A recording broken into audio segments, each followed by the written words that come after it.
Bueno, pois moi bo día. Están aínda entrando compañeiros e compañeiras, mas para que logo non se nos bote o tempo encima, imos iniciar este novo Parlamento aberto, que son as xornadas que organizamos desde o Grupo Parlamentar do Bloque Nacionalista Galego no obxectivo de abrir o Parlamento á sociedade, de escoller ou recoller propostas análises da poboación para logo trasladalas en iniciativas e en traballo parlamentar. O Parlamento non pode ser un espazo alleo ao que está pasando aí fora e hoxe queremos reflexionar, analizar e, sobre todo, trasladar alternativas a respecto da situación da atención primaria, da sanidade pública en xeral, pero da atención primaria en particular diante da dramática situación pola que está atravesando. Sin máis, para abrir a xornada vai a intervir a nosa portavoz nacional e parlamentar, Ana Pontón. Vou facelo con máscara porque creo que estamos nun momento casi mellor. Ben, moi bo día a todos e a todas e moitas gracias por acudir hoxe aquí a este Parlamento aberto no que queremos falar, escoitar, poñer en común e, sobre todo, seguir trazando liñas en defensa da sanidade pública, porque é evidente que a sanidade pública é a maior conquista social ou unha das maiores conquistas sociais que temos conseguido.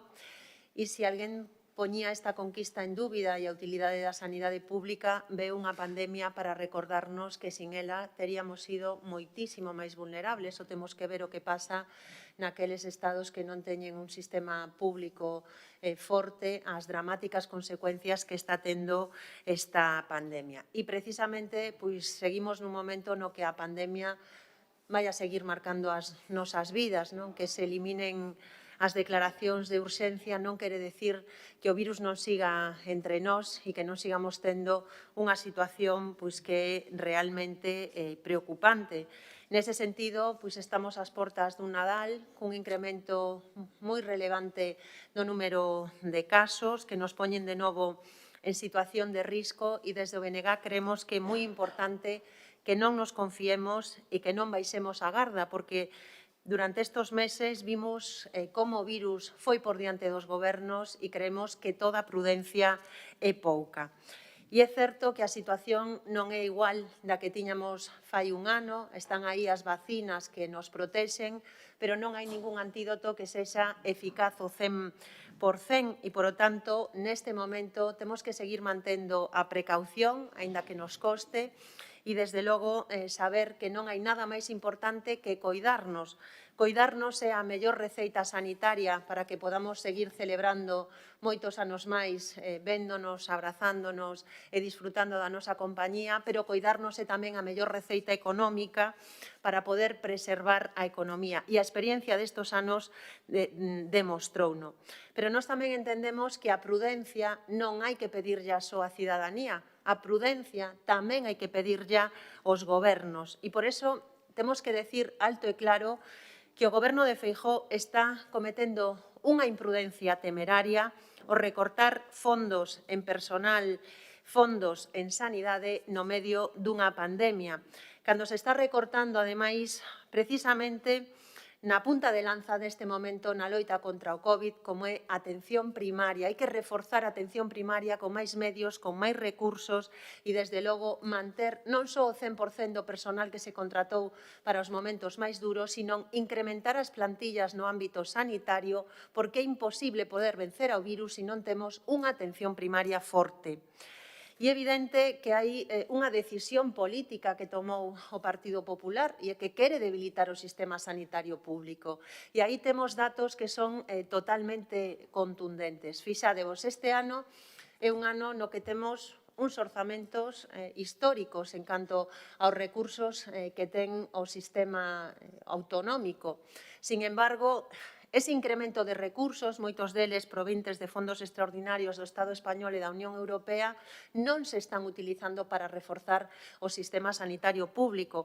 Ao contrario, vemos a vergoña duns orzamentos de 2022 que siguen recortando en atención primaria, con un orzamento máis baixo que o ano anterior e que é aínda 47 millóns de euros menos que o de 2009.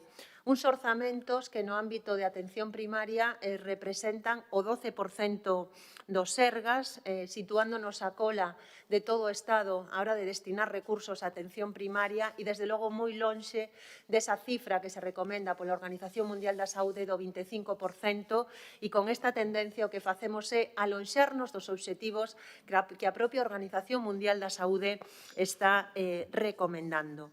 Nos creemos que aínda estamos a tempo de facer as cousas ben, eses orzamentos non están aprobados, hai marxe para poder cambiar esas contas públicas e desde o BNG decímoslle ao Goberno do Partido Popular que deixe de atacar a sanidade pública e que nos poñamos a falar para reforzar os recursos para o ano 2022. Toda a vontade do BNG para poder chegar a acordos nesa materia para reforzar a sanidade pública. E tamén instamos a que se renoven todos os contratos COVID, porque é evidente que sigue habendo unha carga de traballo moi importante. Aí está a vacina da gripe, a terceira dose da COVID e os problemas estruturais que tiña xa o propio sistema sanitario. Non é só que se precise o 100% dese personal, sino que se necesitaría moitos máis recursos. Porque nós sabemos que cando se ataca a atención primaria estáse tocando a base do sistema. Se falla a atención primaria, o resto do edificio vai a desmoronarse. E é evidente que estamos nun momento no que, ademais, a pandemia se está utilizando para darlle unha volta de torca á atención primaria.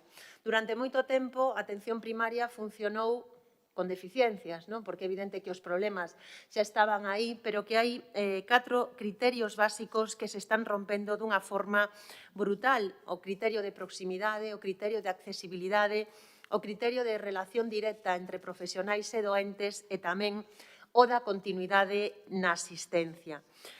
E estes problemas non nacen agora ca COVID, sino que se está utilizando a COVID non para darlle unha nova volta de torca, porque as e os profesionais e as doentes sabemos que levábamos 12 anos continuados de xubilacións de profesionais sin que se puideran sustituir, con contratos en precario, 12 anos recortando os orzamentos en atención primaria, desmantelando as estruturas directivas da propia atención primaria non para secundarizala dentro do sistema hospitalario, 12 anos onde non se escoitou aos profesionais e 12 anos tamén negándose a incorporar a novos profesionais de atención primaria para garantir unha atención sanitaria integral.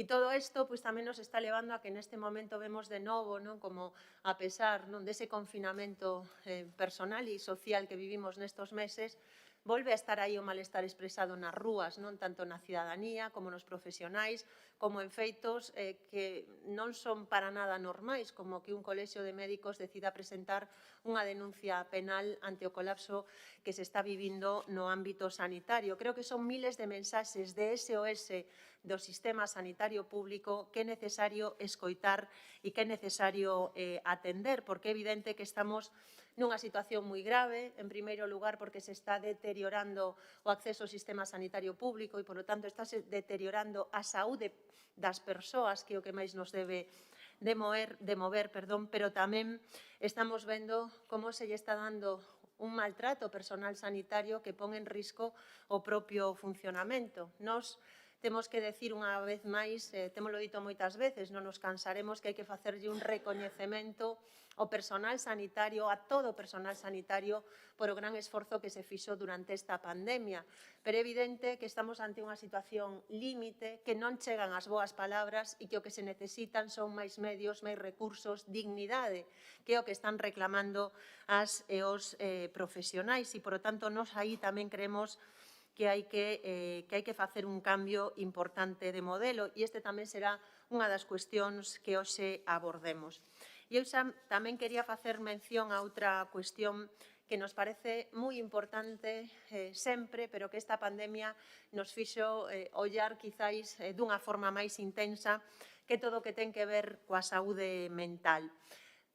Nos denunciamos en moitas ocasións que a saúde mental é a gran esquecida dentro do sistema sanitario. Temos moitos datos, hai aquí persoas que creo que poden xa detallar cal é a situación que ten neste momento Galiza, pero é evidente que estamos con un número de profesionais moi baixo, dos máis baixos de toda a Unión Europea, pero que, por a contra, vemos como a saúde mental e os problemas de saúde mental son moi importantes na sociedade galega. De feito, lideramos o consumo de psicofármacos de todo o Estado español. Fixadevos que no ano 2017 o consumo de antidepresivos foi o segundo medicamento de maior crecemento en Galiza e que están aumentando problemas de saúde mental, por exemplo, tamén na infancia. E vemos como os datos sobre as necesidades de saúde mental sin atender son moi alarmantes. Estábamos vendo que as cifras de agarda para unha primeira consulta, segundo a última cifra publicada, son de 7.000 persoas en Galiza. E isto quere decir que se duplicaron o número de persoas que agardan por esa consulta en menos de 7 anos. E as solucións que está poñendo sobre a mesa o Goberno para nós teñen moito de propaganda e pouco de realidade. Anunciouse en plena campaña un plan de saúde mental post-Covid que realmente tiña uns obxectivos que eran pouco ambiciosos. Eran pouco ambiciosos, porque realmente prevían ter en 2024 menos personal do que era necesario xa fai 2 décadas e porque se anuncia un investimento de 83 millóns de euros para un plan de 4 anos, pero logo vemos que esos investimentos non están nos orzamentos da Xunta. O ano pasado investíanse 1,3 millóns de euros. Este ano, sendo xenerosos e xenerosas, podemos decir que en torno aos 3 millóns de euros. Isto quere decir que ese plan de saúde mental non se vai a executar en 4 anos, sino que a este ritmo tardaría 80 anos en poder materializarse e creo que non podemos seguir facendo nin propaganda, nin desde logo moito menos desatendendo as necesidades que hai neste ámbito. Por eso nós vamos a seguir traballando con alternativas como normalizar a asistencia en atención primaria. Creemos que hai que ir a esa atención presencial para o 100% das persoas que o soliciten, que as consultas telefónicas ou telemáticas deben de ser reducidas a actividades complementarias, que hai que reabrir todos os consultorios existentes que foron pechados co inicio da pandemia e que hai que garantir que a atención telefónica sin demoras, co aumento e mellora da rede, co dotación do número de profesionais precisos para responder ao aumento exponencial da demanda. Sabemos tamén que a sanidade necesita máis recursos, pero que neste momento hai que fortalecer a atención primaria e por iso creemos que hai que traballar co obxectivo de chegar ao 25% do orzamento dos Sergas nos próximos anos e que tamén hai que traballar nunha mellora do sistema. Nos, por exemplo, entendemos que se debe de incorporar á carteira de servicios de atención primaria categorías que son imprescindibles para poder prestar unha atención de calidade e que, ademais, isto permitiría descolapsar unha parte da demanda que teñen as profesionais de primaria. Falamos de personal de psicoloxía, de farmacia clínica, de terapeutas ocupacionais, de logopedas, de traballadoras sociais, de podólogos. En definitiva, falamos de poñer sobre a mesa medidas que permitan avanzar nese ámbito. Imprescindible tamén acabar coa precariedade laboral que hai, elaborar un plan de recursos humanos que nos permita dotar todas as categorías, tanto nos centros de saúde como nos PABs. E, por último, no ámbito da saúde mental, nos pensamos que o que se necesita non é propaganda, senón recursos e, por eso, este ano volvemos presentar nos orzamentos unha emenda para dotar de 21 millóns de euros ese anunciado plan de saúde mental post-Covid, porque sabemos que sin recursos non se pode contratar máis personal. Matemática pura.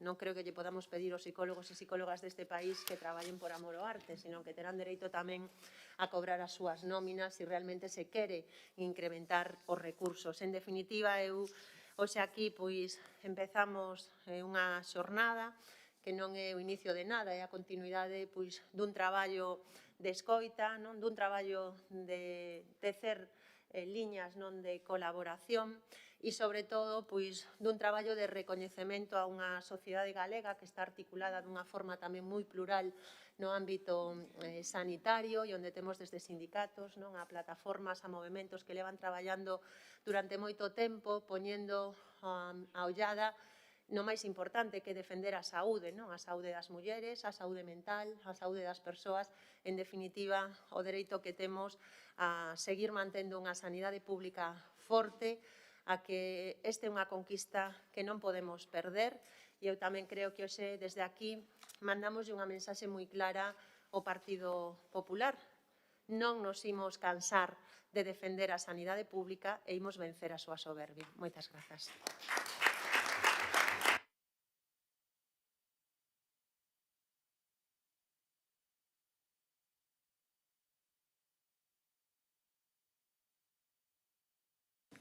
Bueno, moitas grazas á nosa portavoz nacional e xa imos empezar entonces coas dúas mesas de traballo que temos hoxe por diante, non? Como dicía antes, o que pretendemos é unha parte facer a diagnose, inda que creo que todas e todas podemos xa ter unha radiografía do que está acontecendo, pero a veces é importante tamén coñecer de primeira man, non? Porque podemos ter todos unha imaxe máis ou menos de conxunto, pero logo hai especificidades e por eso fixemos a primeira mesa referida e onde están profesionais, non? Para darnos ese enfoque. Eu, antes de empezar coa mesa, só quería facer unha reflexión de partida e que para min é un pouco a partida e o corolario, non?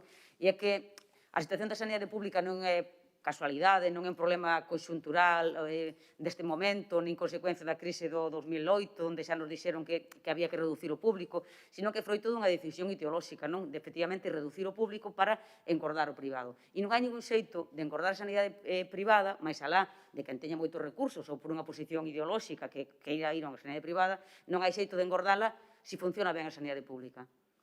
Eses vasos comunicantes de persoas que vayan á sanidade pública, que se fagan seguros privados ou que desde a Administración, desde a Xunta de Galicia en este caso, se nos convenza de que temos que enviar a sanidade pública porque non funciona ben ao privada, porque non funciona ben a pública, porque hai listas de espera, porque non é posible se funciona ben, efectivamente. E por eso se van, pouco a pouco, convencéndonos de que esa é a alternativa e que non hai outro camiño e que as medidas que teñen encima da mesa e que nos trasladan todos os días son as únicas que hai. Entón, evidentemente, no BNG rebelámonos contra eso porque non é certo, porque o público é atención á maioría e é unha garantía de que reciba atención sanitaria quen máis a precisa, non quen máis cartos teña para poder pagala, eso ten que ser así, e para iso ten que haber medidas, e a primeira é imprescindible ter a vontade política de que a sanidade pública é prioritaria, imprescindible, que un servizo esencial como é a sanidade non pode estar a expensas das planificacións económicas das grandes multinacionais nin do poder económico. Entón, creo que iso é o inicio de por qué se van dando logo pasos para chegar a esta situación e por eso decía que hoxe queríamos abordalo desde a doble perspectiva, por un lado, desde o punto de vista dos profesionais e logo tamén desde o punto de vista da mobilización social, non? Da sociedade organizada e actuante para denunciar a situación e para pedir alternativas, non? E por iso, pois, eu quero darlle as grazas ás persoas que van a intervir na primeira mesa, que son María Xosé Abuín, da CIGA Saúde, Álvaro, o facultativo de Medicina Familiar,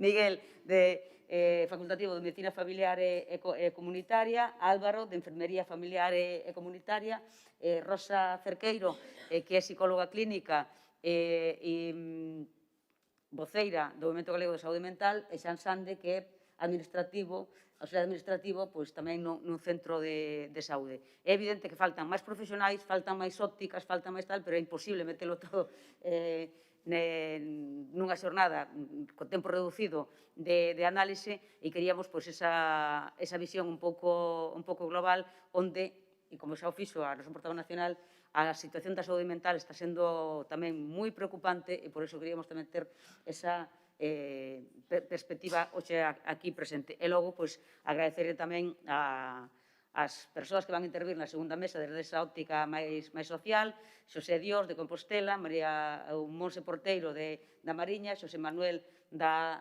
Guarda, Suso, de Valdeorras, Iria, que chegou tarde polo control, que xa o sei, de Seixo, e Vanessa de Matronas e Pediatras xa.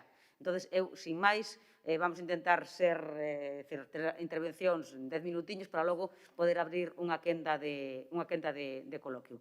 E, sin máis, pois xa lle damos a palabra a Álvaro, vamos facer o mesma orde que teñamos na convocatoria, que é o representante da Asociación de Enfermería Familiar e Comunitaria. Sin máis, tes a palabra.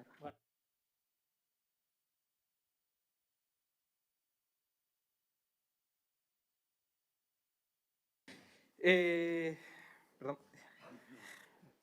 Non me vai que outra vez.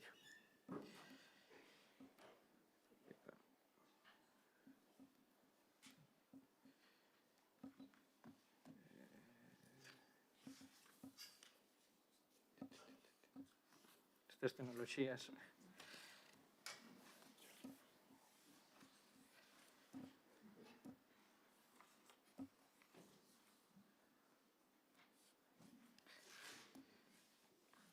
Bueno, como sabemos, como xa se falou anteriormente, pois na atención primaria topámonos múltiples problemas, como poden ser a infrafinanciación, déficit de profesionais, cadros de persoal cada vez máis queimados, unha xestión hospitalocentrista que fai pois que a atención primaria no canto de cumplir ca súa carteira de saúde, de servizos, é dicir, facer as prestacións propias que nos corresponden como nivel básico de acceso, pois dedicámonos a prestar outras prestacións que son propias do nivel hospitalario.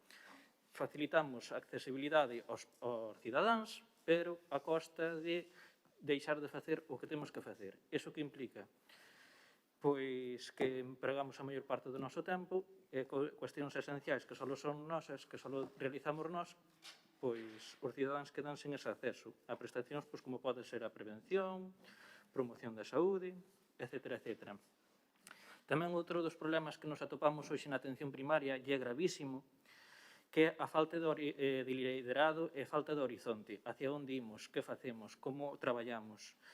As direccións, no meu caso de enfermería, dedícanse á xestión única exclusiva do persoal e non se dedican a evaluar a calidade dos cuidados que prestamos, non fan un liderazgo nese sentido, implementación de novos proxectos, programas, nada diso.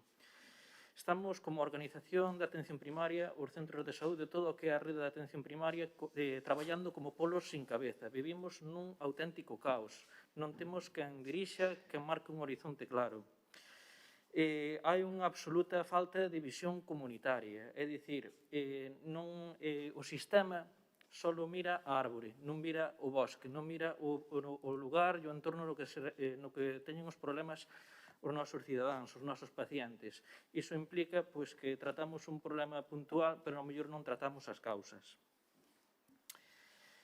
Tamén considero que estamos nun momento na que estamos tan mal, no que temos tantos problemas, que tamén creo que en torno a mea culpa como profesional, creo que é o momento de que deixemos de laiarnos. Temos que dar un paso adiante. Temos que comezar antepoñendo os intereses da atención primaria fronte aos individuales ou corporativistas. Temos tamén que ter alturas de miras para saber facer equipo, para asumir o mantra das competencias transversais e tamén para traballar por programas de saúde. Estamos nun momento de que degenerou tanto esta situación que temos que cambiar. Estamos nun momento no que é necesaria superar esas resistencias aos cambios. Que podemos aportar ás enfermeiras de familia ou ás enfermeiras de atención primaria esta situación, esta realidade? Pois creo que é coñecido un déficit profesionais estrutural de todas as categorías. A profesión enfermeira é unha profesión que dos anos 80 foi aumentando. Pasamos de ser meros asistentes dun colectivo profesional a prestar cuidados, a ser referentes cara a poboación, e aí creo que podemos asumir dar resposta a máis problemas de saúde dos que damos nas que se dan na maior parte dos centros. É un momento de cambiar esas inercias do sistema. Creo que tamén, de feito, témolo demostrado, que podemos asumir o liderado no seguimento e acompañamento dos pacientes nos problemas de saúde crónicos, como poden ser a diabetes, a hipertensión, a enfermidade cardiovascular, factores de risco cardiovascular, EPOC, así como noutros problemas de saúde. Tamén podemos asumir o liderado na maior parte das intervencións preventivas, é dicir, naquelas cando buscamos evitar a enfermidade. Tamén podemos asumir o traballo coa comunidade co resto do equipo multidisciplinar. E tamén podemos facer moito máis sen deixar de lado o esencial, que é cuidar. Podemos investigar, podemos formar a máis profesionais cualificados, etc. etc. Pero para poder facer todo isto, necesitamos medios e respaldo da administración, sobre todo apoio. Cando falo de medios, pois refírome a reforzo dos cadros de persoal, é dicir, máis profesionais. No caso das enfermeiras, vivíamos nun ratio de un modelo 2-1, é dicir, 2 médicos por cada enfermeira. Agora, pois, parece que se está intentando que as últimas directrices do Consello Interterritorial de 1-1, pero creo que temos que, dada a situación que temos da población, temos que ir moito máis alá. É facer unha proporción de enfermeiras en cuanto á poboación, segundo as características e necesidades desta poboación, que iso pode ser un médico, unha enfermeira, un médico, unha enfermeira media, un médico, 2 enfermeiras ou un médico, 3 enfermeiras, para que nos entendamos.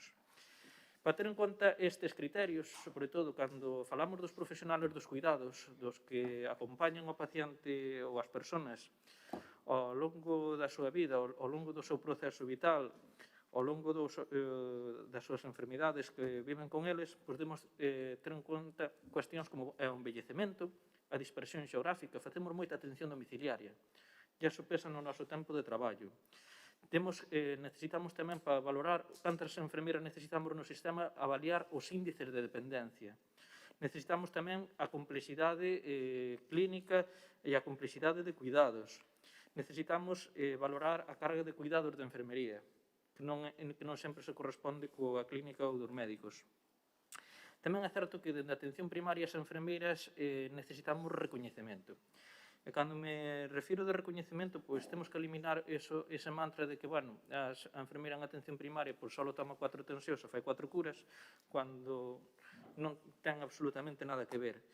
Creo que é necesario que, como colectivo, como grupo profesional, para poder facer mellor o noso traballo, pois se dé a coñecer todo o que fai e o que debe facer, sobre todo para que o cidadán sepa que prestacións é ao que ten dereito. Tamén, a nivel profesional, creo que tamén temos que corrixir temas de retribucións, corrixir as diferencias salariais e tamén de recoñecemento profesional tan discriminatorios que se veñen producindo desde a aprobación do decreto 200/1993, do que agora se pretende facer unha nova ordenación da atención primaria. Por poñer un exemplo práctico tamén desta falta de recoñecemento, pois actualmente Galicia conta con preto de 200 enfermeiras especialistas en familiar e comunitaria, na que o sistema de saúde invertiu 60.000 euros para formar a cada unha. 2 anos de formación especializada, dando formación teórico-práctica, pois nas arcas públicas cada profesional significa 60.000 euros. No conxunto desas 200 profesionais estamos falando de 12 millóns de euros do erario público. Vale, a data de novembro, solo 79 estaban traballando, 79 profesionais estaban traballando nos centros de saúde con cota propia. Aproximadamente unhas 20 pois estaban contratados nos equipos de vacinación e facendo sustitucións en atención primaria. As outras 100 estaban traballando no ámbito hospitalario, en 061, en A2, etc. É dicir, en todos os lados, menos onde realmente foron formadas, nos que o sistema e os cidadáns invertiron un diñeiro e non está revertindo. É dicir, deses 12 millóns de euros que o sistema invertiu, só están revertindo para a cidadanía 6 millóns de euros, en termos económicos, para entendernos. E algunhas destas tamén aproveitadas polo sistema privado. Cando falamos de medios tamén falamos de acceso á formación, potenciación do coñecemento e recoñecemento dese coñecemento dos profesionais. Dada a situación actual e a complexidade de cuidados que necesita a nosa población, sobre todo na atención primaria, necesitamos aumentar a especialización. Non só incrementando o número de plazas, senón tamén incrementando o número de recursos. Cando falamos de especialización nas ciencias da saúde, sexa en enfermeiras, sexa en médicos, sexa en farmacéuticos, non se trata de expedir títulos a cualquier coste, senón de formar os mellores profesionais posibles para que a medio plazo presten os mellores cuidados, a mellor asistencia á cidadanía. Se un papel non vale nada se detrás non hai unha persona que é capaz de resolver os problemas da población. Perdón que me demoro, xa estou rematando. En cuanto ao apoio, pois realmente creemos que as enfermeiras aportemos máis ao sistema, se buscamos que este colectivo profesional dé as solucións aos problemas da cidadanía, pois precisamos dun respaldo da organización. E que isto sexa un feito, pois corrixindo as desviacións entre áreas e centros de saúde. Non ten o mesmo acceso un paciente de Ourense aos cuidados de enfermería que un paciente de Coruña. Esta é unha realidade e é un feito, que é unha gran inequidade en función de onde se viva. Precisamos que se modifique a actual política de asistencia sanitaria na que se utiliza as enfermeiras como meras proveedoras de servicios ao diagnóstico médico en vez de cuidados á población. Isto que implica?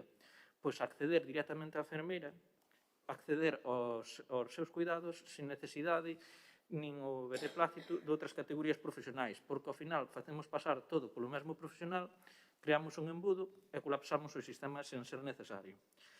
Esta realidade tamén sería extrapolable a outras categorías profesionais como poden ser a fisioterapia, un acceso directo a determinados problemas relacionados coa fisioterapia. Nunha sociedade cada vez máis envellecida, na que as enfermidades acompañan ao paciente ao largo da súa vida, eu incluso me atrevería a dicir xa un certo proceso normalizado, pois non sempre se require de diagnóstico médico, sobre todo nas situacións nas que hai un empeoramento, unha exacerbación, ou non máis alá dos controles periódicos e necesarios puntuais, senón que se necesita diagnóstico de cuidados e acompañamento e apoio. Tamén outros problemas que nos vemos desde a atención primaria as enfermeiras é que a gran parte da xestión logística de mantemento pasa por nós. Actualmente, parece que na era da informática funcionábamos mellor na era do fax que actualmente, porque, por exemplo, para facer unha petición de almacén de farmacia, de materiais de curas e outros problemas, parece que temos que mandar 5 instancias motivadas a 5 sitios diferentes para que nos provean de materiais. O cual, nós non prestamos os mellores cuidados e os pacientes non reciben a mellor atención se non dispoñemos de todo iso. Como xa comentei ao principio, estamos nunha situación de auténtico caos, de falta de organización. É innegable que xa non hai forma de tapar o estrepitoso fracaso do modelo da xerencia única, da área única, da área integrada con hospitalaria, porque na atención primaria se retrotraémonos a ese modelo anterior de ambulatorios nos que simplemente traballábamos para o hospital, prestábamos atención básica e pouco máis facíamos. Creo que nese sentido, se realmente queremos poñer unha solución a intervención, a solución pasa por recuperar a xerencia de atención primaria. É unha necesidade, porque non podemos seguir así, como polos sin cabeza. E tamén necesitamos establecer dunha vez por todas, como método dos traballos, os procesos asistenciais e itinerarios clínicos, nos que as xerencias delimiten as intervencións que debe facer cada profesional, porque é certo que temos competencias compartidas, nuns centros o médico terá que facer estas, noutros terá que ser a enfermeira, porque depende da carga de traballo de cada profesional, e non só nós, como poden ser das unidades de apoio. E tamén temos que recuperar os programas de saúde e tamén os programas de actividades preventivas pos problemas máis prevalentes da población. Ese guía.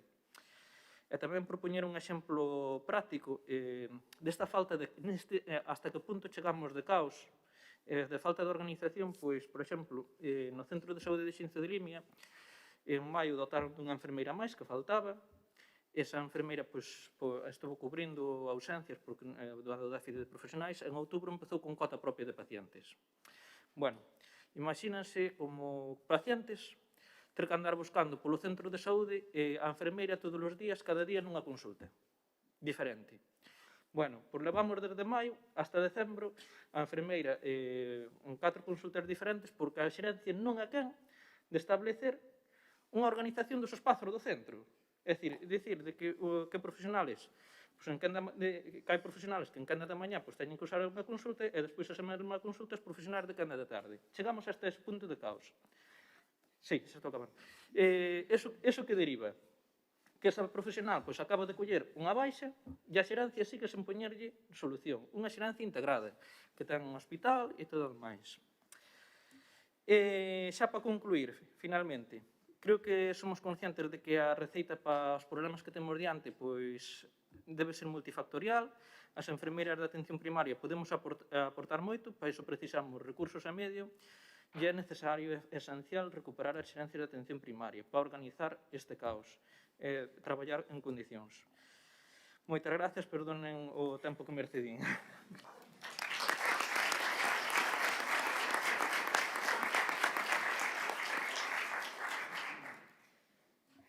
Tócame ese papel de estar cortando o tempo, pero senón non é posible. Vai agora a dirixirnos a palabra, como dicía antes, José Manuel Sande, que é auxiliar administrativo do Centro de Saúde de Carballo. Ben, bo día a todas e a todos. A mí toca falar un pouco do traballo das áreas administrativas e da situación na que estamos, que é a mesma que na que está toda a atención primaria, non? Evidentemente, no noso caso non pode servir a excusa de que non hai profesionais, porque non é o caso, verdade? Ainda así, a situación é que na maior parte dos centros de saúde as áreas administrativas están baixo mínimos e están o mesmo número que desde hai moitos anos. Aquí, desde o momento en que se empezaron a implantar ferramentas privatizando o que a atención a cita previa, a creación da central de chamadas non se plantexou, non se contemplou, desde logo, aumentar o número de persoal administrativo en ningún centro de saúde, sino que se deixou a ese criterio de que hai unha central de chamadas que atende, en teoría, 24 horas ao día e, a atención telefónica nos centros se desbota. Entón, esa é a realidade. No meu centro, hai uns cuantos anos vivimos unha situación que nos chocou un pouco. É un centro xa bastante grande, atende a unha población importante, por lo tanto, estamos habituados ás fileiras de xente no mostrador e a ter moita xente, pero nun momento determinado, de repente, incrementouse o número de persoas no mostrador. Dicimos, pero que pasa? De repente, non damos quitado as fileiras de xente do mostrador. Que pasa? Foi precisamente no momento en que se puxo en marcha a central de chamadas. Nese momento, a xente eralle imposible contactar telefónicamente co centro. Ata daquela, no centro, atendía esas chamadas que se podían, e a xente, ao mellor, tiña que chamar 8, 10, 15 veces, pero conseguía porse en contacto co centro, conseguía unha cita por vía telefónica. No meu centro, por exemplo, hai 2 persoas na quenda de mañá atendendo o teléfono, para 4 liñas de teléfono, evidentemente non se poden atender todas as chamadas, pero atendíanse a maior parte. Que pasa? Nese momento que entrou a central de chamadas, a partir do cuarto ton de chamada salta a central de chamadas e a xente empezou a tolear, empezou a vir ao centro.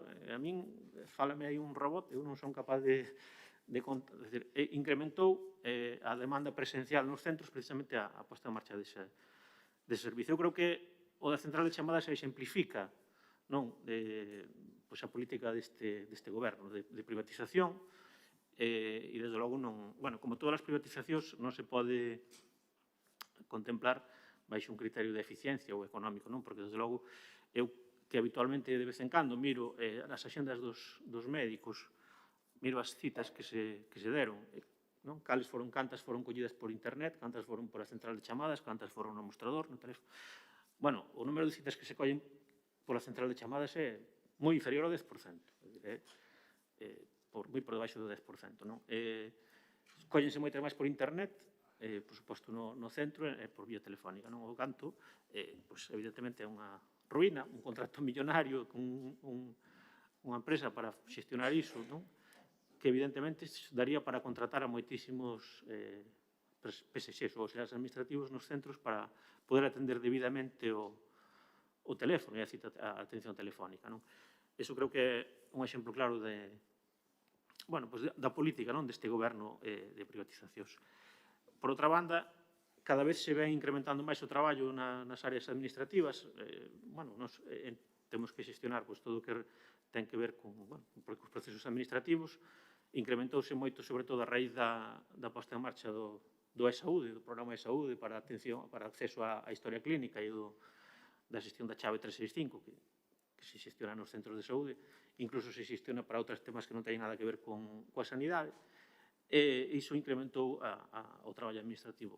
Durante a pandemia incrementouse tamén o traballo administrativo no sentido de que durante o tempo en que a atención era telefónica por parte dos profesionais sanitarios, ou maioritariamente telefónica, todo iso derivaba, evidentemente, en unha presencia maior nos mostradores, porque había que xestionar, o médico chámate para pídeche unha analítica, deixoche o volante nun mostrador, os partes de baixa, por exemplo, incluso o envío dos partes de baixa por correo electrónico, que xenerouse un volumen de traballo maior, que non significou, evidentemente, un incremento nos postos de traballo das áreas administrativas. Non só iso, senón que en moitos casos ni siquiera a sustitución ao 100% do persoal nas súas ausencias, por vacacións, por baixas, etc.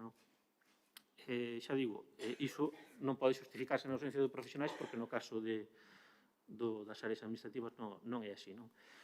Eu creo que incluso ese traballo debería de incrementarse máis porque probablemente aínda hai algunhas cousas, algúns traballos que se lle poderían descargar de traballo burocrático ao personal sanitario, sobre todo ao personal médico e ao mellor ainda teríamos que repercutir máis traballo no que é a parte administrativa, pero xa digo, con plantillas baixo mínimos, dedicados a atender a demanda, a avalancha que che ven en riba e que non podes facer outra cousa, pois é imposible. Pero, bueno, eu vivo nun centro, traballo nun centro no que moitas veces digo que os profesionais sanitarios, evidentemente non poden facer actividade preventiva, non poden facer actividade comunitaria, e o que se fai é unha medicina de campaña. Por desgraza, a realidade é isa. O que se fai é unha medicina de campaña, de atender o que che ven diario, porque non dá para máis. Non dá para máis nun centro con unha plantilla de 19 médicos, en momentos determinados chegou a estar con 9 médicos traballando. En moitos momentos, durante o verán, de 19 médicos, entre mañá e tarde, chegou a estar con 9 médicos traballando. Iso é evidentemente inviable. Logo, está claro que a necesidade de recuperar as xerencias de atención primaria creo que é algo que todos os profesionais vemos vital, o prioritario. O abandono absoluto da primaria desde a desaparición das xerencias é claro. E logo unha xestión terrible, tremenda. Nos, a diario, temos que xestionar ausencias, por exemplo, de hoxe para mañán, se bloquea unha axenda de un médico con 30, 40 citas e tens que xestionar adiar esas citas, chamar a esas 40 pacientes e adiar as citas, ao mellor para dentro de 8 días, ou para cando pode ser. E así, continuamente. Dun día para outro, hai días que prácticamente unha persoa ten que estar dedicada solamente a aplazar citas, o cal non pode atender as chamadas telefónicas. É unha xestión desastrosa que en moitos casos se deixa nas mans dos xefes de servicio dos centros e dependendo dos xefes de servicio, a mellor en algúns a xestión é un pouco mellor que en outros, pero, desde logo, o único que lle preocupa a xerencia é que non lle cheguen os problemas ali. E realmente o que vemos na experiencia no día a día é que o único que lles preocupa, se o centro rebenta, o importante é que a min non me cheguen os problemas, é dicir, que aquí non cheguen os problemas. Mentras non pase iso, non lle importa nada. E, iso é a situación. Eu quería facer incidencia sobre todo na cuestión da central de chamadas porque me parece que exemplifica moi ben o que é a política deste goberno, non? Bueno, que por moito que se vexa na realidade, pois que non serve realmente para nada, só para dificultar o acceso da xente ao centro de saúde, bueno, pois aí seguimos con un contrato millonario e, mentras tanto, pois non investimos en recursos humanos, que realmente é o necesario, é o que lle pode resolver a vida da xente e non un aparato que, ao final, por moito que este 24 horas ao día accesible, pois non soluciona nada. Bueno, en principio nada máis, despois, se iso, pois xa entraremos no debate. Moitas gracias.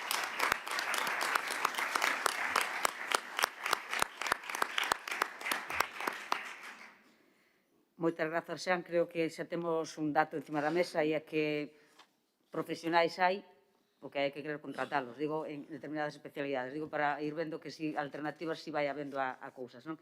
Bueno, agora ten a continuación a palabra Rosa Cerqueiro, como dixen, é psicóloga clínica e a voceira do Movemento Galego de Saúde Mental, e que hoxe quixemos tamén introducir aquí na análise a situación da saúde mental, porque, e, bueno, ela que me desminta, pois hai moitos estudos que determinan que o 30% das consultas en atención primaria, igual poden ser o 30, o 35, o 20 ou o 15, pero en todo caso moitas das consultas en atención primaria teñen a ver con problemas de saúde mental, non? Entón, levamos anos reclamando que se introduzcan psicólogos e psicólogas clínicas en atención primaria para mellor atención e, ademais, por descargar outras axendas, e, bueno, topamos a negativa continua e, por eso, queríamos que hoxe, dentro do análise da atención primaria, a situación da saúde mental tamén debía estar presente. Tes a voz, Rosa. Gracias, bo día a todas e todos. Agradezo a invitación para estar aquí. O colectivo de psicólogos e psicólogas clínicas somos un dos colectivos que non estamos en atención primaria, salvo agora marxinalmente nada, é dicir nada, 5 prazas neste momento, é dicir nada. Fíxenme unha serie de preguntas e me vou contestar eu mesma, e logo, se tal, debatimos, non? Si que pensades, non? As opinións. Unha primeira pregunta que é moi sinxela. Por que a atención á saúde mental no sistema sanitario? Por que falar de saúde mental e atención psicolóxica? Bueno, como decía Ana Pontón, a estas alturas esta pregunta está máis que contestada. Ten que ver coa prevalencia crecente de problemas relacionados coa saúde mental e os malestares emocionais. Ten que ver cos determinantes psicosociais do malestar e a perda de saúde. Ten que ver con factores estruturais que xeran desigualdades sociais, son as desigualdades económicas, de xénero, discriminacións, abusos, precariedade, etc., que están na base dunha parte importante do malestar emocional, e das que esa expresión de malestar psicolóxico é unha das súas facianas, ás veces extremadamente dura, como é o suicidio. E Galicia é unha das comunidades nas que a prevalencia de problemas emocionais, nomeadamente ansiedade e depresión, é das máis altas do Estado español, así como o número de falecemento por suicidios e o incremento de consumo de psicofármacos, como decía Ana Pontón. Ante todo isto, un modelo sanitario baseado no reduccionismo biolóxico é un anacronismo. E volvendo a esa primeira pregunta que fixen, entón, por que a atención á saúde mental no sistema sanitario, sendo algo xa unha perogrullada, parece que sigue véndose como se fora un capricho ou un privilexio. O decimos pola falta de recursos que hai para atender esta área da saúde. Entón, alguén debe pensar que é unha tontería. Entón, por iso hai unha escaseza importantísima de profesionais dedicados á saúde mental. Segunda pregunta, por que situar unha parte de atención psicolóxica na atención primaria? Bueno, ben derivada desa primeira pregunta e contestación, non? Porque se asumimos un modelo biopsicosocial de saúde e o enfermar humanos, debemos dar unha resposta coherente en base a ese principio. E aquí o de psico hai pouco.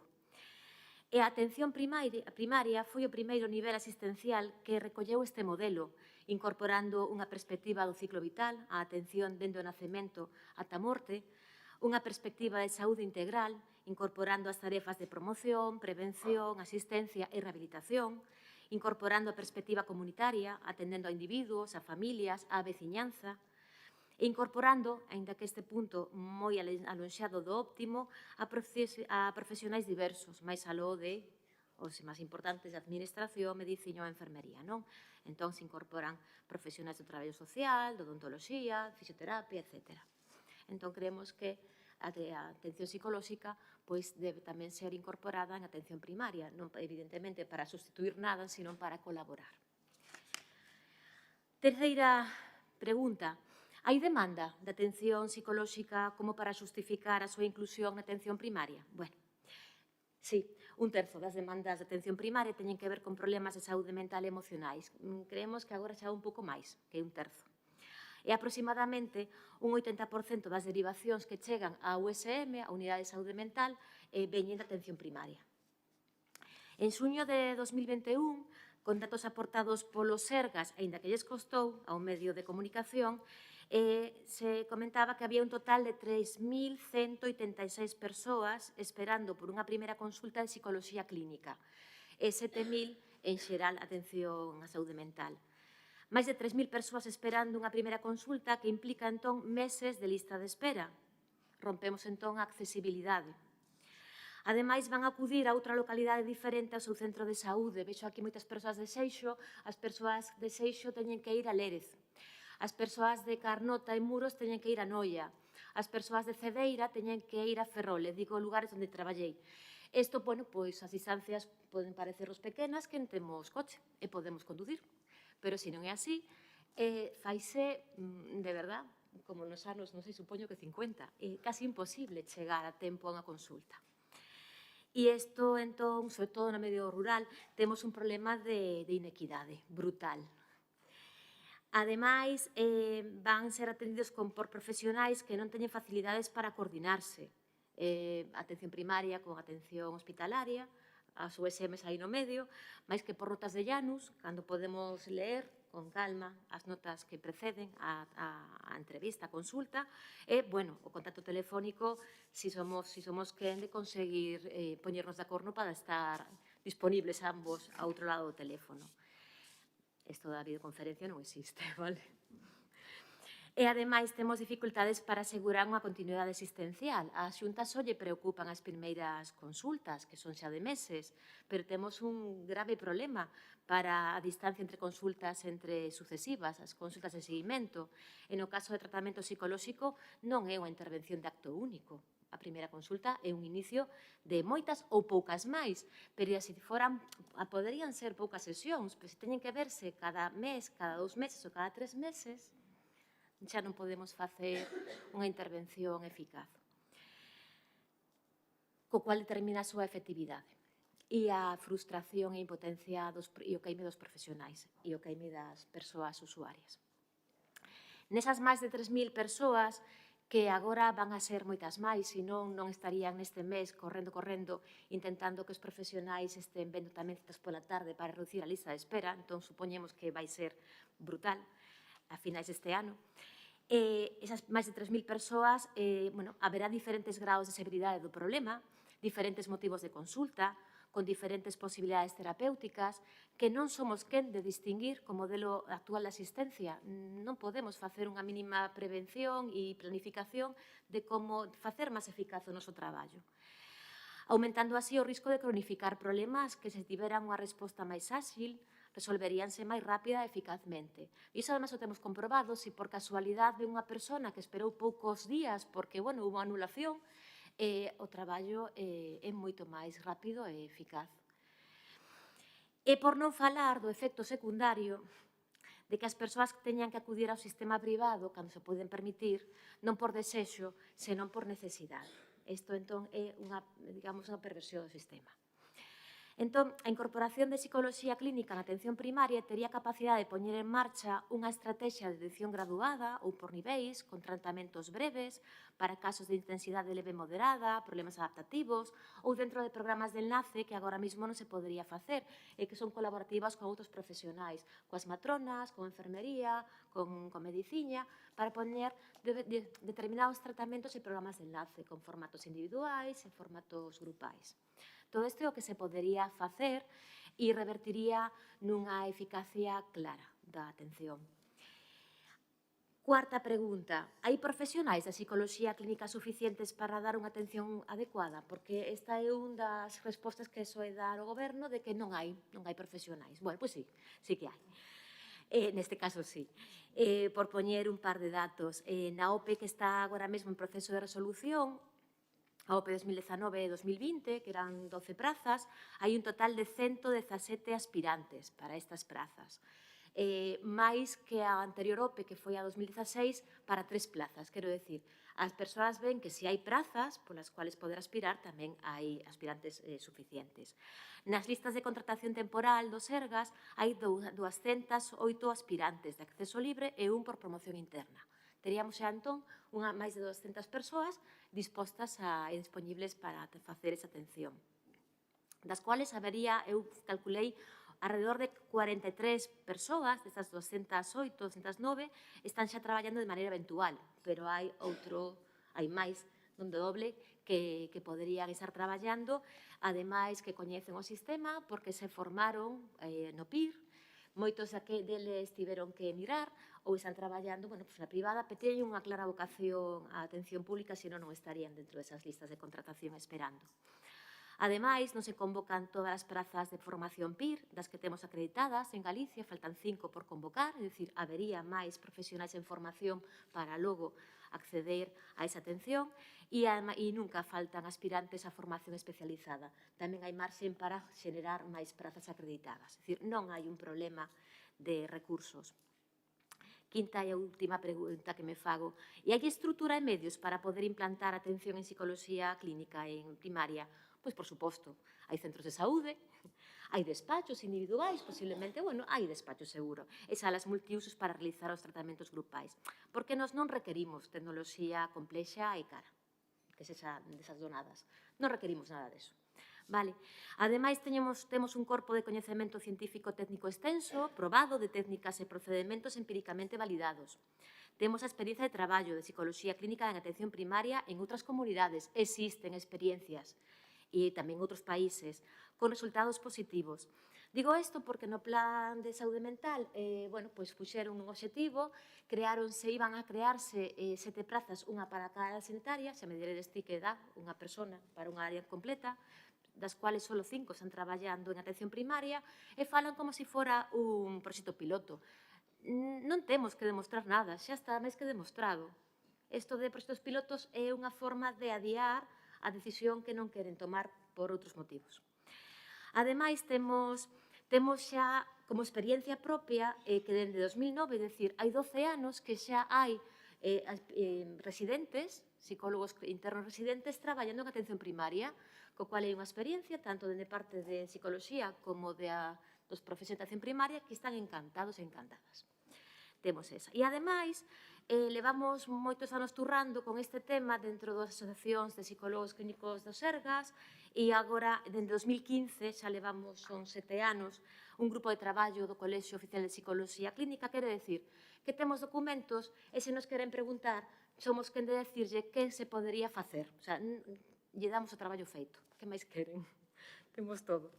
Temos, entón, por tanto, unha demanda de atención, temos profesionais para abordalo, un modelo de traballo coherente con a atención primaria, procedimentos terapéuticos eficaces, non a necesidade dunha inversión extraordinaria para leválo a cabo, e os obstáculos que impiden a incorporación da psicoloxía clínica en atención primaria non se explican nin por criterios técnicos de disponibilidade ou de eficacia. Son outros ben distintos e totalmente injustificables.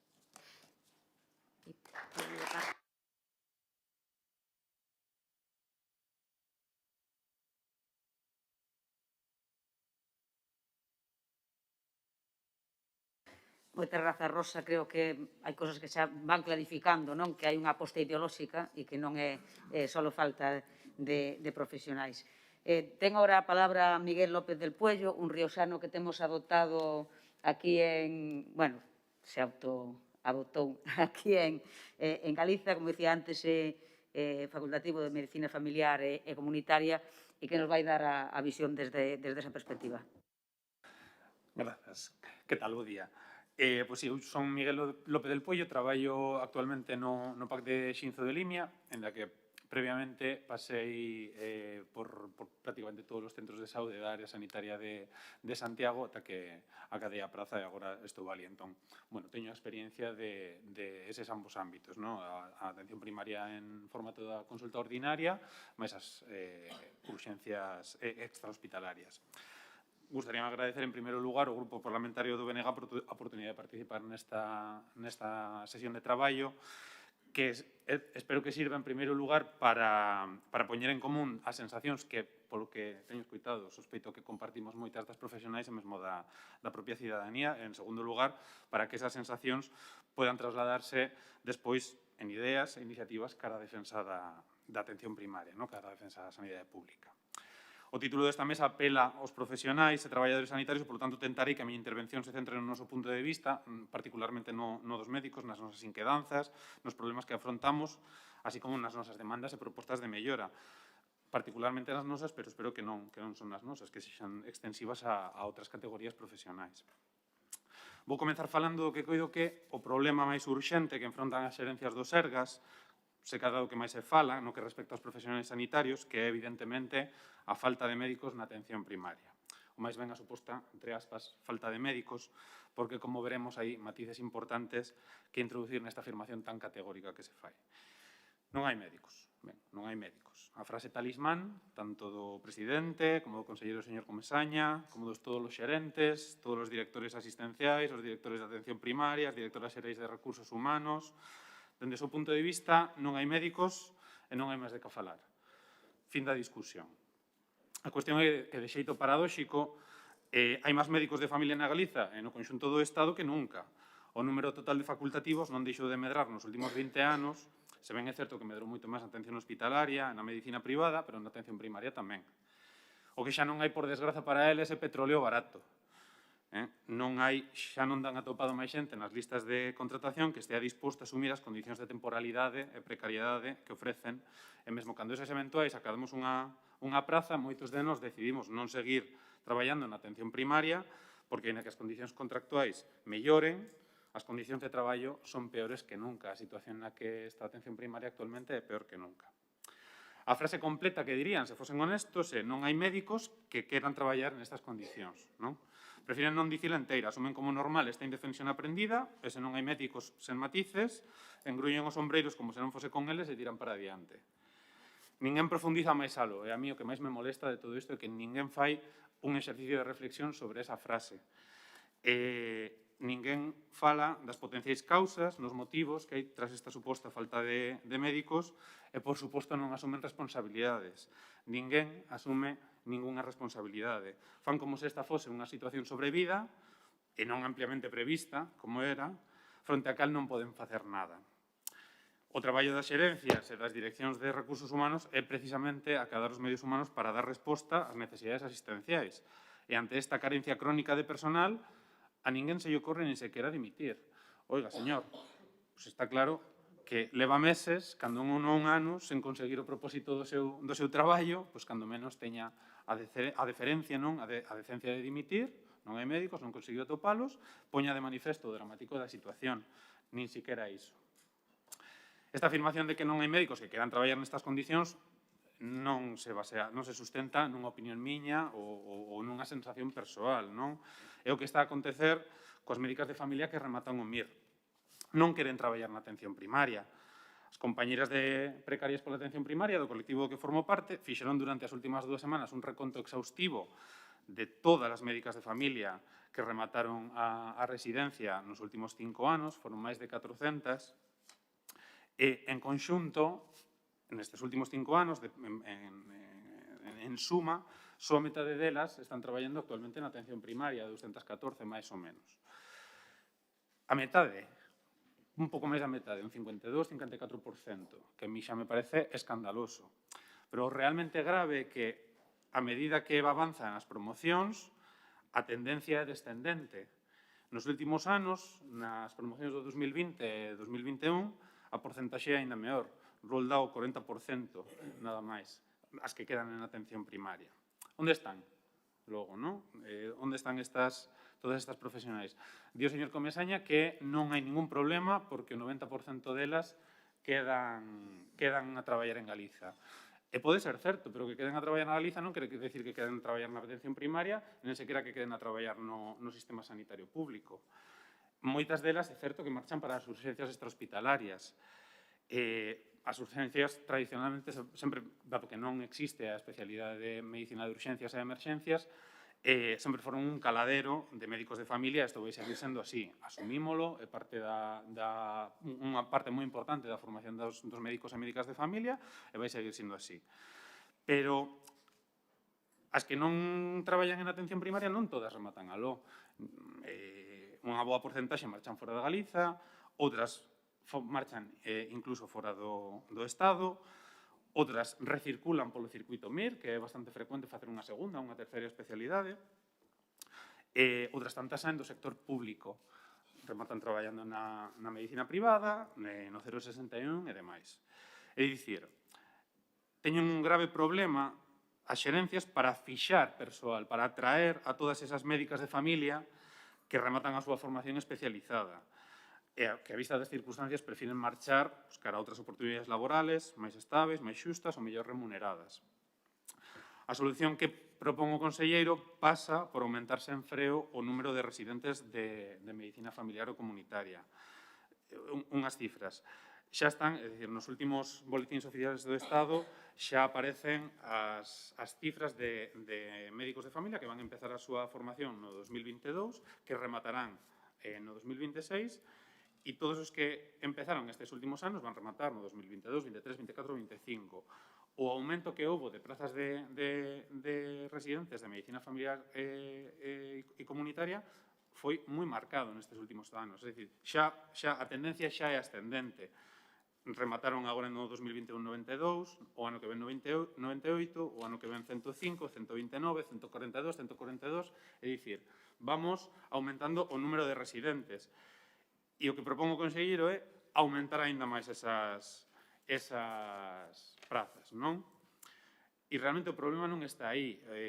O colo de botella non está aí porque o problema é que cando todos eses residentes, ben xexan 90 ou ben xexan 140, rematan a formación especializada, non queren traballar aquí, non queren traballar nesta atención primaria, non queren traballar cas condicións que lles ofrecen, non?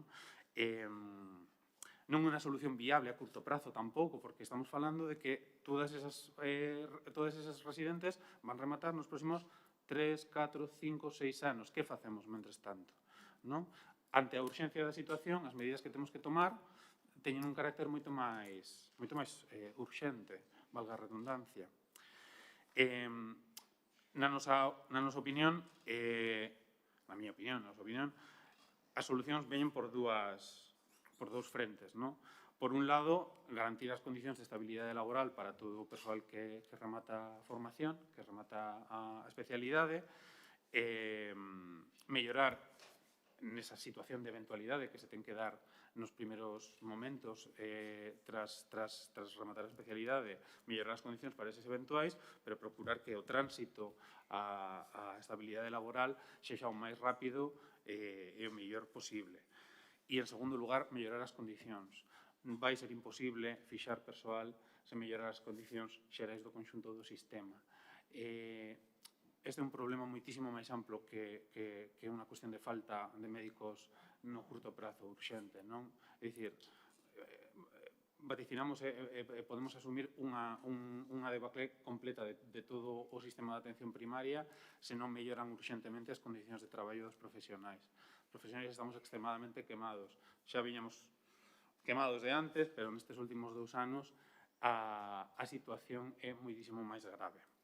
Entón, eu o que quería, dado que entendo que este grupo de traballo ten un carácter propositivo, facer un pouco un resumo de algunhas das propostas que nos creemos que terían utilidade, non? En primeiro lugar, compre revisar as necesidades de persoal dos equipos de atención primaria. Para isto, primeiro é redimensionar os cupos, atendendo non únicamente a complexidade clínica, senón tamén as variables socioeconómicas dos doentes. Somos plenamente conscientes do gradiente socioeconómico da saúde, non? Adicar máis recursos en forma de tempo e, polo tanto, en forma de calidade asistencial aos grupos poboacionais máis desfavorecidos. aumentar de forma consecuente os cadros de traballadoras e asegurar que as necesidades asistenciais se adapten nos momentos de maior demanda. A epidemia de gripe, as vagas da COVID, que son elementos de saturación previsible, durante os períodos de ausencias previstas nos permisos de verán, nos permisos de Nadal, etc.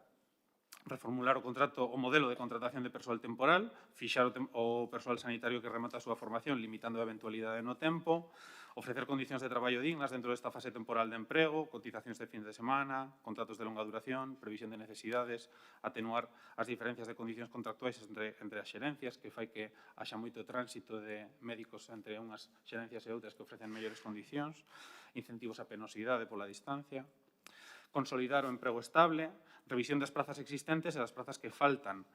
Para isto é necesario o plan de ordenamento de recursos humanos, ¿no? Realizar unha oferta progresiva de todas as prazas que falten por cubrir e deixarnos de inventos como a nova modalidade contractual que presentou o conselleiro de médico especialista en atención primaria, que vai ser un modelo dual, no que o mesmo médico cubrirá consultas e cubrirá gardas de xeito obligatorio. O que dicía, cubrir as prazas previstas, tanto cara ao incremento das necesidades poboacionais como a xubilacións do persoal, por medio dun plan de ordenamento de recursos humanos. Pedir ao Goberno Central a eliminación das restriccións da tasa de reposición que impide a contratación en condicións de praza fixa de traballadores públicos. Debe existir transparencia nos procesos de contratación e selección de persoal. Necesario contar con unhas listas públicas accesibles non só do persoal disponible nas listas de selección temporal, senón dos contratos ofertados. Precisamos saber cantos eventuais hai, onde están, en que condicións e como están traballando. O tema das equipas multidisciplinares, contar con profesionales de diversas áreas para complementarnos mutuamente, unha atención á saúde mental plena a través de equipos de psicólogos clínicos, psiquiatras con perspectiva comunitaria, estender os servicios de saúde bucodental, engadir fisioterapeutas e terapeutas ocupacionais, do que xa falamos, logopedia, farmacia, nutrición, etc. Facer dos centros de saúde espazos onde a asistencia se vexa enriquecida por esas perspectivas de profesionales de diversos ámbitos. Revertir a supeditación da atención primaria respecto ao nivel asistencial hospitalario, reformular o modelo de xestión das xerencias de xestión integrada e a creación de xerencias independentes de atención primaria. Isto é un punto crítico. Avanzar cara a un modelo de comunicación máis horizontal, bilateral con outros niveles asistenciais e non completamente vertical como é agora. Estender os vínculos e canles de comunicación entre os profesionais, entre as xerencias. Despois, unha cuestión importantísima é a perspectiva comunitaria.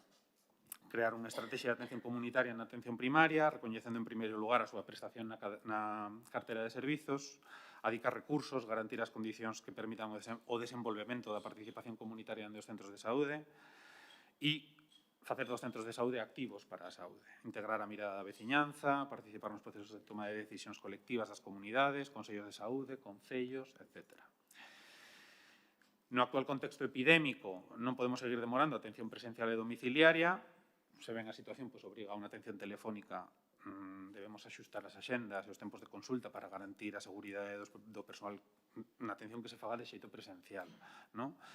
E o emprego da telemedicina non como unha ferramenta milagreira que moitos pensan que é, senón para aqueles procesos que teñan demostrado a superioridade frente á asistencia tradicional. Non caer no solucionismo tecnolóxico que nos alonxa un pouco dos doentes. E, finalmente, mencionaba Álvaro o tema da formación. Este é un punto particularmente crítico porque ante este aumento tan marcado de residentes non damos atopados os tutores necesarios para instruílos. Entón, un plan de formación continua con un financiamento público facer un modelo formativo que non sea dependiente nin da industria farmacéutica nin da industria da tecnoloxía sanitaria. Contar ca participación de outros colectivos como colexios profesionais, sociedades científicas, asociacións de doentes.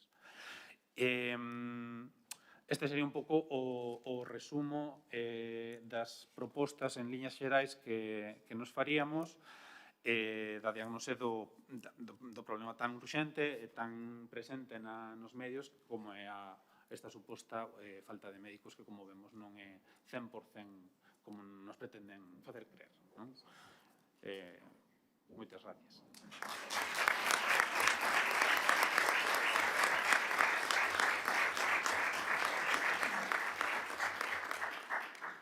Moitas grazas, Álvaro. Está claro que é unha opinión partillada. Está vendo a Cristina, a Álvaro, a Irene, que está aquí en fila e que asentían a túa intervención. E para rematar esta mesa, rematamos a mesa, logo xa, para rematar esta mesa, ten a palabra María Xosé Abuín, que é a secretaria xeral de CIGA Saúde. Bueno, bo día a todas e todos e grazas pola invitación. Hai algún dato que se dá do que discrepo e, bueno, tratarei de facelo. A ver, a Organización Mundial da Saúde define que a saúde é ese benestar físico, psíquico e social, non?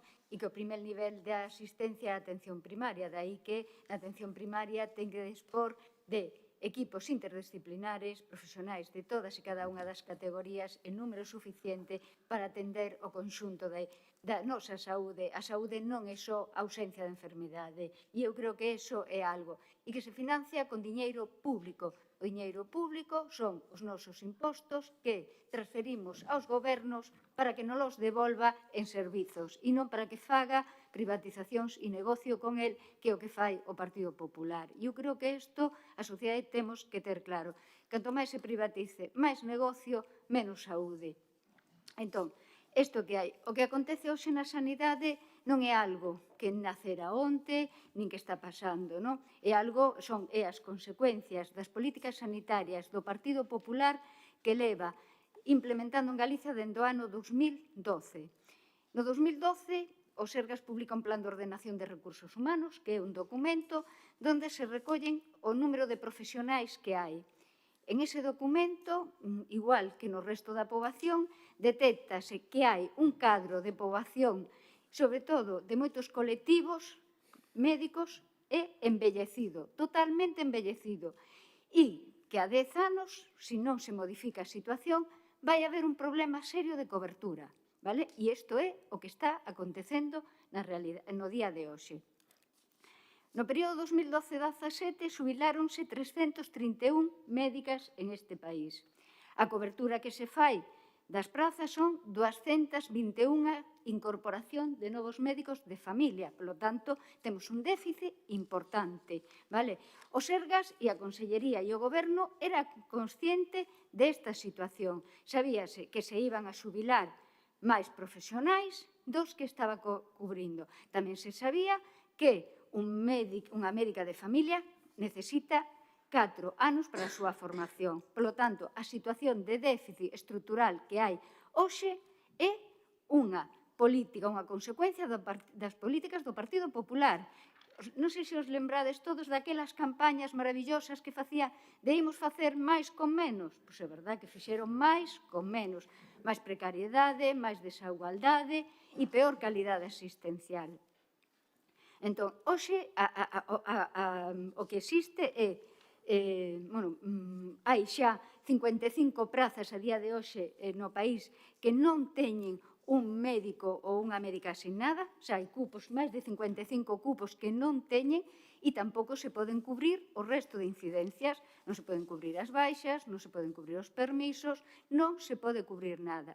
É unha situación que vai a empeorar nos próximos anos como o Partido Popular siga facendo esa política. Entón, isto é, eu insisto, é consecuencia, isto é planificado, isto foi planificado, isto non é algo que nace espontáneo, ni algo que nada, isto é planteado. No tema dos pediatras temos a mesma situación. As xubilacións de pediatras foron 175, 2012-2017, que pode ser que non sexan tantas, pero como non temos datos, os sacamos do plan. O mellor alguén que prolongou a súa vida laboral, que é o que di o Sergas.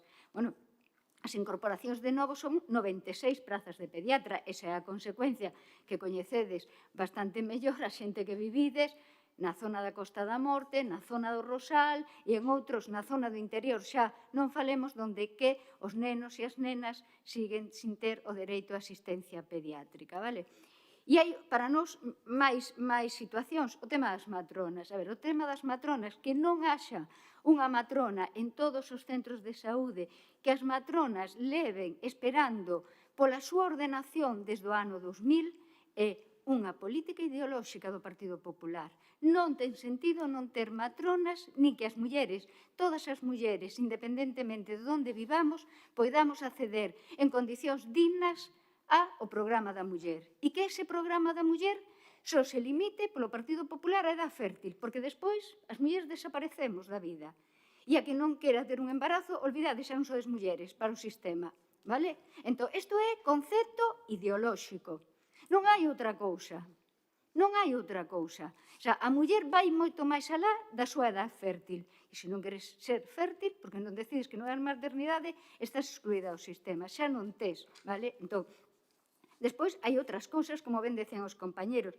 Desde o ano 2008 levamos exixindo, porque había un acordo do goberno bipartito, de falar das TIS, das tarxetas sanitarias que tiña cada profesional e que tiña que haberse correxido o que decía o compañeiro Álvaro. Non ten sentido unha enfermeira para 2 ou 3 médicos, que iso é medicina de campaña. O que decía o compañeiro, o sea, hai unhas listas, as listas dos Sergas, onde a xente paga unha taxa para incorporarse, onde hai persoal administrativo para poder dar un bo servizo e non que fales con unha máquina que se ademais lle falas en galego esquécete porque xa a máquina non sabe, vale? A máquina é como da nena, non? Ese vídeo desta nena tamén do programa, bueno, pois iso que acontece que a máquina dos Sergas dende fai moitísimos anos, non? E o resto de o que decía Rosa, da necesidade de profesionais, de psicoloxía clínica. O Sergas publica o plan de prevención do suicidio, o plan de prevención de suicidio. Datos desta área, dun coñecido, acude familiar o 4 de decembro ao servicio de urxencias do hospital con un brote e con intento de suicidio, dalle cita en saúde mental revisión o 9 de decembro, está ben, próxima revisión 12 de maio de 2022. Xa é a situación, vale? Entón, esta situación que describimos e que como usuarias e usuarias sufrimos todos, nos insistimos, isto é unha planificación da política sanitaria do Partido Popular e que quere o lema ese de Rajoy, canto peor, mellor, non? Canto peor este o sistema sanitario público e máis facilidade para incrementar as prestacións a través deso dos proveedores de servicios privados, non? Os orzamentos, xa o comentaban antes, un orzamento que é maior, é verdade, que o orzamento destinado á sanidade é maior que os anos anteriores, pero, claro, o que non din, o que non explican, que en ese orzamento, en ese incremento maior do orzamento, van 70 millóns do canon do Hospital de Vigo, van 50 millóns para as privadas, quere decir que aquí todo o que se incrementa en orzamento con respecto a anos anteriores está destinado á sanidade privada. E comparativamente o capítulo de personal e os servicios públicos cada ano teñen menor orzamentos. Precariedade laboral e tasa de reposición. Bueno, a precariedade laboral é algo cronificado que vimos denunciando no sistema, porque non ten sentido que cando tú detectas unha necesidade permanente e estrutural, as persoas se lle fan contratos por días, por meses e por horas. Eso xa non é que seas un mal xestor, eres totalmente ou inepto ou pretendes outra situación, porque se tú tes determinado que hai unha praza ou unha ausencia dun titular que vai a durar un tempo previsible, que razón ten a que ti a persoa que está a facer esa sustitución a contrates por día ou a contrates a media xornada cando ten un cupo de, o mellor, 80 consultas diarias, non? Entón, cales son as alternativas? O comentaban os compañeros, os salarios. Nos temos un acordo con os salarios do conjunto dos profesionais e das profesionais do sistema sanitario público aplicados nun DOGA no ano 2008. Que xo foi cando chegou? Non lo veo con o partido, que foi un acordo, chegou no 2010, e conxelou os salarios, conxelou ese acordo, porque decía que eran uns salarios percibidos injustamente. Vale? Ese señor que presume de todo, percibimos. A media dos nosos salarios, do conxunto dos salarios dos empregados e empregadas públicas, é 200 euros mensuais inferiores que unha persoa que o percibe con todo o dereito, que é unha persoa que traballa na administración autonómica, que traballa de luns a venres de 8 a 3, fronte a unha prestación de servicio do personal do Sergas e traballo a quendas mañá, tarde e noite, ás 24 horas do día e os 365 días. Esa é a situación. Unha situación que, como decían os compañeros, deuse a agravar en isto, porque o Covid que fixo foi facer un espello público da situación que hai na sanidade. Xa, isto está a pasar, que as condicións precarias, a falta de profesionais, as políticas sanitarias do PP, a incompetencia e ineptitude, que eu a veces digo que non poden ser tan incompetentes ni tan ineptos. Isto é unha folla de ruta planificada e estructurada, non? Se funciona ben a sanidade pública, non se recorre a sanidade privada. Entón, hai que, volvemos, isto é, a sanidade se acaba convertindo en un mecanismo máis, un instrumento máis do capitalismo. Vamos a deteriorar a sanidade, vamos a facer que a sanidade privada funcione mellor. Por iso hai este desmantelamento, porque senón non se entende. Non se entende que non se teña unhas boas condicións laborais, non se entende que en este momento se este pedindo un esforzo maior cada día aos profesionais para que prolonguen a súa vida laboral, para que fagan xornadas complementarias para atender a demanda normal e a demanda COVID, eso si, a custe cero, vale? A custe cero, porque os fondos que chegan para a COVID, aquí non se sabe onde foron, para a sanidade non foron. Entón, non sabemos onde foron. Entón, creemos, nos levamos desde a CIGA anos denunciando esta situación, como ben decían os compañeiros, hai alternativas, se poden mellorar as condicións laborais, se poden mellorar os cadros de personal, se poden mellorar as condicións dos titores e das titoras clínicas. Temos presentado unha serie de baterías e de medidas que se poden facer, eso sí, destinando os orzamentos da sanidade ao sistema público, que é o fundamental, querendo cambiar estas políticas e estas dinámicas que ten o Partido Popular, e isto pode ter unha transformación. De seguir así, bueno, pois seguiremos cada día peor, os profesionais, como ben decían, cada día máis queimados, con máis carga de traballo, buscando outras alternativas laborais, tanto na privada, que está ofrecendo para médicos e médicas condicións mellores, e o sistema sanitario seguirá deteriorándose. E é curioso, porque eu outro día decía, bueno, que isto non ten sentido, vichedes estes días na prensa que a medida estrela que presentou o conselleiro en Madrid era incrementar a compatibilidade para o persoal. Quer decir, esa é a súa medida estrela. Se o persoal médico que xa está cansado, fatigado de traballar, a única medida estrela é que compatibilice ca privada.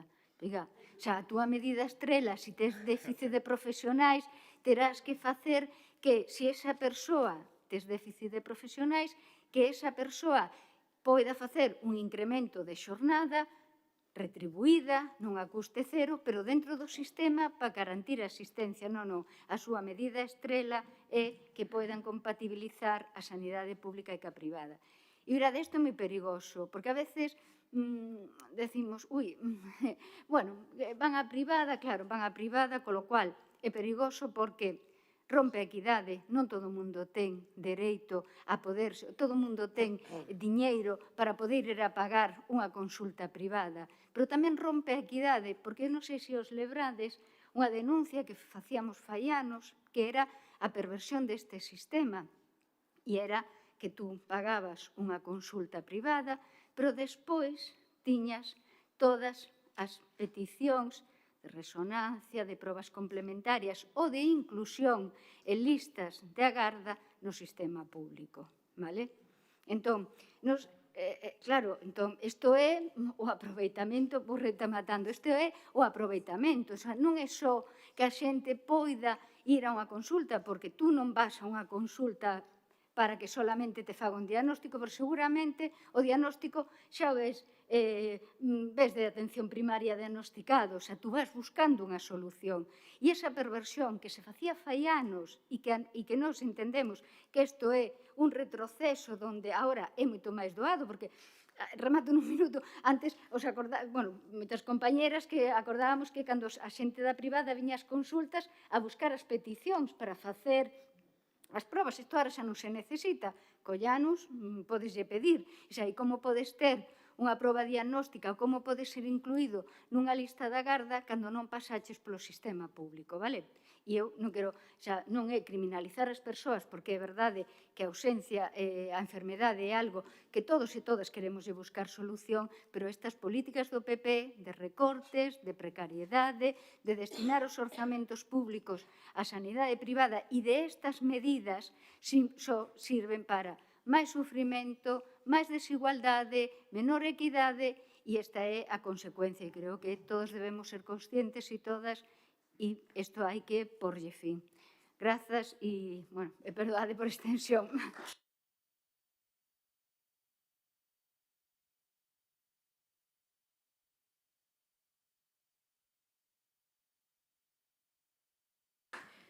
Bueno, como era de prever, imos mal de tempo, pero imos abrir igual nesta mesa, logo na outra tamén, un pequeno coloquio a aquelas persoas que queidades intervir. Creo que quedaron encima da mesa diagnose, alternativas, que necesitaríamos tal a dimensión do problema, precisaríamos estar aquí uns cuantos días seguidos para poder abordalo, pero, bueno, creo que foron saindo as cousas fundamentais. Tiña aquí quería a palabra aquí o compañeiro. Vale. Decides mo nome porque cas máscaras...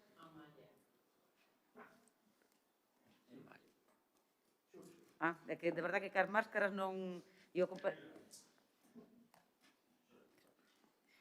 Dalle. Sí. Vale. Bo día, son José Antonio Parada, médico de cardioloxía no Hospital Álvaro Cunqueiro de Vigo. E como ben dixeron os compañeiros, a atención primaria, eixo principal da sanidade, avanza de forma acelerada cara ao desprestixio e cara á desaparición. Os problemas fundamentais, dende o meu punto de vista, son dous: a demanda crecente e as condicións laborais. Gustaríame expoñer os dous pilares dende as testemunhas que recollín dos compañeiros médicos de atención primaria da área sanitaria de Vigo. En canto á demanda, 7 minutos por paciente, axendas interminables, pacientes en cita, reclamacións. Como chegamos a esta situación? A pandemia foi aproveitada para experimentar un tipo de atención telefónica, que máis que un éxito, como ben dixo o compañeiro, resultou un fracaso. Pacientes crónicos totalmente descontrolados, patoloxías graves non detectadas. Os pacientes, polo medo e por este tipo de atención, chegaban tarde. A medicina avanza, e tamén avanza en complexidade. A resposta ofrecida pola Administración foi diminuir o tempo por paciente en xornadas extenuantes para os profesionais. Coñecido o problema, que podemos facer para diminuir a demanda? Eu penso que o primeiro punto é a educación da cidadanía. Temos un sistema sanitario que ata hai pouco era un modelo, era a envexa de Europa. Un sistema financiado polos impostos, só equiparable ao de Inglaterra e ao de Dinamarca, pero que pouco a pouco avanza cara a desaparición. Os únicos dous países de Europa que teñen un sistema de copago farmacéutico únicamente restringido aos fármacos son o Estado español e Dinamarca, e debería de ser un motivo de orgullo que teñamos este tipo de sistema, e a cidadanía debe de coñecer que os profesionais só teñen 7 minutos para atender as demandas. E, polo tanto, hai que coñecer dende a escola como funciona o noso sistema sanitario. E, por outra parte, a outra proposta que propoño para diminuir a demanda é a subespecialización en atención primaria, subespecialización que tamén ocorre no meu ámbito, na cardioloxía. É dicir, como a medicina avanza en complexidade, en atención primaria, como fan en Inglaterra, o que propoño é aumentar o tempo de especialización. É dicir, en vez de 4 anos, 5 anos, e cun ano restringido ao que o profesional queira adicarse. Por exemplo, un bloco de cardioloxía, respiratorio, para responder á demanda deses pacientes. E, se o especialista da atención primaria está máis formado neste ámbito, poderá responder moito máis rápido á demanda dos pacientes e a atención sanitaria será moito mellor e aumentará o prestixio dos profesionais. E o segundo punto, o segundo pilar do problema, para min son as condicións laborais que, como ben expuxo o meu compañeiro. O Sergas compórtase como a empresa privada máis despiadada. Os profesionais viven na incertidume, encadeando contratos de semanas, cubrindo as axendas de outros compañeiros. Pérdese o seguimento longitudinal dos pacientes, que é a característica fundamental da atención primaria. O que eu propoño é unha reformulación de especialidade, tomando como exemplo ese país, Dinamarca, cun modelo semellante sanitario. E, por último, especificar que ben é certo que non hai profesionais porque non hai unhas condicións laborais atractivas e temos que conseguir condicións laborais atractivas para os profesionais da atención primaria. Moitas gracias.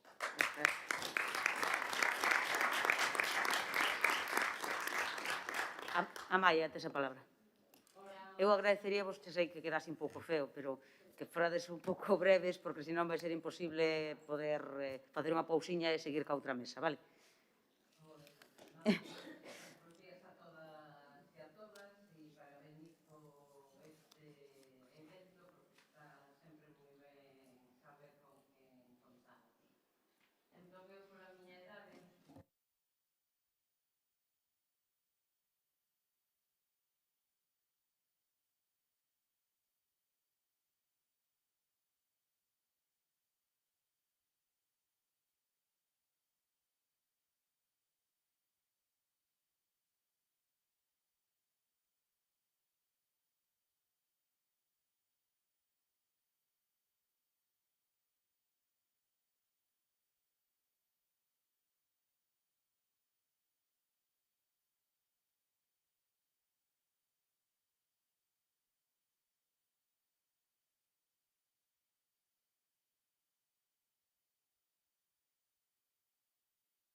magos os profesionais.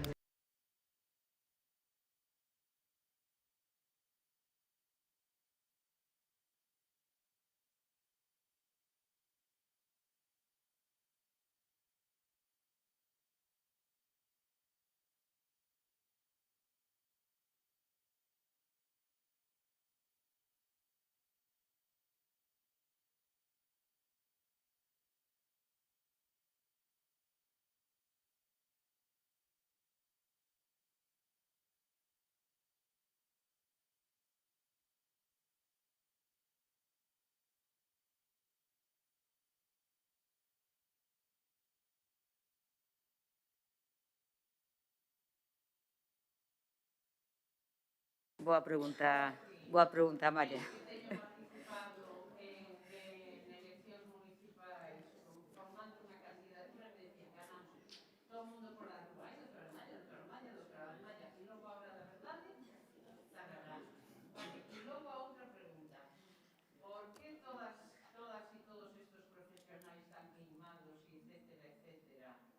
Non se levantan en pé de guerra, que xa hai exemplos de que ocurriu en Vigo, cando cesaron en bloque as xefaturas.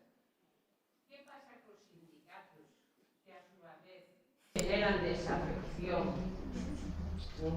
e a veces non apoyan, non apoyan isto? Porque os profesionais da medicina non formamos parte deses sindicatos, porque, claro, non somos proletarios, non somos mini deuses. Creo que desde as centrais sindicais, aquí hai alguna presente, tamén terían que facer a súa revisión, porque para mí, en concreto, que todo Vigo saíra dicindo estas beneficios algo ten que ver con todo. Gracias.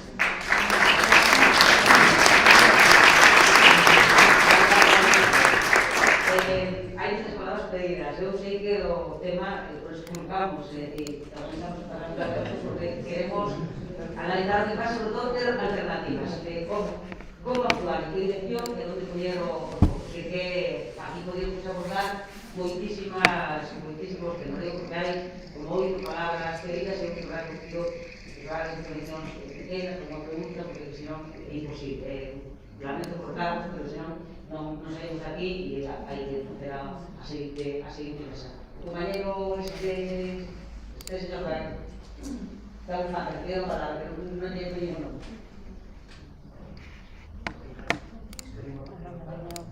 Perdón, claro, entonces, usted, vale, perdón, sabía. Buenos días a todas y a todos. En primer lugar, felicitar esto que se celebre esta mesa, porque esto que estamos facendo tiña que haberse feito xa fai moito tempo en moitísimos municipios de Galicia. Para que? Nada máis ni nada menos que fai información.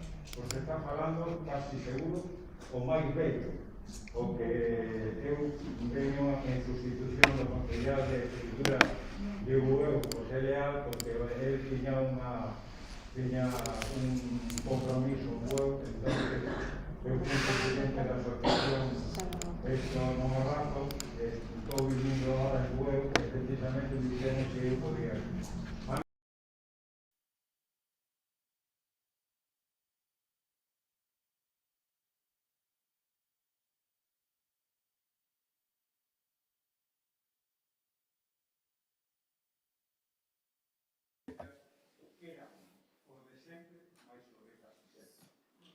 Entonces aquí o que fai falla como alternativa é que a ciudadanía se conciencie que a sanidade é un dereito que temos todos os ciudadanos. Non hai color, porque a nosa vida depende precisamente dos facultativos, o cual quero mostrar toda a miña solidaridade, así como a xente que está nas oficinas, etc. Eles son os que nos cuidan. Pero a utilización política e partidista do COVID-19 polo señor Núñez Feijóo que hasta para toda a información e decisión sobre a pandemia nos medios de comunicación, aproveitando o traballo realizado polo persoal da sanidade pública no seu beneficio político-social. Mirad unha cousa, a esta sentuza, porque así pensamos, esta sentuza non cambiará. O seu esquema é que nosotros vivamos igual que Norteamérica. O que teña cartos, ese se podrá curar, e o que non, lle darán unha pastilla para o dolor cando o resista, cando non, fallecerá e punto de pelota. Hai unha cousa que me preocupa enormemente, que é que xa nos están dicindo que os contratos temporais que se firmaron para evitar o colapso sanitario empezan a reducirse e non renovarse. A todo isto se suman as carencias estruturais do sistema da salud pública, donde as organizacións estiman que se necesitarían unos 20.000 médicos e 100.000 enfermeiros. Mirad unha cousa, isto non é da hora. A ciudadanía o sabe, e a ciudadanía non é consciente do que pode suceder. Eu xa non digo por min que me quedan 4 telediarios, pero os meus fillos e os meus netos van ter que vivir con este problema, van ter que solucionarlo. Porque, claro, con sueldos de 1.000 euros, non creo que pueden a mí son un hospital a pagarse unha operación que sea unha intervención quirúrgica dun cancro ou de outro tipo. Entonces, por lo tanto, o único que pido é unha cousa. Hai xa comunidades autónomas, por exemplo, Valencia, na cual o Hospital Universitario de Torrevieja volve a ser público tras a finalización do contrato de concesión administrativa que ostentaba Rivera Salud, como ostenta Provisa, como ostenta o de Domínguez en Pontevedra, e damos de cartos a Fátima. Provisa recibe 50 millóns de euros ao ano, vayan ou non vayan esas cartillas este hospital. Entonces se está desgastando un diñeiro público, porque eu non estou en contra da sanidade privada, que quero montar unha cuestión que o faga. Que o faga cos cartos dele e que se busque que queira gastar o diñeiro é moi señor de facelo, porque el diñeiro que quere irse. Ahora, os restantes, os curantes, a xente sencilla do povo, o que ten que defender con uñas e dentes é precisamente a sanidade pública.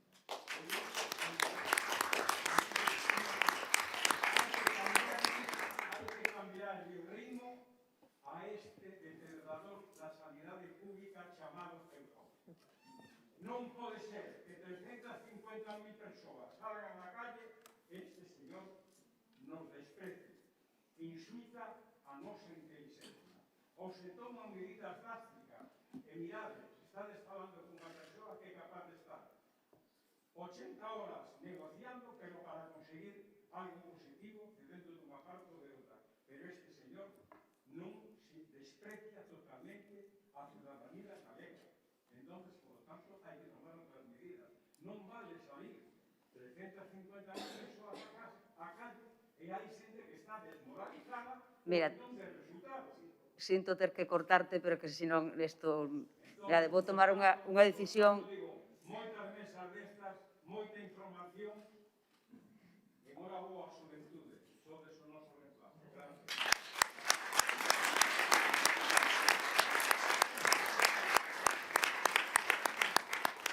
Mirade, para facer posible que fagamos a xornada con un pouco de normalidade, imos deixar aquí, están as palabras pedidas, pero imos facer unha pequena pausa para tomar un café, intervén a segunda mesa e retomamos Bueno, a ver, eu, se queredes, a ver, é que agora hai moitísimas palabras pedidas. Se seguimos co coloquio, a seguinte mesa vai intervir moi tarde, entonces eu, a ver, tiña a palabra, hai 10 e non sei cantas que estaban agora pedidas. Eu, non sei, hai unha, por alusións, efectivamente, interpelábase directamente aos sindicatos, interpelábase a que hai que facer outras cousas.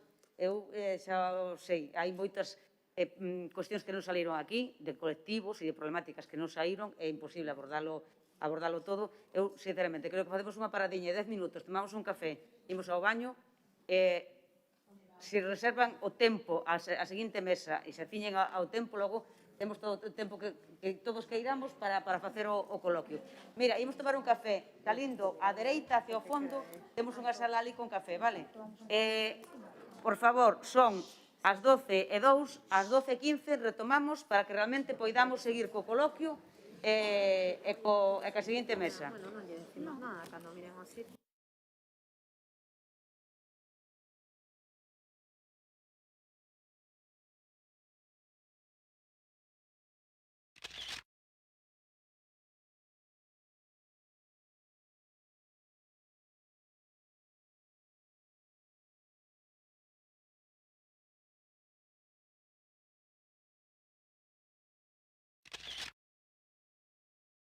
Por primeira vez na historia hai listas de espera de até 2 semanas para poder acudir á túa médica de cabeceira.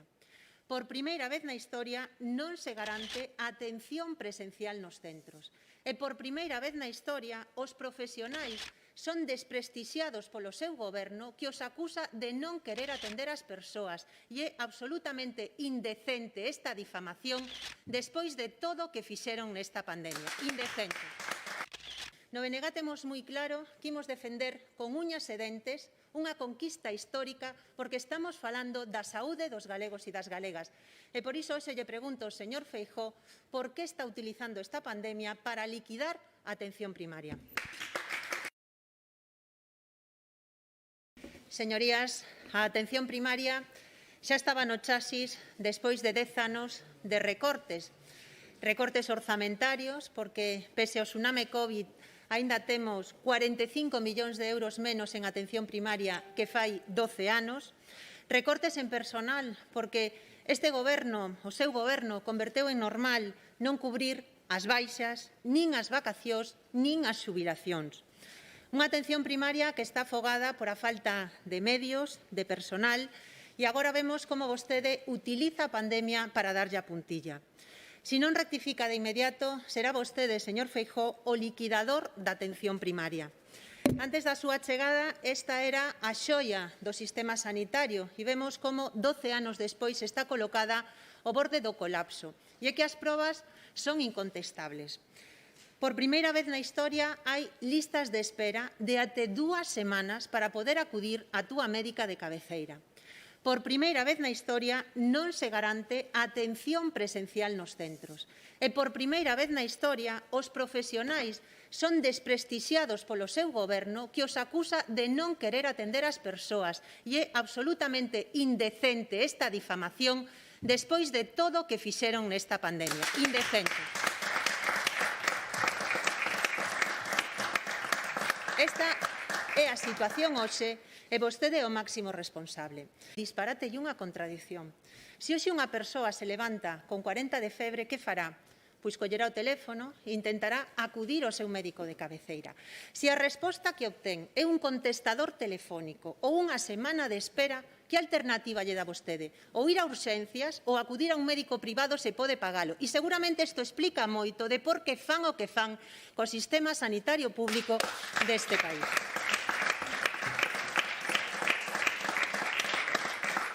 E no BNG decímolo alto e claro, hai que rescatar a atención primaria e facémoslle propostas concretas, realizables, para poder conseguir unha mellor saúde dos galegos e das galegas. A primeira, un plan de choque para a atención primaria de 200 millóns de euros e vostede xa non ten excusas. Utilice esos 200 millóns de euros da devolución do IVE para destinarlo á atención primaria. En segundo lugar, hai que dotar os centros de saúde de personal en todas as categorías e cun obxectivo moi claro, que é garantir a atención presencial ao 100% das persoas que o necesiten. En terceiro lugar, xerencias de atención primaria con capacidade de decisión e con orzamentos. Cuarto, un obxectivo ambicioso para esta legislatura, que destinemos o 25% do orzamento de sanidade á atención primaria e non o 15% como neste momento, que é absolutamente insuficiente. E, por último, convoque as 6.000 prazas vacantes que hai nos Sergas. Como ve, señor Feijóo, hai solucións. O único que se require é vontade política para poder mellorar e rescatar a atención primaria. E ten que decidir de que lado está. Si quere rescatar a atención primaria ou quere liquidala. No BNG temos moi claro que imos defender con uñas e dentes unha conquista histórica porque estamos falando da saúde dos galegos e das galegas. E por iso hoxe lle pregunto ao señor Feijóo por que está utilizando esta pandemia para liquidar a atención primaria. Gracias, señora Pontón. Señor Feijóo, sabe o que é impropio? Impropio é aproveitar unha pandemia para darlle a puntilla ao sistema de atención primaria. Impropio é levar 12 anos desmantelando e cunha política de acoso e derribo dos servizos públicos. E impropio é ver ao seu goberno acusando o personal médico que deu tanto nesta pandemia de non querer atender os pacientes. É unha indignidade, eso, señor Feijóo, sí que é impropio dun goberno que está atacando a atención primaria deste país. E mire, escoite o que levan dito os profesionais nestas últimas semanas. É inadmisible que a falta de profesionais sexa usada para culpalos, cando todos estes problemas proceden dunha mala xestión e dunha nefasta previsión de necesidades. Non é admisible que se traslade á opinión pública a sensación de que a demora asistencial é culpa dos traballadores de atención primaria. A cidadanía hai que contarlle a verdade en lugar de culpabilizar o traballador. Non o di Ana Pontón, di un médico de atención primaria. O acto médico susténtase na relación médico-paciente. Todos queremos ver aos nosos pacientes nas nosas consultas, estar cerca deles, escoitalos, atendelos, en definitiva, axudarlles a recuperar a saúde. Se a Administración quere volver á situación anterior, teno moi fácil. Quen lle fala, señor Feijóo, non é Ana Pontón, é un médico de familia. O problema é que existen listas de espera en atención primaria. As causas, e unha e outra vez, son denunciadas. Falta personal, falta previsión de recambio xeracional. Estamos cansas de traballar en xornadas maratonianas, interminables, con falta de recoñecemento e incluso de respeto. Exiximos dignidade e respeto, exiximos medios, exiximos unha rectificación e unha desculpa. Este é o que está dicindo o personal de atención primaria da súa política sanitaria. Non deben ir as cousas tan ben cando temos ao personal desta maneira. E está ben, señor Feijóo, que 12 anos despois veña vostede a acordarse de que fan falta médicos e médicas neste país. 12 anos gobernandos e acordalle agora que temos un problema de relevo xeracional. Pero que en vez de botar balóns fora, estaría ben que fixera os seus deberes. Porque hoxe temos un problema e é que o 60% dos MIR que acaban este ano rexeitan os seus contratos de atención primaria pola precariedade que ten instalado nos Sergas. Reteña o personal que traballe. Leva 12 anos. 12 anos, 30 anos de Partido Popular e non temos nin regulada a figura de titor en atención primaria e sabe que non hai titores suficientes e que, por lo tanto, o que está facendo de novo é unha cortina de fume. E, mire, temos memoria e todos e todas recordamos o que leva pasado neste país en atención primaria. Recordamos o personal, aos xefes de atención primaria en Vigo que dimitiron en bloque por a súa política sanitaria. Recordamos Verín non se pecha. Recordamos os seus recortes en sanidade pública, recordamos as privatizacións. Claro que temos memoria, señor Feijóo, e o que lle pedimos é que rectifique, que deixe de liquidar a atención primaria, porque o que está en xogo é o máis importante que temos, a saúde. Rectifique, señor Feijóo, e non sexa o liquidador da atención primaria deste país. Gracias, señora Pontón.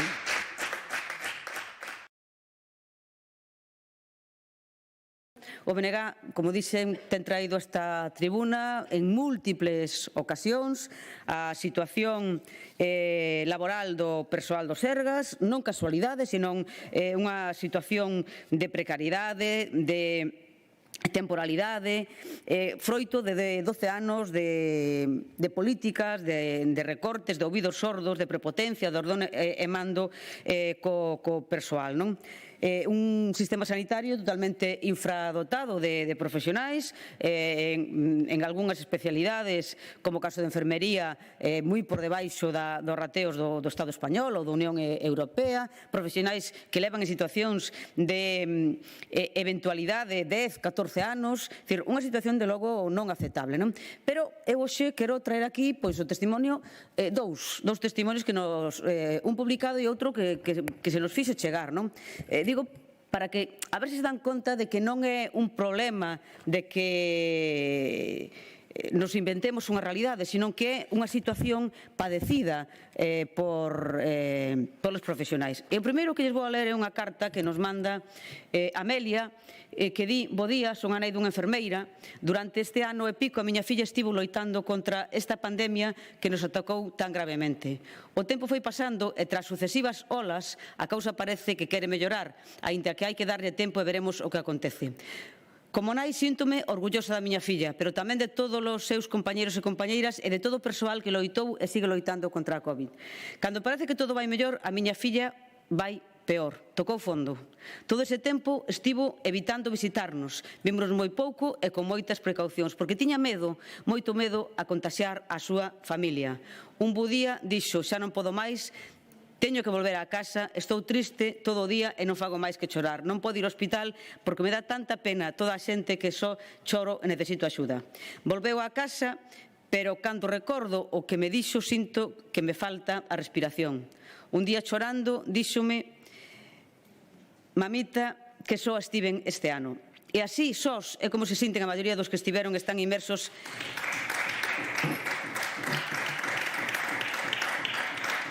Continúa a carta dicindo: así sós é como se sinten a maioría dos que estiveron e están inmersos nesta batalla. Pero eu quixera saber como se sinten os nosos gobernantes, os que tiñan que poñer as persoas antes que os seus intereses políticos. O Premio Princesa de Asturias está moi ben. Supoño que xa sabedes que moitos enfermeiros e enfermeiras din que no currículum vai quedar sensacional.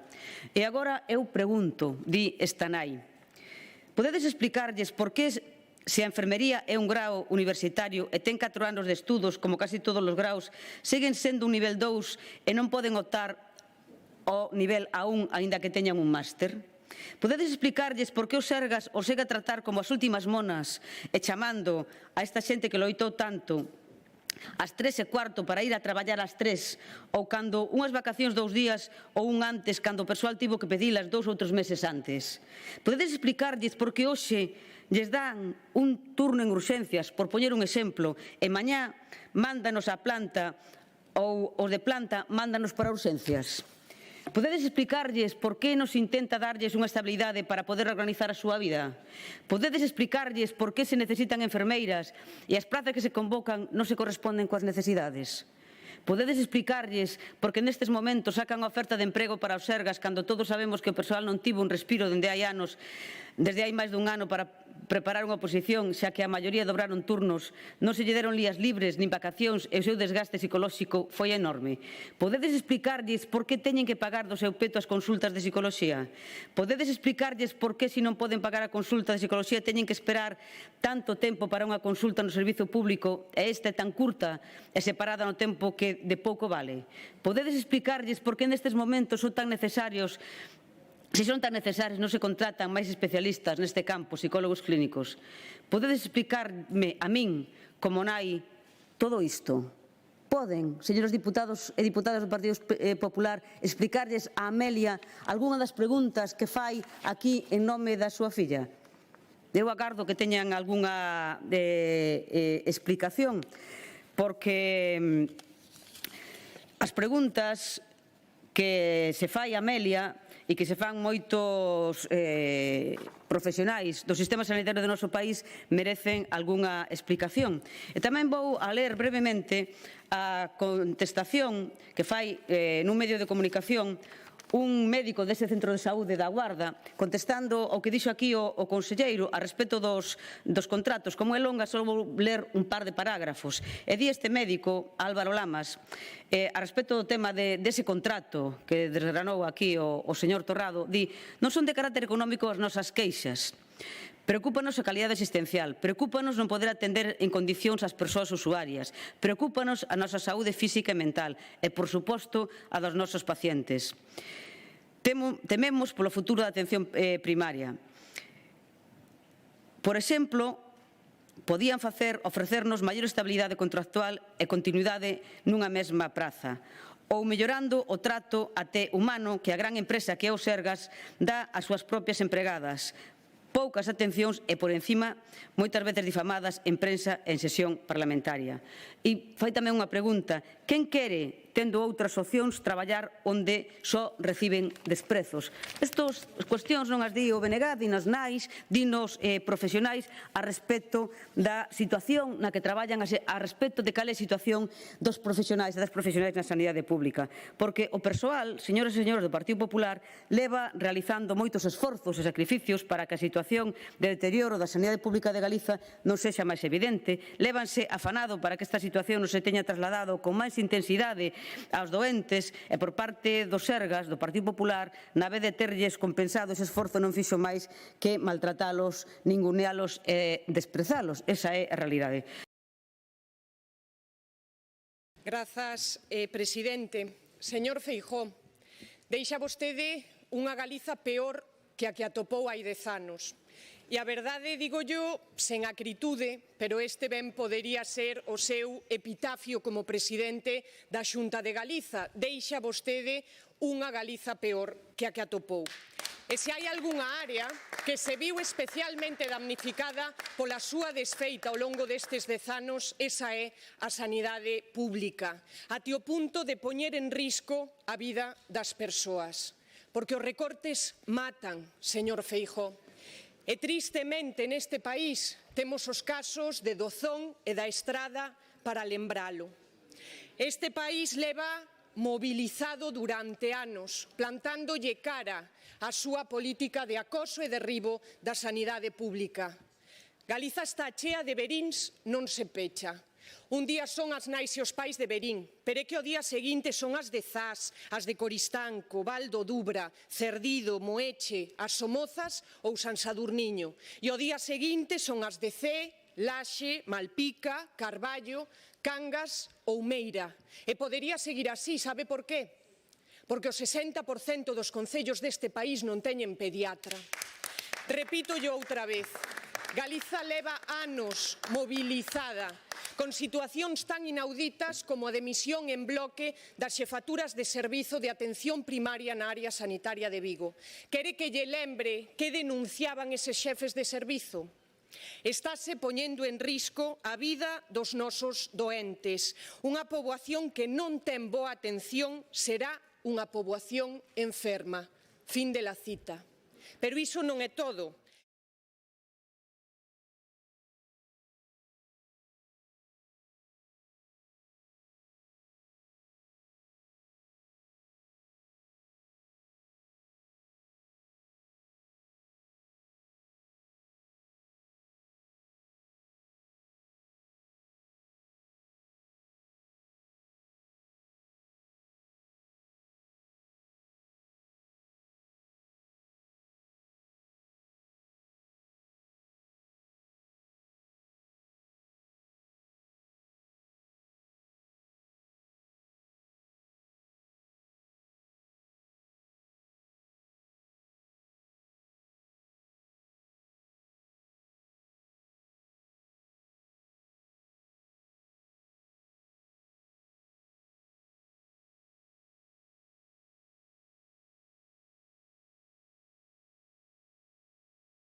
Bueno, imoslle dando comezo a esta segunda mesa onde despois de escoitar falar aos colectivos dos profesionais tamén teñen a palabra os colectivos e plataformas que foron xurdindo ao longo e largo de todo o país en defensa da sanidade pública, onde se conxuga tanto as denuncias por parte de profesionais como iremos vendo, como tamén das propias pacientes e usuarias do sistema. Así que, seguindo a mesma orde que seguimos na mesa anterior, imos pola orde que aparece no programa, comeza entón Marían Rodríguez, que ven da Barbanza e que dará conta das deficiencias desta área.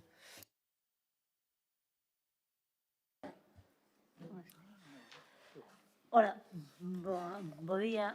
Primeiro, agradecer ao BNG que invitara a nosa plataforma a estar en unha xornada como esta unha vez máis, porque é a segunda vez que participamos. E, bueno, intentarei ceñirme aos 5 minutos asignados.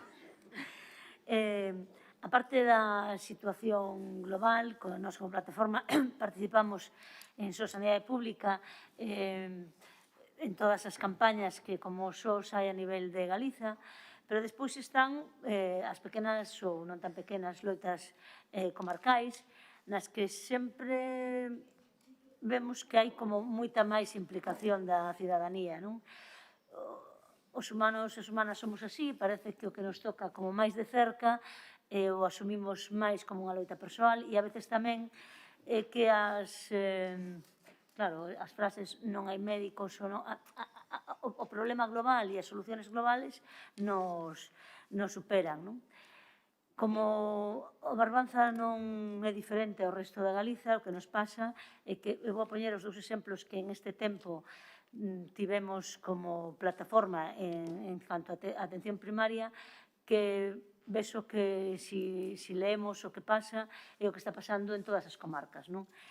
Nos, a finales de agosto, hubo un movimento de que hubo xente que se acercou a nós para plantexarnos que tiñamos que facer algo en concreto co Centro de Saúde de Ribeira, porque dentro dunha situación global mala, na nosa zona, o gran problema sempre era o Centro de Saúde de Ribeira. Por que? Porque partíamos de que levábamos meses que o habitual era que de 9 médicas estuveran traballando 5. Cando había algunha incidencia, nos podíamos poñer en 2, en 3. Entón, claro, se partimos de que durante meses están traballando 5 de 9 médicas, que pasa? Que a xente non ten atención primaria que, por definición, ten que ser unha atención continuada, onde ti vexas sempre a tua médica que non que cada vez teñas que contarlle a historia a unha persoa diferente, non?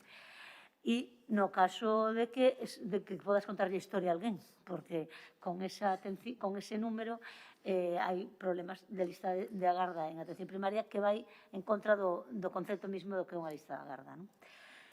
Para min, que fixemos unha recollida de asignaturas, teño que decir que levo na plataforma desde 2011 con movimentos moi activos en algún momento, pero o que máis me chamou a atención desta recollida de asignaturas foi que eu cheguei ao Centro de Saúde de Ribeira ás 9 da mañán a montar a mesa e tiña cola para asinar.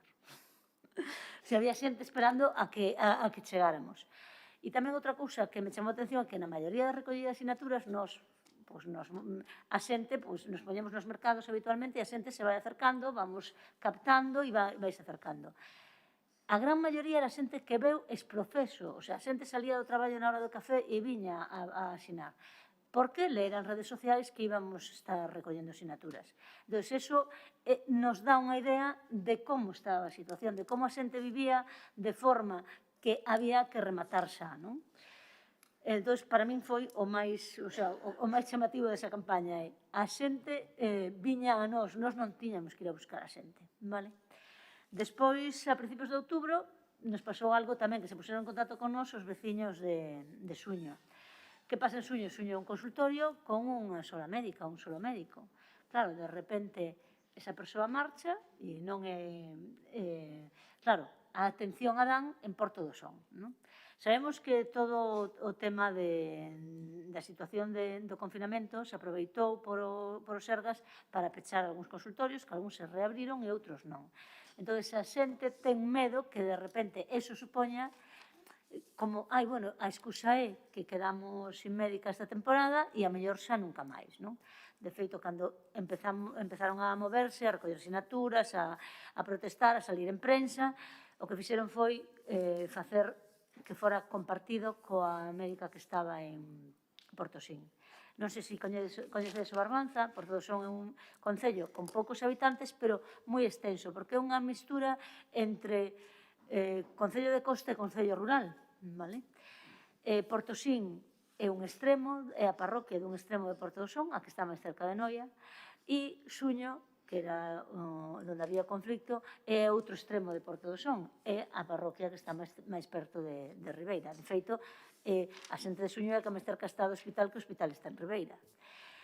Entón, bueno, eso tamén era, como parecía como pouco lóxico para a hora de eficiencia. En medio dunha mañán, a persoa ten que trasladarse dun extremo a outro, non?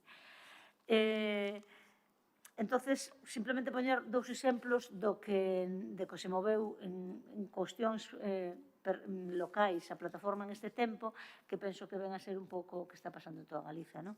O medo de peche dos consultorios rurais, porque pensemos que nos consultorios rurais a veces non hai tantas cartillas como nos centros grandes, pero é un tipo de poboación máis maior, sin acceso a coche propio ou a capacidade de conducir.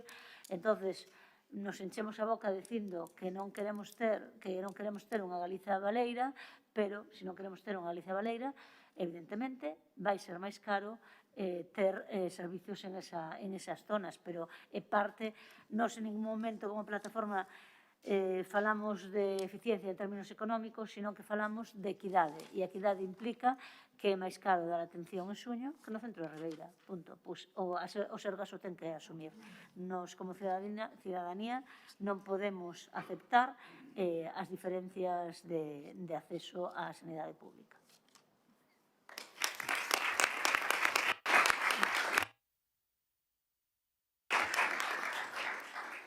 Perfecta no tempo estipulado. Damos entón agora a palabra a Xesús Vila Sánchez, que ven en nome da Xunta de Persoal do Hospital Público de Valdeorras e que tamén dará conta dos conflitos que se están a dar últimamente nesa zona. Moitas grazas. A verdade é que a compañeira fixe un discurso que cuadra bastante con meu. Debe ser que somos de zonas parecidas rurais. A cuestión é que a mobilización social, que nos vimos aquí a falar de mobilización social e o que facemos cada un no noso sitio, é un mecanismo de resposta comunitaria ante un problema. Pero estes mecanismos de resposta comunitaria non xurden sós. Hai que, en todo caso, demostrarlle á cidadanía que ten un problema e, se é factible, explicar cal é a solución a ese problema. Pero para facernos eso, temos que adecuarnos ás condicións demográficas e características dos nosos territorios. Por iso cuadran bastantes das súas conclusións coas miñas. Entón, quería poñervos un exemplo antes de que falen os compañeiros de zonas urbanas de que tipo de territorio estamos a falar cando falamos de Valdeorras. Mira, a Coruña como concello ten unha superficie de 37,83 km², 5 freguesías e unha densidade de población de 6.545,18 personas por km². Un concello noso, Vilariño de Conso, non ten 37,83, ten 200 km². Non ten 5 freguesías, ten 10. E non ten 6.545,18 personas por km² porque non chegan a 3, son 2,79. Claro, se eu poño un cartaz na Coruña ou poño 5 en os bares, podo esperar que o vexan 15.000 personas nunha semana. Se poño 5 en Vilariño, poden ver 15 personas, se hai suerte. Entón, iso é o que estamos a falar, de que as mesmas cuestións para un lado e para outro non son significativas. Bueno, iso Coruña, que é un sitio que dá unha densidade moi boa, non?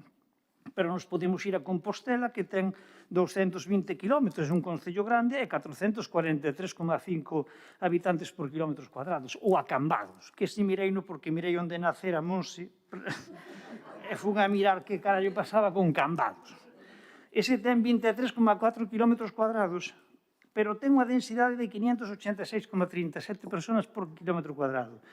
Viana do Bolo, que lle palea bastante a Compostela por territorio, ou a Veiga, que teñen 290 km cuadrados, un e outro 270, chegan a ter 29 freguesías, Cambados ten 5, e unha freguesía, unha parroquia, e detrás das parroquias veñen os núcleos de población, é dicir, aquí están xuntos en 5, aquí estarían xuntos en 29, pero ten 2,95 habitantes por kilómetro cuadrado.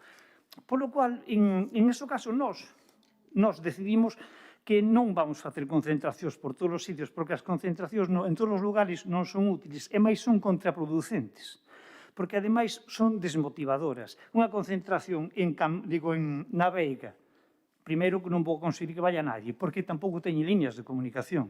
O sea, temos territorios baleiros e os poucos que hai non teñen líneas, nin teñen motivo de comunicación máis que o seu coche, que cuadrábamos co que decía ela. Van ou non van. Claro, se tú colles continuamente os mobilizas e continuamente os concentras, iránche dúas, con gran dor de corazón, a terceira vas ti, porque evidentemente non teñen ninguna posibilidade, nin van a ver que eso sea unha cuestión efectiva e rápida. Digamos que eu fago unha concentración, eu podo facer unha folga e presionar ao empresariado, pero non podo facer unha concentración e esperar que a administración responda. Entón, se me desmotiva o personal. Por lo tanto, esas concentracións nosotros só as facemos nos dous grandes núcleos que son os núcleos importantes de Valdeorras, son o Barco e a Rúa, que son grandísimos, pero o máis que ten deles son 156,72 habitantes por kilómetro cuadrado. Cambados xa tiña 586. Para volver a falar de en que situación nos movemos. Bueno, con todo isto fomos quen de facer concentracións durante 2 meses de máis de 200 persoas diante do Hospital do Barco e unha manifestación vai pouco de 4.000 e pico de persoas, que requiere unha historia, non? Pero é que, aparte de eso, queríamos poñer uns exemplos de en que territorio xogamos. Mirade, cando foi o rollito da modificación da Lei de Saúde, nós utilizamos unha das técnicas que utilizamos, que é facer mollarse aos concellos, e fomos por todos os concellos dando charlas, facendo explicacións, dando explicacións do que iba a pasar. En Vilamartín de Valdeorras conseguimos que se enchese o local onde estaban, claro que tiñan un problema, que estaban a punto de perder un médico, nos demais concellos fomos tendo máis ou menos, pero chegamos a un, e permitídeme que faga unha parodia do acento da alcaldesa, e cando chegamos había só unha persona, e te nos dijo, ai, oye, non te hai nadie, non se te debieron enterar, sabes? Claro, esa persona era a alcaldesa, puxose na porta e ningún veciño tuvo huevos a entrar dentro. E entón, esa señora dice, mira, pois ya que te estáis aquí os enseño el sitio. Os convido a un café e unha Coca-Cola e ya está.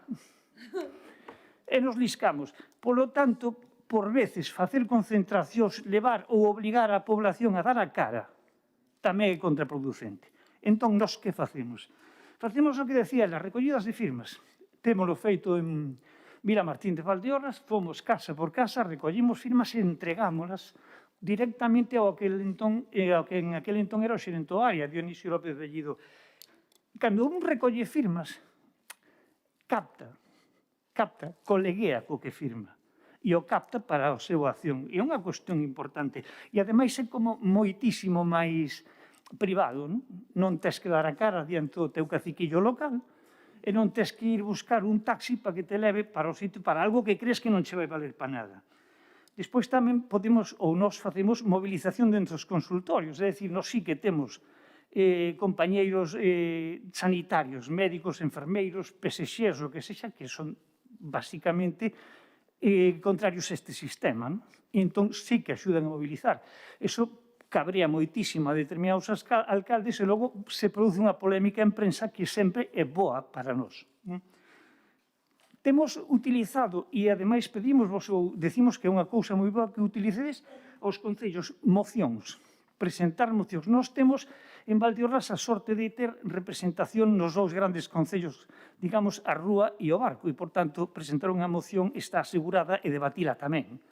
Logo hai concellos onde non temos representación ninguna, pero podemos facer que outros as presenten. Iso fai que os alcaldes se teñan que posicionar.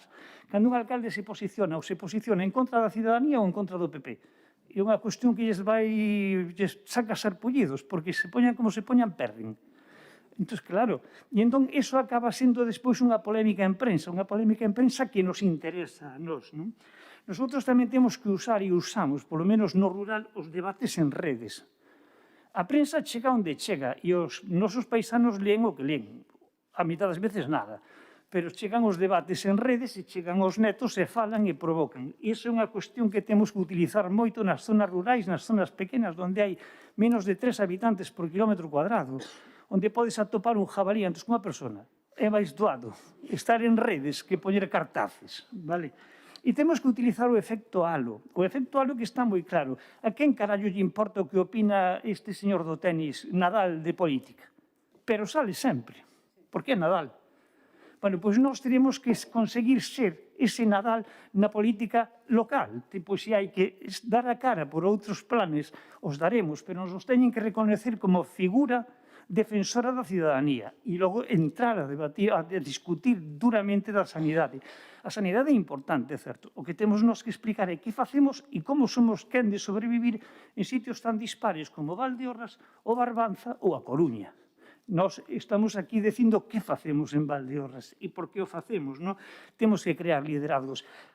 Como ele explicaba as situacións do Barbanza, vou vos contar algunhas situacións de Valdeorras. En Valdeorras se teñen deixado os consultorios periféricos sin médicos sin ningún problema. Deixan o enfermeiro e el decide se o manda ao centro de saúde do pueblo do lado ou manda directamente ao hospital ou lle di que vaya mañá que ten médico. Punto. E o teñen feito en Vilariño de Conso. Non pasa nada poblacionalmente, que é flipante, pero non pasa nada. Vale?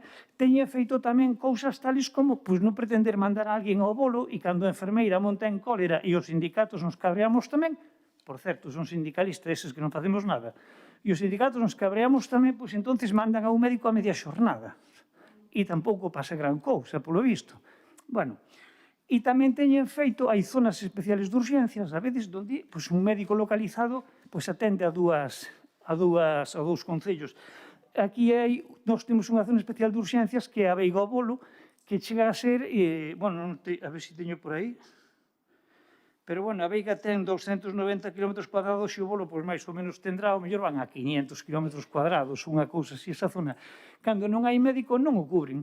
Simplemente disgregan a zona, pasan un trozo, pasan a Veiga ao PAC de Viana e o Bolo pasan ao PAC do Barco. No momento que fan eso, un só médico ten que atender a 800 km cuadrados de territorio de montaña. Non lles importa, nin que as TIS pertinentes son poucas, e xa está.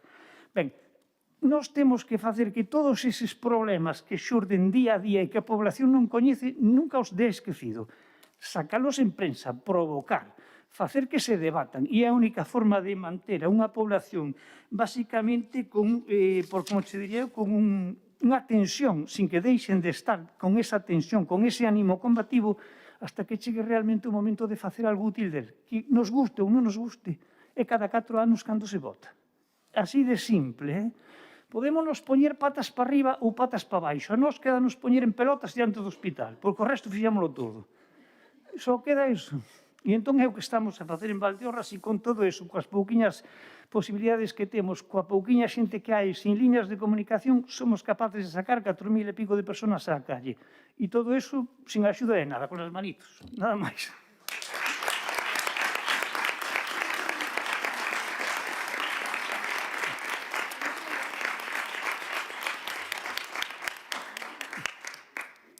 Moitas grazas, Suso. Damos agora a palabra a Xosé Dios, da plataforma de Compostela. Ola, bo día a todos e a todas. Ben, eu represento a plataforma Sosanidade Pública de Compostela e, como vedes, os problemas en cada unha das plataformas basicamente son os mesmos, pouco persoal e poucos recursos. A partir de aí, en Compostela, hai algo máis concreto, máis interesante en estes momentos, que é a remodelación que se vai a facer do Chus, donde, se vai a aumentar, se xa é un macrohospital, vai a ser bastante máis macrohospital, pero claro, se volven a olvidar de algo fundamental, que son as plazas de aparcamento. co cual, se agora é caótico, imaginadevos cando esa ampliación se realice. En Compostela temos funcionando o Consello Municipal de Saúde, unha pena, digo temos funcionando entre comillas, porque dende o PSOE non están pola labor de que ese Consello primeiro se reúna e despois que o que decide ou que orienta que se leve á práctica. Funcionou ben, tuvemos moitas xuntanzas, tuvemos moitas resolucións, moitos programas e a verdade é que era algo fundamental, pero, bueno, o PSOE, que está caendo, pois non o pon en marcha. Entón, seguimos reivindicando eso. Como estamos vendo aquí hoxe, é dicir, hai unha sanidade real, que é a que se está plantexando aquí e agora, e hai unha sanidade que, desde logo, non é a real, que é a de Feijóo e a de todos os seus acólitos, os seus medios de comunicación, que é imposible modificar uns conceptos que se teñen que, evidentemente, non son os que suceden día a día. O que sucede día a día o vive cada persoa cando ten necesidade de utilizar o sistema sanitario público. Entón, a partir de aí é cando nos damos conta, coño, que está pasando isto. Claro, claro, e antes estábamos, pois, iba a decir, na inopia, pero é por intereses que nos convencen desde a propia administración e desde os propios medios de comunicación que son correas de transmisión, basicamente, do que di a Consellería. A partir de aí, pois, aparecen unha serie de ocurrencias que non entendemos como pode ser o de a iniciativa que se está intentando agora de que un médico traballe na sanidade, traballe no seu consultorio e que depois vaya a facer dúas gardas. É dicir, estamos con unha persoa traballando en dous postos. Pois se esta vai a ser a solución, mal imos. Temos outro tema de incorporar os médicos da sanidade pública, da sanidade privada. Bueno, isto é tremendo, non? Porque aparte que se está cumplindo unha ilegalidade, que é a lei de incompatibilidades, que é unha lei estatal. Se iso sucede, sería terrible. E decirlle a Feijóo, como lle están dicindo desde a sanidade privada, que é moi estricto na aplicación da lei, pois, bueno, iso é algo tremendamente demencial, porque non ten sentido que cumplir unha lei sea estricto. É dicir, se cumpla a lei porque está aí e porque hai que cumplila. E non se poden incorporar médicos da medicina privada á medicina pública sin este criterio de que a sanidade pública ten que estar en mans de os servizos públicos, en mans de persoal que o teña que houbera na propia Consellería. Pero temos que falar dun concepto máis amplo, é dicir, agora estamos cos orzamentos, sabemos que os orzamentos de sanidade deste ano son mellores que os do ano pasado, pero son 47 millóns menos que no ano 2009.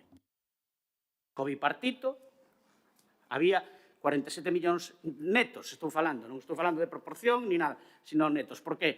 Porque no ano 11, no ano 12, no ano 13, os recortes foron tremendos na sanidade pública de Galicia. Entonces, a partir de aí, poden decir que si temos máis orzamento que o ano pasado e que o ano anterior, sí, pero moito menos, e sobre todo en montante, que é o que nos interesa, e en gasto por persoa, que é o que nos interesa, que son inferiores ao ano 2009. Se facemos un balanzo, é dicir, os orzamentos da Consellería son de 10.000 millóns nun ano. Multiplicamos por 12, nos vamos a 120.000 millóns de euros. Temos unha débeda pública de 7.000 e pico millóns de euros que se podían incorporar. É dicir, onde van esos cartos? Son capaces de decir que non temos 200 millóns, como está reivindicando o BNG, para mellorar a atención primaria, non decimos para resolver todos os problemas, que probablemente se necesitaría máis. Pero non temos 200 millóns en estos 120.000 millóns para dedicar ao ben máis preciado que temos, que é a nosa saúde.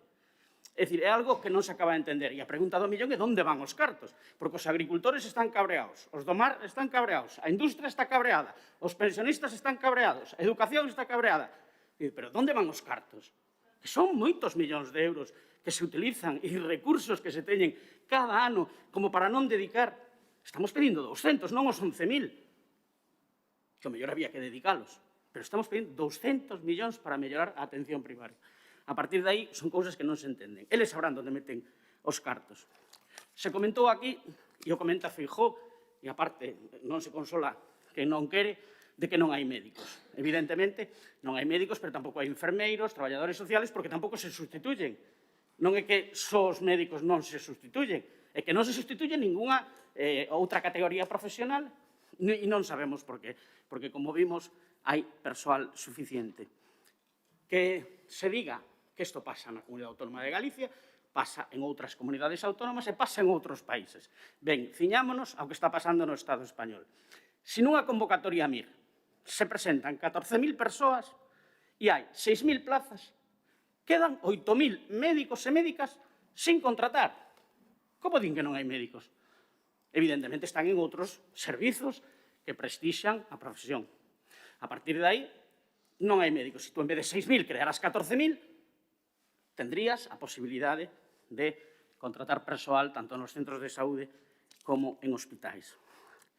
E quería facer outra referencia, tamén sin estenderme moito máis, de que eu non son tan pesimista, nin estou tan queimado, nin, ou polo menos por fora. Despois, o que pase, a mí xa me caeu o pelo hai moitos anos, xa non me vai a caer máis. A partir de aí, sabemos que temos o Consello Técnico de Atención Primaria. Non quero deixar de facer referencia. 208 persoas traballando arreo durante 3 anos levamos para crear o novo modelo de atención primaria. O teñen dende novembro do ano pasado. Se quixeran resolver o problema, por iso temos que irnos a unha razón máis ampla, ideolóxica, evidentemente, se quixeran resolver o problema, teñen aí a documentación completa de todas as categorías profesionales e a Comisión 9 está para crear o novo modelo de atención primaria. Se non o fan, é porque non queren. Non é porque non sepan ou sean ineptos, sino basicamente por unha cuestión ideolóxica onde os servizos públicos hai que, primeiro, desmantelalos, non invertir neles, segundo, para que se deterioren, terceiro, para vendelos á privada. Xa temos o argumento completo do que está sucedendo. Que sea capitalismo, que sea liberalismo, nos dá igual. Quen sale perdendo é a sociedade e os profesionais. A partir de aí, se as conclusións do Consello Técnico se levaran a cabo, tendríamos un novo modelo. Temos previsto agora, porque o que se fixo inicialmente foi o que é a carteira de servizos de cada unha das categorías, que é importantísimo, pero que é a parte máis importante e que era o que se fundamentou para cando fixemos a folga de abril de hai 3 anos e a desconvocatoria de folga era abrir unha mesa de negociación. A mesa de negociación abriuse, pero nós pensábamos que era unha mesa de negociación. Moitas veces se di, bueno, se non queres que algo se arregle, crea unha comisión. Aquí sucede no Parlamento e sigue funcionando. Ben, a Administración creou 15. É dicir, non ten moito sentido 15 mesas de negociación, pero, bueno, as 9 primeiras eran fundamentales, a 9ª, sobre todo, que crearía o novo modelo. Si, desde a Administración, se intentara que de verdade houbera un novo modelo de atención primaria, teñen a documentación. Nós temos esa documentación. E se non é para agora, porque siguen tendo maioría absoluta, pero pensade tamén algo importante, teñen maioría absoluta, pero 60.000 votos menos que nas anteriores. É dicir, que o PP perde votos, e perde moitos votos. Non consuela a nadie, pero perde votos. Non é que vaya aumentando. Aumentou diputados porque o PSOE non fixo o seu traballo, independentemente de outras causas. Pero perde votos. Evidentemente, cabreada a industria, cabreada a agricultura, cabreados os pensionistas, todo o mundo cabreado, pois evidentemente non pode ter unha maioría absoluta en número de votos, que é o que non ten. E pouco máis quería dicir, simplemente que non me gustaron algunhas das intervencións que escoitei pola mañán, o tema que se dixo dos sindicatos, verdadeiramente había que quitalo, se hai libro de sesións, quitalo, porque non é certo, e o tema dos médicos da privada que traballan tamén na pública, pensar que o 1% da profesión médica, o outro 99%, moitas veces entramos no mismo saco e non é así. Entonces, hai que ser xustos, poñer na súa dimensión cada cousa que se di e que non quede no aire que aquí todos somos corruptos. Moitas grazas.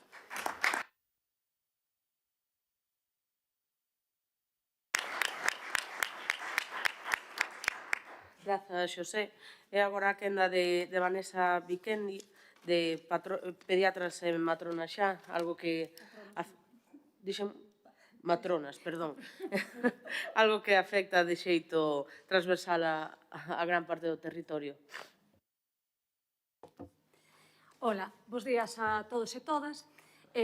Levamos toda a mañán falando precisamente da sanidade pública, pero só se fixo unha alusión, creo, se non recordo mal, por María Xosé Abuín, o tema dos pediatras e das matronas. Realmente este é un tema grave. É un tema grave porque, vou a poñer no peor dos casos. Nun estado de guerra, sempre se protexe os colectivos máis vulnerables. En este caso, os colectivos que poden dar un futuro, que son precisamente a infancia e as mulleres, porque son capaces de dar vida a esa infancia e o futuro. Agora mesmo en Galicia é xusto o colectivo máis vulnerable o que está máis desprotexido a nivel sanitario. Ou seja, se fan falta médicos de familia, fan moita máis falta pediatras. De feito, creo que ningún dos que estamos presentes nos vimos a tesitura de ir a un centro de saúde e que nos digan mira, non está o médico de familia, pero che vai atender un pediatra, que podería perfectamente. Un pediatra ten medicina xeral e ten unha especialidade.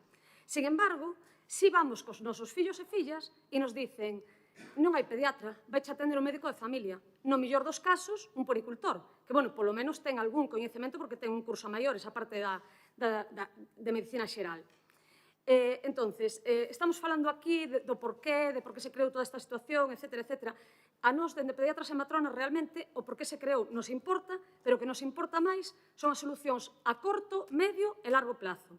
E as solucións son, bueno, é verdad que hai que ser positivos, pero non son moi halagüeñas, realmente. Por qué? Porque sí, que igual en médicos non hai escasez, en pediatras sí hai, pero xa por sistema de deixadez da administración e porque, aparte, como non se ofertan plazas MIR, realmente sí que non se poden cubrir todos, a demanda que hai. Eso é real. Que pasa?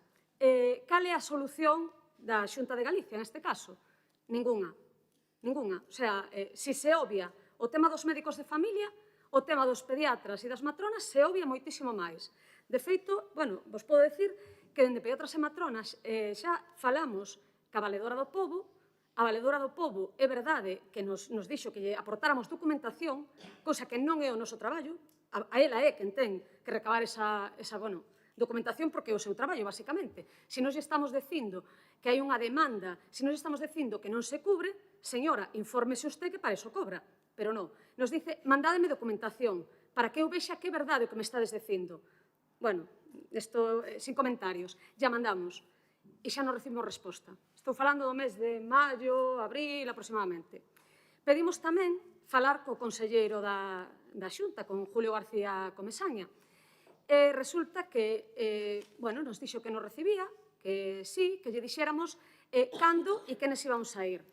Evidentemente, en plena ola cuarta, quinta, sexta, non sei xa en que ola íbamos, lle dixemos non, porque nos llevamos decir tal día e nos vai a poñer a excusa de que non nos pode recibir. Díganos vostede que día nos pode recibir e nos lle diremos quenes de nós podemos ir a falar con vostede, porque queremos unha solución. Non lle vamos meter na cara, non vamos a revolver o pasado, simplemente queremos que nos dé unha solución, ou polo menos unha intención de solucionalo. Tampouco recibimos resposta. Entendo que, ten unha xenda moi ocupada e que nós realmente non somos importantes, porque, claro, nós non representamos, o sea, como mulleres, sí representamos un voto, pero os nosos fillos e as nosas fillas, de momento, ata os 18 anos non representan un voto. Polo tanto, somos as nais e os pais que temos que defender os seus dereitos.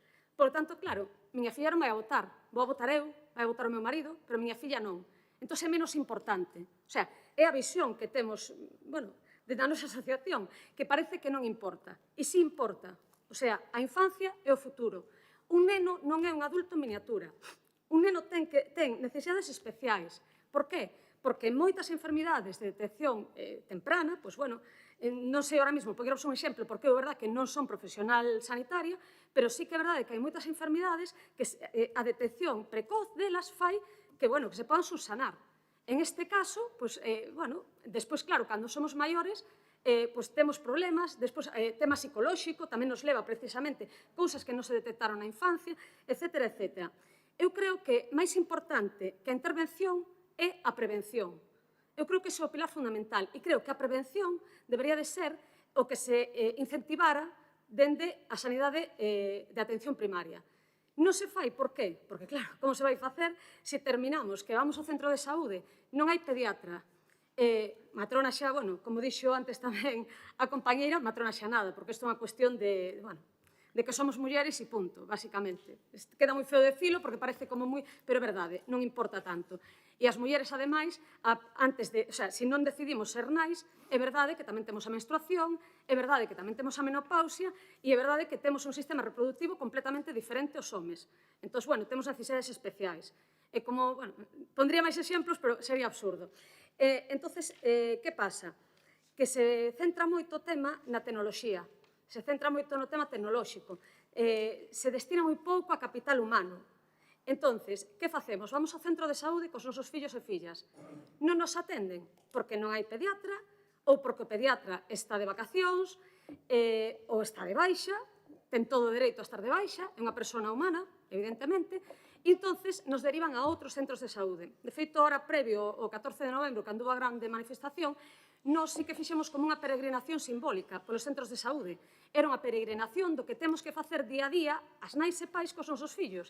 Vamos de centro en centro de saúde para terminar nas urxencias hospitalarias e, entonces, claro, sabedes todos, creo, ou seguramente, sí, o que é unha PCR. O sea, que vos metan un bastoncillo pola nariz, o incómodo que é. Pois imaginadevos eso para un bebé. Imaginadevos eso para un neno de 2, 3 anos. Claro, que podía haber evitado eso se no centro de saúde fora atendido, porque igual realmente simplemente pues, ten algo que non é tan grave, pero que por protocolo no hospital hai que facerlo. Entón, que pasa? Que no, vamos, e despois, esa é outra cousa, nos hospitais tampouco sempre atende un pediatra aos nosos fillos e fillas, porque seguimos co mismo, atenden médicos de familia.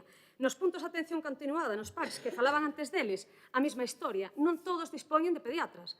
Entonces, ao final, o que vemos é que os nosos fillos, as nosas fillas, as mulleres, non temos unha atención especializada. E parece que non pasa nada. Quero decir, si nos saímos á rúa, si protestamos, si facemos os trámites administrativos legais que podemos facer, pero non pasa nada. E a solución, e iso sí que se repetiu moitas veces por parte do presidente da Xunta, é se tedes un pediatra, mandádemo co contrato. Home, isto non é unha feira. A ver, hai que ser serios, non? Nós non temos a solución. Xa, bueno, de feito, outro día, nunha intervención que tuve tamén, eu comentei a xente que me estaba escoitando, non temos a solución. Eu creo que a solución, para iso hai unhas persoas que traballan no Parlamento, para iso hai consellos técnicos, para iso hai outro, que son quenes teñen que buscar a solución. Nós o que estamos é exixindo un dereito, e o estamos exixindo. O sea, non é algo que o estemos pedindo. Eu, cando antes falabades do tema de ter psicólogos, de ter, enfermeiras, era un equipo multidisciplinar, non? Claro, eu digo, eso sería a bomba, porque que non temos nin o básico. Eso sería como ter o postre, pero que non temos nin os entrantes. No caso dos nenos, nenas e mulleres, non?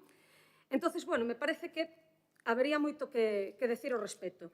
Despois tamén os hospitais comarcais, que onde terminamos derivados moitos, tamén se están desmantelando, isto é unha realidade. A parte de que, que igual non se atende un pediatra, tamén se están desmantelando. Eu, concretamente, podo falar do caso de C, porque é onde vivo e a onde me toca, pero moitos outros hospitais comarcais tamén se están desmantelando. Se está sempre facendo moita propaganda do rural, o rural é importante, creo que é importante só po turismo, para que nos veñan de fora e nos digan ai, que bonitas as cabras, as ovellas, as galiñas, non? Porque, ao final, claro, para vivir no rural é inviable. Tocamos tema sanidade, principal, tóquese tamén tema educación e outros temas, entonces, non sei, non é moi viable vivir no rural, realmente. Eu, en tema de psicoloxía, podo falarvos a título persoal de que eu sí que fui vítima de violencia obstétrica, de feito, nunha canle de televisión salín falando do tema, e sí que é verdade que a min me axudou moito a matrona. A matrona que naquele momento, hai 5 anos, cando tuve a miña filla, había no centro de saúde, non en Fisterra, que é onde vivo, pero sí en C había 2 matronas. En aquel momento, porque si se suplían as baixas, si se suplían as vacacións, etc.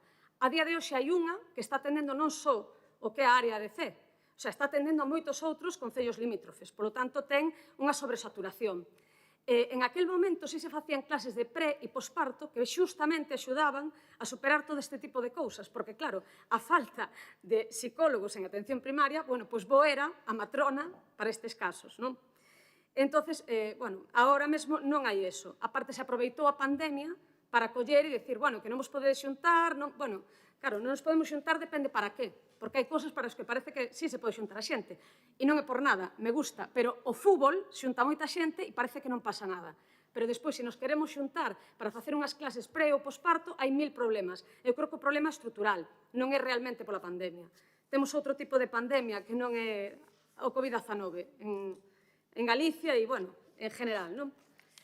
Despois, hai moito malestar, e se mo fixo apuntamento a compañeira que falábamos antes, pero que non se ve, non? É como que parece que non se ve. Hai moito malestar, a xente protesta, vanse facendo protestas, como falaba o compañeiro tamén, claro, depende de con cantas persoas poidas contar para a protesta, pero non se visibiliza.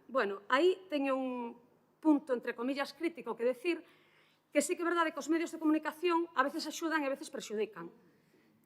porque non sempre se dá a cobertura necesaria, concretamente no caso de Valdeorras, perdón, houve unha manifestación de 4.000 persoas ali con ese núcleo de poboación e, sin embargo, eu vino a través das redes sociais. Pero realmente non houve trascendencia a prensa, non saleu na TVG, etcétera, etcétera. Bueno, xa non falamos de outras canles. Entón, que pasa? A veces non se trata de ser culpable, pero a veces, se non das a cobertura suficiente, eres parte do problema, entre comillas, non?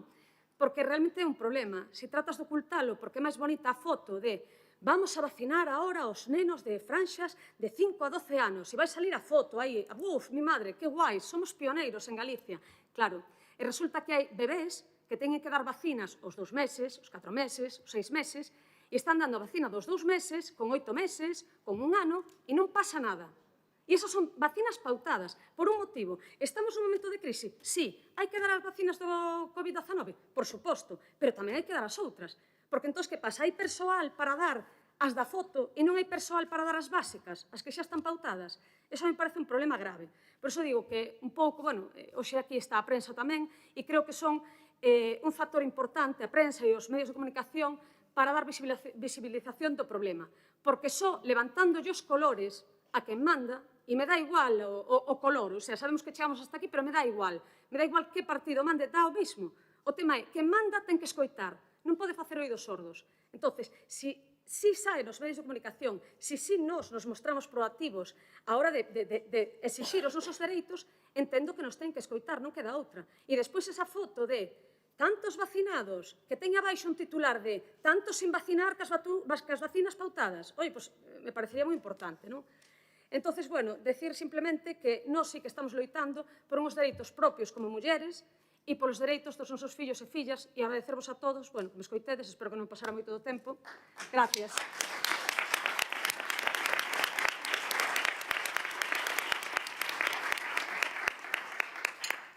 Cedolle xa a palabra a Monse Porteiro, gracias, Vanessa, que falará desde a plataforma da Mariña. Ola, bo día. Bueno, pois, en primeiro lugar, quería facer así unha especie de fotografía do territorio. Gústame tamén que coñecedes o territorio no que nos movemos. A Mariña é unha comarca eminentemente rural, aínda que ten algunhas vilas de pequeno tamaño en comparanza con outras do país, en torno aos 15.000 habitantes ou 16.000 a máis grande, pero que se move nunha longitude de 80 km. A nós gustanos decir que é unha cidade lineal ao longo de 80 km. Unha cidade lineal con unhas infraestructuras totalmente obsoletas e como as de hai 40 anos, sin transporte público decente, un tren ao día, e o servizo de autobuses tamén precario. Isto é importante, o territorio e as infraestructuras son importantes tamén para coñecer a situación sanitaria e como se desenvolve. Bueno, e en segundo lugar, a plataforma. A plataforma da Mariña é unha plataforma que é antiga xa, porque nace no 2009. No 2009 xa empezou a loitar pola atención primaria, porque empezamos xa a mobilizarnos cando se desbotou o plan de atención de mellora de atención primaria que tiña programado o goberno bipartito. Esta plataforma foi fundamental para canalizar todas as movilizacións da comarca en defensa da sanidade pública. Movilizacións históricas que moveron a moita xente, porque son previas a todo este problema que hai agora de Alcoa, Vestas, que é capaz de mover a moita xente, pero previo a isto a movilización era moito máis difícil de convocar. Conseguimos coas movilizacións que se comezara unha ampliación de calado no hospital noso de referencia, o Hospital da Costa, da Mariña, agora, porque na mente de Feijóo non estaba esta ampliación. Esta ampliación foi resultado da movilización social. Conseguimos posteriormente mobilizar a xente con unha ampliación aí de ladrillo, solo de ladrillo, non de servizos, pero que a poboación percibía como están ampliando o hospital, isto non vai desmantelarse nunca, é imposible. Está mentindo a plataforma, Nós conseguimos remontar eso e facer movilizacións que foron históricas. As seguintes movilizacións xa foron pola recuperación da área que nos roubaron. Unha área expoliada xunto con outras tres que son as áreas máis débiles, máis rurais e máis alonxadas dos seus hospitais de referencia. Nós temos máis de 100 kilómetros ao noso seguinte nivel de hospital. Xa digo, coas infraestructuras que temos. E ahora mesmo tamén é unha ferramenta fundamental para canalizar as reclamacións das persoas que teñen problemas coas derivacións innecesarias, moitas veces cara á privada, e tamén coas listas da garda. Por qué? Porque o servizo de atención ao paciente que está ubicado no hospital está totalmente pervertido. Non é un servicio de atención ao paciente, é un servicio á atención das xerencias. Moitas das reclamacións que vai facer aí a xente non pasan de aí, van de aí ao lixo. A plataforma sanitaria retoma ese tema e canaliza as reclamacións dos pacientes. Isto significa tamén que os domingos e os festivos nosotros non descansamos.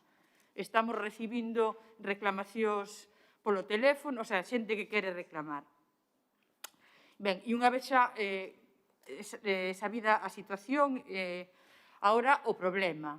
O problema é igual que no resto do país, coas súas peculiaridades, pero é caótica. A atención primaria, a atención hospitalaria, caótica. Convocamos durante este verán manifestacións e concentracións nos centros de saúde das vilas máis grandes, porque, como dice Suso, do Barco, pois non ten sentido canalizar unha concentración nun lugar pequeno onde vai a ir 4 ou 5 persoas. Foron un éxito e estiveron moi ben aceptadas pola poboación. Aquí a atención primaria tamén está desmantelada prácticamente, non se suple ao persoal, cárgase sobre as compañeiras a actividade da xente que pediu vacacións, que pediu días de libre disposición ou que está de baixa, e outras veces directamente denéganse por sistema. Os centros de saúde, o de Viveiro, por exemplo, que é a poboación máis grande que temos ali, uns 15.000 habitantes, que ten 10 médicos no cadro. Hai uns meses só dispunha de 2 médicos, máis un para urxencias de mañá. É dicir, que tocaba a máis de 5.000 persoas por médico da atención. O centro de saúde, por exemplo, de Barreiros, 3.000 habitantes con 3 médicos, actualmente está con un solo médico. Igualmente pasa con enfermería e o noso persoal administrativo, igual que no resto do país, está sobrecargadísimo de traballo. Ademais, agora pretenden que o personal administrativo faga unha especie de triaxe e pregunte ao enfermo cal é o motivo da súa cita, para eles decidir se o derivan ao médico ou telefónica, cousa que nos parece espantoso. E despois, outro centro de saúde da comarca, o de Burela, que atende a uns 10.000 habitantes. Bueno, pois a súa situación é que se eliminou dun plumazo o servizo de tarde, totalmente eliminado. É un servizo que estaba funcionando ben, porque levaba un ano de implantación e con cada vez máis xente nestas cartillas. Non se pode pretender que cando creas un servizo en quenda novo, en quenda de tarde, de repente se te enchan con 1.250 pacientes. Isto era paulatino, pero como non hai médicos, pois cortan. A xente que elexiu ter o médico de tarde quedan sin ese dereito. Ademais, e isto é moi grave, é un centro de saúde que non dispón de matrona, atende a 10.000 personas. Por qué? Nin fisioterapia. Por qué? Porque dicen os do Sergas que como cadra que está aí o hospital, a xente de Burela que vai ao hospital. Como se a matrona da atención primaria pudera ser sustituída pola matrona hospitalaria ou a fisioterapia primaria pudera ser sustituída pola de hospital. E despois quero comentar outro problema que me parece moi grave e que se está a dar desde aí unhos meses. Bueno, nosotros creemos que todo é un compendio que non se pode separar físicamente primaria de especializada, que se retroalimentan mutuamente e cando falla a base, que é a primaria, repercute sobre o hospital e viceversa. Temos un servizo hospitalario de hospitalización a domicilio paliativos. Conta con 3 profesionais médicos e 3 profesionais de enfermería. Xa, desde que se creou, estuvemos demandando que este persoal era insuficiente para 70.000 persoas.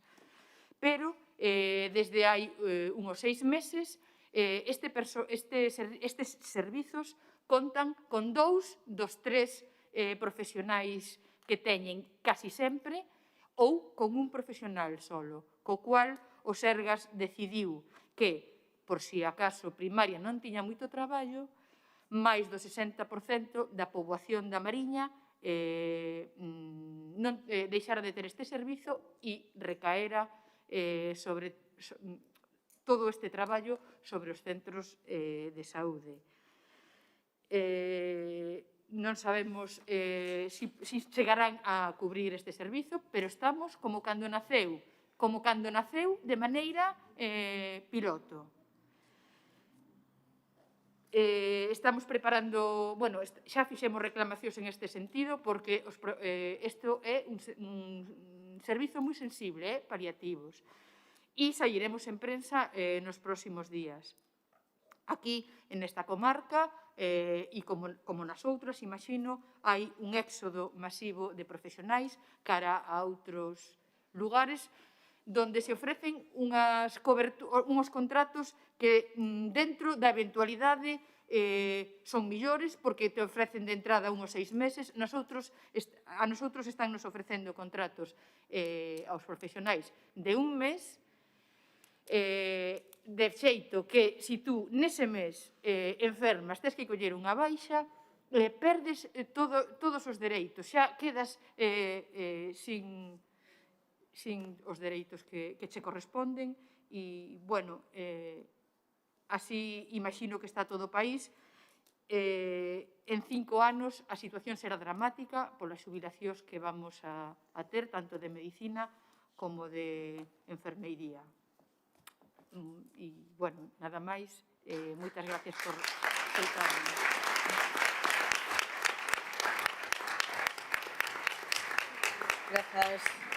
Grazas, Monse. Cedo a palabra agora a Xosé Manuel Méndez en nome da plataforma da Guarda. Bo día, grazas ao Grupo Parlamentar do BNG por ternos convidado. Xa levamos moito tempo aquí, vou procurar ser moi breve, ainda que xa sei que dicir isto sona casi sempre ameaza, non? Pero, bueno, vou procurar que non o sea. Desde antes de comenzar a pandemia, na Guarda levámonos mobilizando pola falta de persoal no centro de saúde e tamén reivindicando unha doble equipa médica para urxencias, así como unha ambulancia medicalizada. O PAC da Guarda atende, ademais da poboación da localidade, os concellos de Olla e o Rosal. Hai domicilios a unha hora do PAC, e no momento que hai que facer unha visita a un domicilio, o PAC queda, lóxicamente, sin atención. Temos o hospital máis próximo a unha hora e entre os 3 concellos superamos os 20.000 habitantes. Ao longo deste período levamos feitas moitas mobilizacións, algunhas moi numerosas, produto desta mobilización social e tamén, como non dicilo, da iniciativa do BNG no Parlamento galego, o Conselleiro de Sanidade viuse obrigado a recoñecer a degradación pola que atravesa a sanidade no noso Concello, no Centro de Saúde da Guarda. Ya anunciou no mes de a principio de xuño no Pleno do Parlamento que ia destinar 3 novas profesionais. Comezamos, efectivamente, o verán con 3 médicas máis, pasando de 3 a 6. A situación durou pouco máis de 2 semanas. As vacacións do personal e baixas volveron deixar o centro con 3 ou 4 médicas, cando a ratio do centro de Saúde da Guarda é de 8 profesionais. A día de hoxe contamos con 4 médicas, ou 3, de 8 que nos corresponden, como decíamos antes.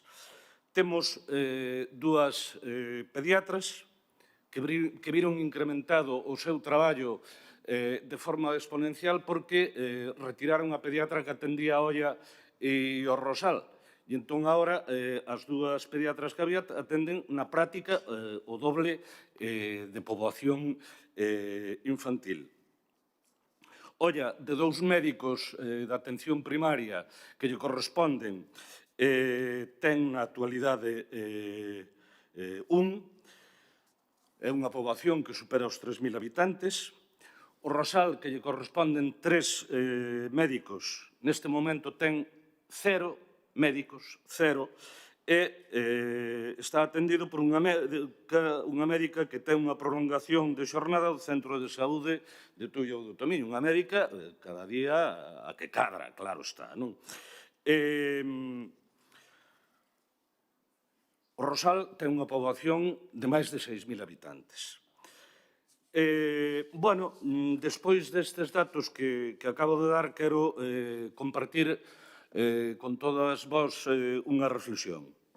O desmantelamento da atención primaria é global en todo o país.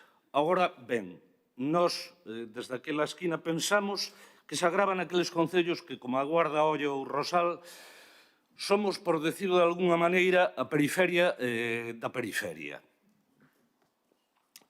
Antes falouse aquí moito xa de que a planificación sanitaria do Partido Popular, a política de privatización e de precarización das condicións de traballo dos traballadores e das traballadoras de sanidade, pois levou a que neste momento haxa menos médicos dos que necesitamos no país. E cando teñen opción de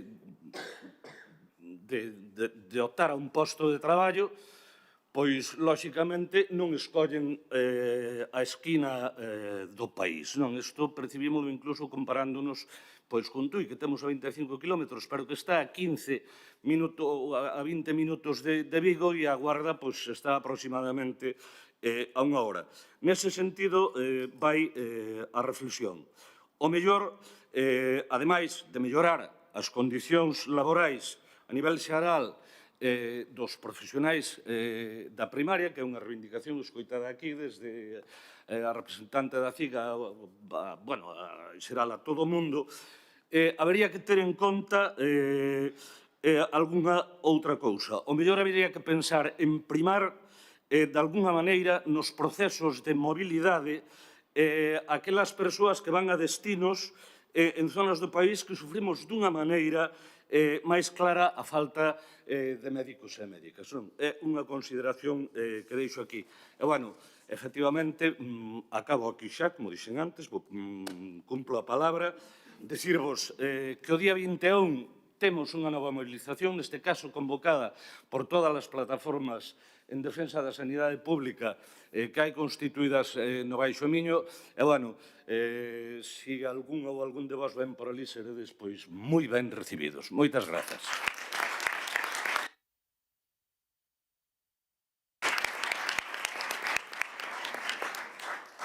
Grazas, Xosé Manuel. Rematamos agora esta mesa con Iria Aboi en nome da plataforma de Seixo.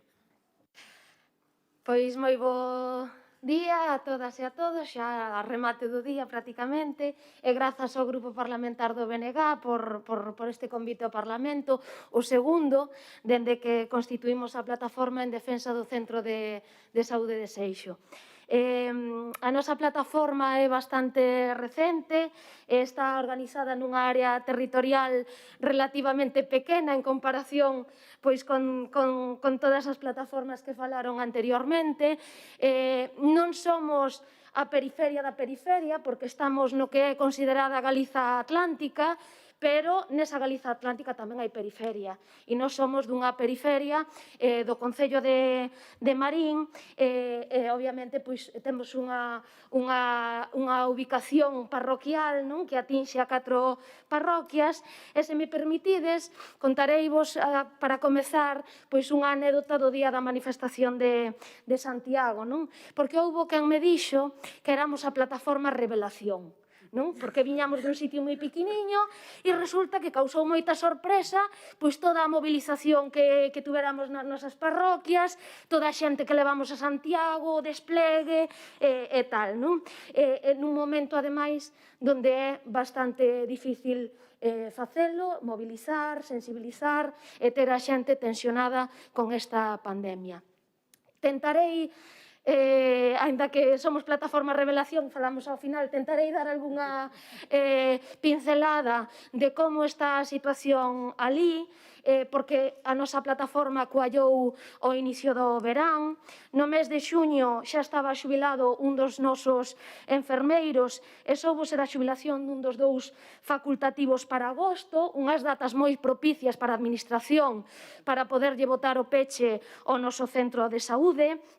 Seixo é un centro adscrito a Marín, de media dúcia de traballadoras e traballadores, 2 facultativos, 2 prazas de enfermería, que xa non ten persoal administrativo, é a propia celadora a que asume esas funcións, e cun auxiliar de enfermería, unha TCAE, que xa estaba compartida con Marín.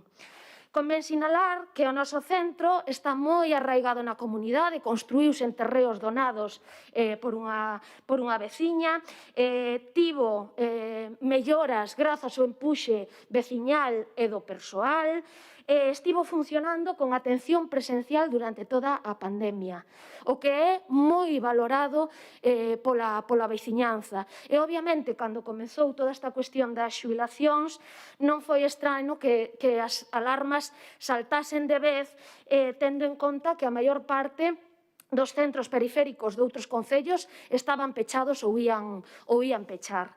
Despois dunha xuntanza do xerente da área sanitaria, José Ramón Gómez, de Ganchete coa alcaldesa, en provincias, no noso centro de saúde, a preocupación e a desconfianza foi en aumento. Non conseguiron deixarnos tranquilas e tranquilos e constituímos esta plataforma. Dela participa a Asociación de Comerciantes Marinsur, non só, quer dicir, toda a asociación de comerciantes, non só aqueles, digamos, establecementos que teñen unha relación directa co centro de saúde como as farmacias, senón todo o que é o tecido social e económico das parroquias está implicado, as 2 AMPAs dos colexios públicos da zona, as comunidades de Montes de Santo Miardán, as asociacións culturais e veciñais, asambleas de veciños onde non existía estrutura asociativa previa, taxistas, organizacións sindicais como a CIGA Prosagap e tamén os partidos da oposición. 21 colectivos de 4 parroquias do rural marinense. Destacando unha ausencia, e a ausencia xa non vos la terei que explicar moito, non? O Partido Popular, que foi convidado, igual que o resto de forzas políticas, a unha das primeiras xuntanzas nosas, que asistiu con 4 membros do goberno municipal, o que significou recoñecer que existía un problema e que o xerente, obviamente, non estaba falando claro e que, polo tanto, xa non volveron nas seguintes reunións. E o Concello de Marín, gobernado por esta mesma forza política, con 15 de 21, que en ningún momento apoiou a plataforma, nin apoiou mocións, nin amparou as demandas da veciñanza, nin tan sequer se reuniu con nós, nin tan sequer para cumplir as formas. A nosa primeira acción foi a manifestación do 9 de xullo, en defensa do Centro de Saúde e de Servizos no Rural, porque coincidiu, ademais, no tempo co anuncio de peche da Oficina da Banca, a única sucursal bancaria da zona, coa colaboración inestimable do persoal do centro, e acudiron máis de 3.500 persoas. Nunca houbera unha protesta no rural de Marín dese calibre. E a xente que recorda protestas en Marín, pois lembras pola contribución, polo sector pesqueiro, pero non houbera desta magnitude. Aínda que lles fixemos desbotar a idea do peche do noso centro de saúde, aumentaron os recortes, e máis en datas de verán. Respondemos con asambleas informativas en agosto, concentración en Marín diante do pleno con máis de 700 persoas o 12 de agosto, previo a que nos deixaran con só 4 horas de médico cun cupo sen dereito nin tan sequera consulta. Houbo campaña visual nos escaparates con este deseño que nos mirades a todas as veciñas e veciños cada vez que imos a algún sitio, tamén aquí, nos escaparates, nas fiestras, nos portais, en favor do noso centro de saúde, mesa para axudar coas reclamacións diante do centro todos os días da segunda quincena de agosto, queixa admitida a trámite na Valedora do Pobo, intervencións radiofónicas, asambleas de novo en outubro, primeira cadea humana da historia de Marín nas parroquias con máis de 800 persoas, cando se cumplían 4 meses desde que non tiñamos médico. Nas vésperas da manifestación de Santiago, a xerencia anunciou un parche de 2 días de médico a semana. Respondemos, acudindo a Compostela, cunha mobilización numerosísima de 4 autobuses e outra tanta xente que acudiu en coches particulares. Descubrimos unha reunión do xerente e a alcaldesa, as agochadas, a segunda reunión do xerente en provincias e despois escapada deses 2 responsables públicos cando os da plataforma pois nos diriximos a eles. E esta semana, aquel parche que vos decía que nos puxeran antes da manifestación, quedou ao descuberto coa cancelación de todas as consultas previstas, sen saber que pasará a semana que ven e especialmente no Nadal. Acusáronnos de mentir dende o conselleiro cando viñemos aquí a primeira vez e nos dixo en sede parlamentar que estábamos mentindo ata a alcaldesa, porque sei que o centro non pechara, aínda que só houbese 4 horas de médico para un só cupo e non houbese atención para a metade dos pacientes. Acusáronnos de facer política contra eles, porque debe ser que os que recortan non fan política e, ademais da mala, contra todas e todos nós, contra toda a poboación. E chegaron ata acusarnos de que non pedíamos reunións. E cando lembramos que tiñamos dende o 4 de agosto solicitado unha reunión co xerente, o que pasa que estaba de vacacións mentres a atención primaria da área de Pontevedra Salnés ardía polos 4 costados, pois xa tiveron que cambiar de argumento porque, claro, quedaban co cu ao aire. Fixemos fronte a todo este discurso con información constante á veciñanza, con asambleas, con traballo en rede e con moita unión. Negámonos a aceptar a centralización en Marín como unha solución polas grandes carencias de persoal que ten. De feito, onte mesmo faltaban como mínimo 3 profesionais médicos, as elevadas listas de agarda, as longas coras para unha cita e tamén polos problemas de desplazamento dende o rural, que xa se teñen falado aquí, que non vou a reiterar, e tamén as consecuencias negativas que traería na vida social e económica das parroquias o ter que centralizar toda esa vida no casco urbano. Pedimos ya a xente que agantase sen cambiar a súa tarxeta sanitaria para Marín e a xente segue agantando. Pedimos ya a xente que non pagase os recortes co persoal do centro de saúde e entendérono perfectamente. De feito, ata tentaron buscar a discordia acusando ás parroquias de querer persoal que seica que lle correspondía a Marín. E tampouco lles serviu porque a situación de Marín, especificamente o PAC, un PAC que atendería a 25.000 persoas, só ten un equipo médico e queda desatendido cando ten que sair a un domicilio. E porque a situación non só do PAC, sino de pediatría, de fisioterapia e de radioloxía, por exemplo, tamén eran obxecto das nosas reivindicacións. Tentaron o todo, negar o problema, minimizalo e agora están na fase de silencialo. E sempre contestamos coa mesma receita. Unión e presión. Moita presión constante. Remato. Teño unha amiga que di que cando hai que protestar parece que sempre andamos os que andamos, non?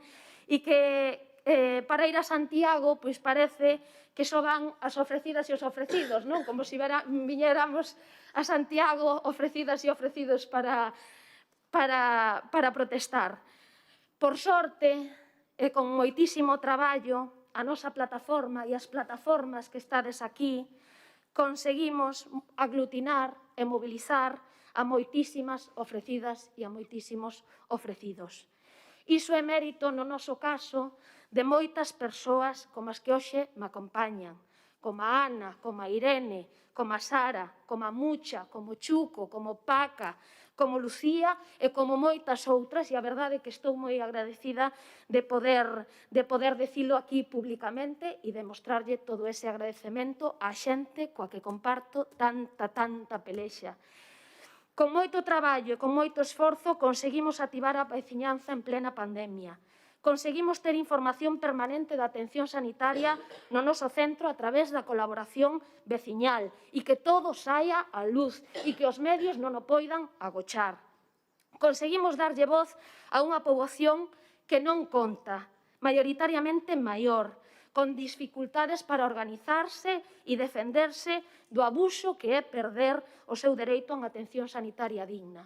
En definitiva, conseguimos erguer o berro das parroquias e do noso dereito a un rural vivo tamén na Galiza atlántica. Que non é pouca cousa todo isto que conseguimos.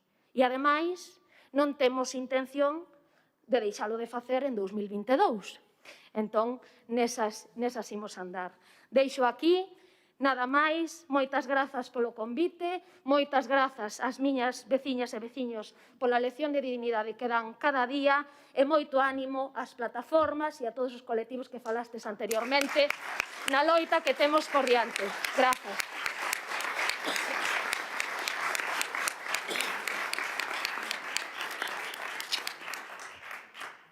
Grazas, Iria, grazas a todos e a todas os que participastes hoxe aquí, que demostrades que, fronte á receita que quere implementar o Partido Popular na sanidade pública galega, hai unha contestación forte por parte tanto de profesionais de todas as categorías, como tamén da veciñanza e das usuarias desta sanidade pública, un ben tan necesario que debemos preservar. Abrimos entón agora a quenda de intervencións. Había unhas cantas palabras, vounas enumerar e anoto as novas. Teño a Xurxo, a Sede, a María Xosé Abuín, Álvaro, Xurxo Porrit, non sei, alguén máis. Tedesme que dicir os nomes porque senón sí que non.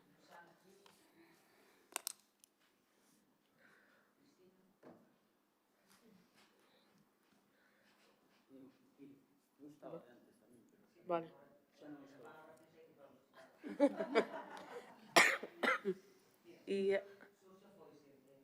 Vale. Bueno, pois, Sede.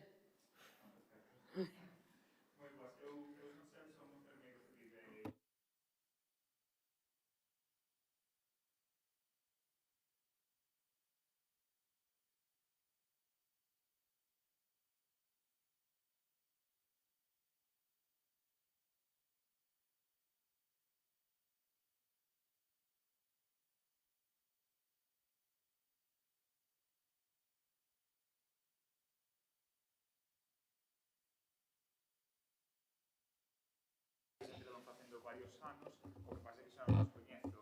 Pero, por exemplo, cando comentaban antes os compañeros na mesa anterior o tema de cales eran os problemas fundamentais e cando falaban das condicións de traballo, eu fixeme que tendemos a enfocarnos moito na estabilidade e máis no salario, que evidentemente son importantes, pero cousas que nos enfocamos alá unha porque temos a estabilidade que é moito máis diferente da que temos aquí, pero co tema do salario tampouco estamos moito mellor se comparamos o nivel de vida. Pero ali, por exemplo, enfocámonos moito tamén no benestar do persoal, enfocámonos na formación do persoal, E cando falo de formación do persoal non é simplemente que os nosos enfermeiros, os nosos médicos e outro persoal que teñan o MIR, o EIR, o PIR, etc., senón, por exemplo, os que son os supervisores de enfermería, os que son os xestores, que formación teñen de orzamentos, que formación teñen de persoal, que formación teñen de como xestionar unha baixa laboral dun persoal, como xestionar unha baixa productividade, unha baixa eficiencia do persoal que temos na plantilla, que moitas veces se nos escapa. E se nos escapa basicamente porque supervisoras de enfermería ou xefes de servizo son habitualmente cargos de confianza e, polo tanto, non necesitan demostrar que teñen esas competencias para poder ocupar ese cargo. Despois, outra cousa, e aquí xa remato, teño moitas ideas de cousas que foron saindo aquí, pero xa as comentaré en outro momento, pero, por exemplo, que comentaba o compañeiro das asignaturas todas que se iban collendo, das manifestacións, unha cousa que funciona moi, pero que moi ben no Reino Unido é que o Parlamento do Reino Unido ten un sistema de peticións no que calquera cidadán ou cidadá pode someter unha petición ao Parlamento. É moi parecido a change.org. Se esa petición suma máis de 10.000 sinaturas, o Goberno ten a obriga legal de responder a esa petición. E se suma máis de 100.000, o Parlamento ten a obriga de debatilo na comisión correspondente, que aquí non pasa. Evidentemente, é algo que se escapa a sanidade. Sí? Vale. Está a ILP, pero funciona moi diferente, porque a ILP, se mal me equivoco, depende tamén da mesa, que si quere aceptar ou non quere aceptar. No, vai directo, vale. Pero funciona relativamente diferente e ali funciona espectacularmente ben. Son simplemente ideas e simplemente que contedes cos profesionais tamén que estamos fora, porque iso, temos moitas cousas que ali que están funcionando. Non é moito mellor o sistema británico que o daqui, teño que dicilo, pero hai cousas que funcionan moito mellor alá que aquí funcionarían tamén moi, pero que moi ben. Simplemente iso. E despois, a varias cousas que comentaba a compañeira de que porque non conseguía entender porque algunhas cousas funcionaban ou non funcionaban, depois podemos ter unha charla que douche as miñas versións de varias desas cousas. Gracias. Grazas, Eve. María Xosé. O que sí... Eso. Más sindical vou non deixar aparte porque creo que, bueno, a CIGA xustifica sempre o que fai. Creo que si nos serviu de algo a participación nas plataformas tanto de primaria como de PACS, e dai sí que aprendimos. Eu sempre digo que o bo sería que as mesas sectoriais e as negociacións co Sergas se retransmitiran e nada máis. Pero sí que me gustaría facer incidencia, aproveitando a palabra, en cousas interesantes e que interesan, creo que, ao conxunto do que estamos aquí, do que acabades de decir. Mirade, unha cousa que decía o compañero Suso do Barco, Valdeorras é a única zona que non ten unha ambulancia medicalizada do 061. Hai unha sola ambulancia medicalizada do 061 para toda a provincia de Ourense. Só unha. Vale, só unha. Iso sí, nos veraos, e Semana Santa e períodos vacacionais, o 061 cubre cunha medicalizada o San Ginés de Rajoy. Vai aí e que se paga a precio de ouro. E as profesionais anótanse porque é verdade. Quero dicir, as cousas... E despois unha cousa que comentábamos antes, o deterioro da atención primaria e a falta de servizos, non? E que vai impedir tamén o dereito á morte digna. Quer dicir, o desmantelamento de primaria impide que haxa, bueno, por moitos tamén motivos, atención aos pacientes venosos no seu domicilio. Sabedes que a hospitalización a domicilio chega hasta onde chega, ten un radio de 30 kilómetros, creo que son, 25-30, entón, eso non dá cobertura ao rural. Pero a xente do rural que quererá morrer dignamente non o pode facer na súa casa, porque non ten asistencia, vai ter que facelo nun hospital.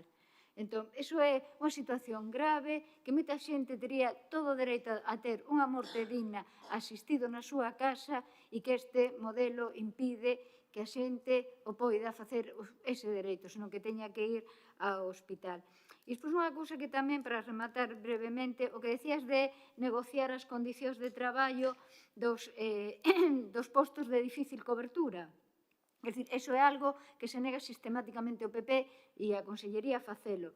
Mirad un exemplo claro, é verdad que a Lei de Igualdade di que non se pode discriminar a ninguén que faga uso de un período de excedencia maternal por cuidado de fillos ou por cuidado de persoas maiores dependente ao seu cargo, vale?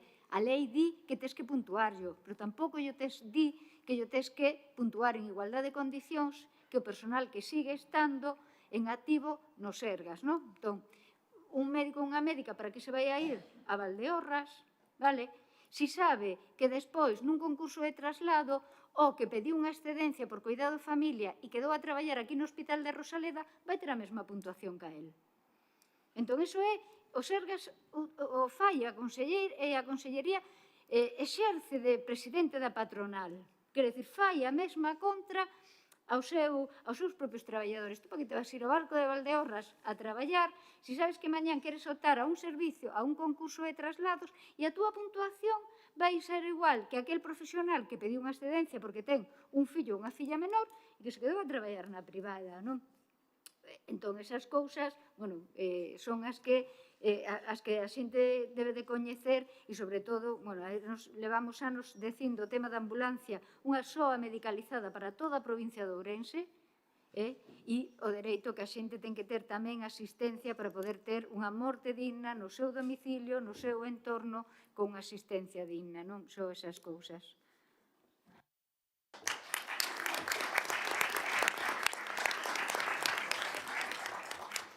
Graciñas, María Xosé. Álvaro, agora, lembrar outra vez o de que ser breves e concisos para poder falar todas. Perfecto, grazas. Vale, vou comenzar presentándome. Son Álvaro Lamas, son médico do Centro de Saúde da Guarda e aparte colaboro cos compañeros da plataforma que aquí falou Xosé Manuel, pero non é o único que está aquí presente. A quen agradezo, ademais, o permanente apoio ao persoal que estamos atendendo o Concello da Guarda e non só o Concello da Guarda, eventualmente, porque, como dicíamos, o Rosal está sen atención médica, está habendo días nos últimas datas nas cales únicamente 2 médicos de mañán, porque matizo o que dicía Xosé Manuel da dotación do noso centro. Falábamos de 3-4 médicos nas últimas datas, dun total de 8, pero a repartir entre mañán e tarde. O sea, unha desas persoas sempre pola tarde. Por tanto, vimos dun mes de estar atendendo 2 médicos únicamente ou 3 médicos pola mañán, todo o que ven sendo o Concello da Guarda, en algúns días con axenda de citas rutinarias, outros días únicamente urxencias, porque éramos únicamente 2, pero tendo que tamén atender urxencias do Rosal ou de Oia por falta de médicos neses concellos. Entón, dada toda esta situación, e eu como traballador dese centro, no cal levo un ano e nunca o vin a máis de 50-60% de persoal, agora estamos nunha situación bastante máis crítica, pois e ao fío do que se mencionaba de que podemos facer como profesionais e traballadores, eu penso que a ferramenta das plataformas como foro de encontro entre usuarias e traballadores é unha ferramenta excelente e que temos que potenciar, e o deber das traballadores e traballadores do sistema de saúde é implicarse, dar a cara, dar a voz nesas plataformas e facer traballo con elas. Nese sentido, Xosé Manuel comentou e convidou a participar da manifestación en defensa da sanidade pública do Baixo Miño, e eu quero engadir, porque está anunciado, pero non sei se é coñecido, que nos días 21, 22 e 23, o sea, martes, mércores e xoves da semana que ven, os traballadores do Centro de Saúde da Guarda, de Oia, do Rosal e do PAC da Guarda estamos en folga.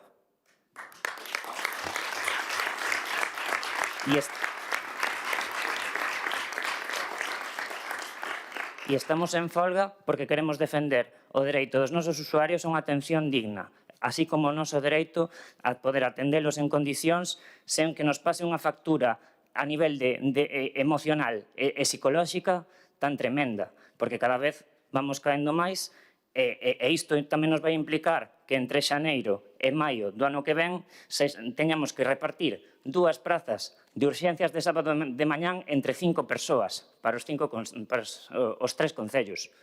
Entre xaneiro e maio, 5 persoas para 2 prazas de médico cada sábado de mañán. Entón, iso vai implicar que cada vez sexa máis penoso aceptar un posto nestes concellos. Así que é o momento de dar un golpe na mesa, é o momento de visibilizar que estamos cos nosos usuarios, cos nosos pacientes, que somos dúas caras da mesma moeda, que estamos afectadas polas mesmas políticas e que damos que dar unha resposta común. Nese sentido, pedimos o apoio da cidadanía a esta folga. Para a cal nos decretan uns mínimos abusivos que, ademais, superan a dotación diaria que estamos tendo nos últimos días. Porque poñen uns servizos mínimos dun médico no Rosal que non hai, como dicía Xosé Manuel. E, de feito, para o día 21, temos xa un correo que nos dicen que os pacientes urxentes do Rosal serán atendidos na Guarda. O sea, a nosa propia patronal está violando os seus propios servizos mínimos. E iso é o panorama que temos. Así que pido apoio e difusión para esta folga que facemos, coa esperanza de que temos a firme vontade de levar adiante as nosas reivindicacións, pero sobre todo a esperanza de que entendemos que hai diferentes velocidades na degradación do sistema público e, do mesmo xeito, hai diferentes velocidades nas respostas. Isto que quere dicir? Que terá que haber unha resposta aquí, unha alá, un lume aquí, un lume alá. E así progresivamente faremos ver que o emperador vai nu. Moitas grazas.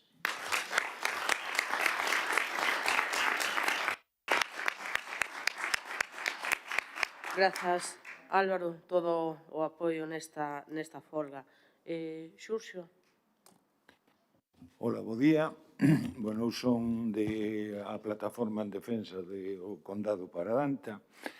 Antes, na vez anterior, cando se falou, quedou no tinteiro algo que para min é moi importante. Dentro da estrategia que teñen de desmantelamento da sanidade pública, teñen a táctica do enfrontamento.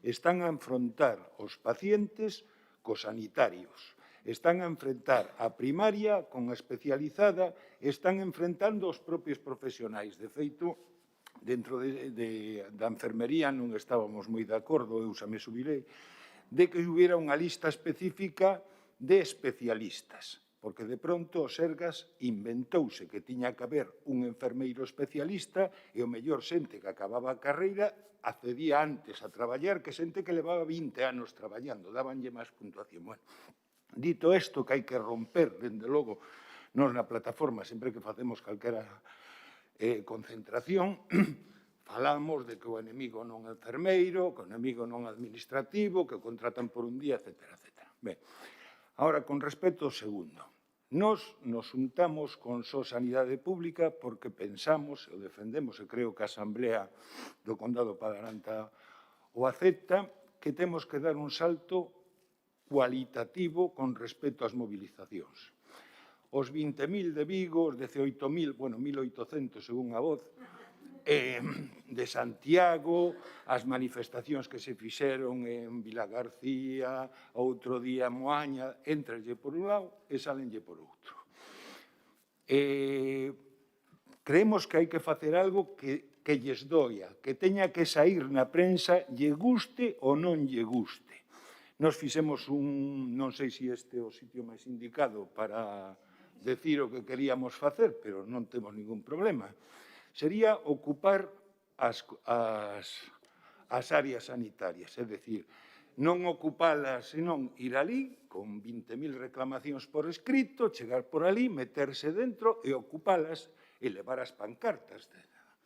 Outra cousa que fixemos, e parece que funcionou moi ben, era que non só nos manifestábamos en Pontareas, que é a cabeceira, senón que o que fixemos foi convocar concentracións nas Neves, en Salvaterra, en Mondariz e en Covelo, de feito, para que a xente de Covelo se sentira arropada, poidera. Pero pensamos que tamén é moi importante que alguén fixera un sitio onde se poideran colgar todas aquelas manifestacións que se fan no país e que ninguén sabe do que está sucedendo no outro lado, para que isto é un movimento máis amplio, como non sale, non existe, non? Insisto, nos pensamos que a única maneira de tratar de que isto saia, que a xente empece a preocuparse, é facer algo que lles doia. As manifestacións, as reclamacións e todo isto, lles é igual. estamos nós, igual que eles, non somos tan periféricos, pero bueno, somos o PAC que non quere ir nin Dios. De área sur ao PAC de Pontareas, vamos, fora meigasa. E temos tamén moi disperso, temos un Covelo que, bueno, tamén podemos levar unha hora. Insisto, para min temos que levar unha explicación cara á cidadanía de que se non hai médicos non é porque se foran de CEA como antes donte sacaron a toda a plana tal. Non hai médicos tal porque foron a cear. A culpa dos médicos que van a cear, as culpas das enfermeiras, en fin. Mais ou menos é o que quería decir. E se non facemos algo que lles doa, lles é igual, vai a estar aí explicando. Ora, cando teñan que dar explicacións de, sobre todo se somos quen, de a mesma hora, o mesmo día, e tal, se ocupan 8 áreas sanitarias, en fin, con a máxima, pois, levar pancartas, están fora, eu estou fora, estou con pancarta. Bueno, se chega a policía, se xa non se poden nin entregar nos Sergas follas de reclamación, en fin, nada máis.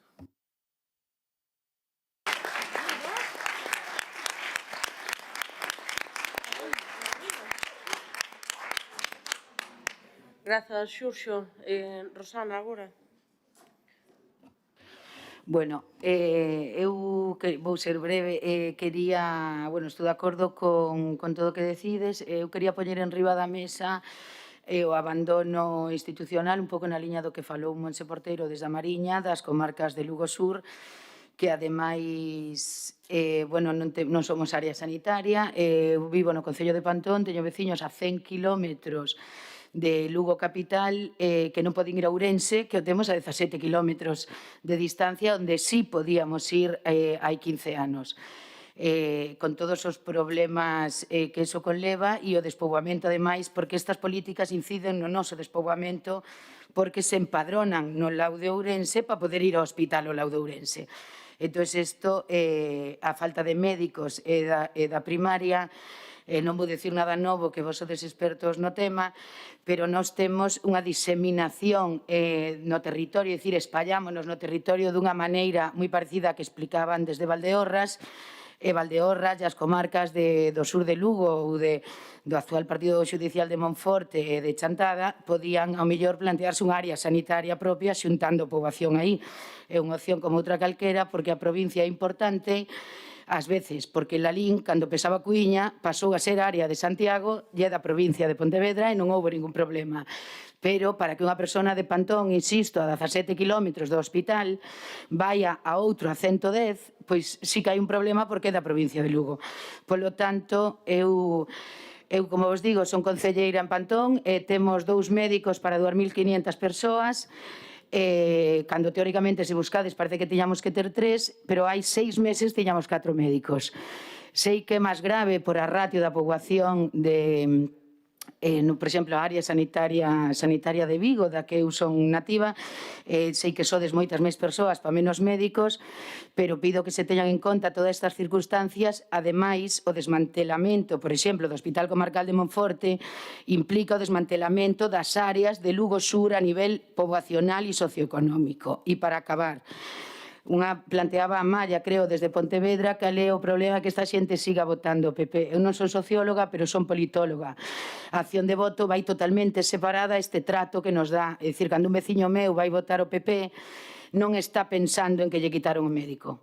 E non quero con eso disculpalo nin outra cousa, porque eu pido o voto para os do outro lado, non? Pero, en realidade, é así como funciona a mente dese votante típico e mayoritario en Galicia, da que algúns, por exemplo, somos netos. Pero, en realidade, vou seguir pedindo ese médico que o piden cando a min a xente que vota o PP. Entón, eu animo vos a todos a que sigamos nesta loito e por o camiño seguramente decaerá alguén, pero nós imos seguir berrando tamén desde ese territorio que xa non ten resistencia local, e iso sabe o PP, e sabe a Xunta, e somos menos os que berramos, pero imos seguir berrando.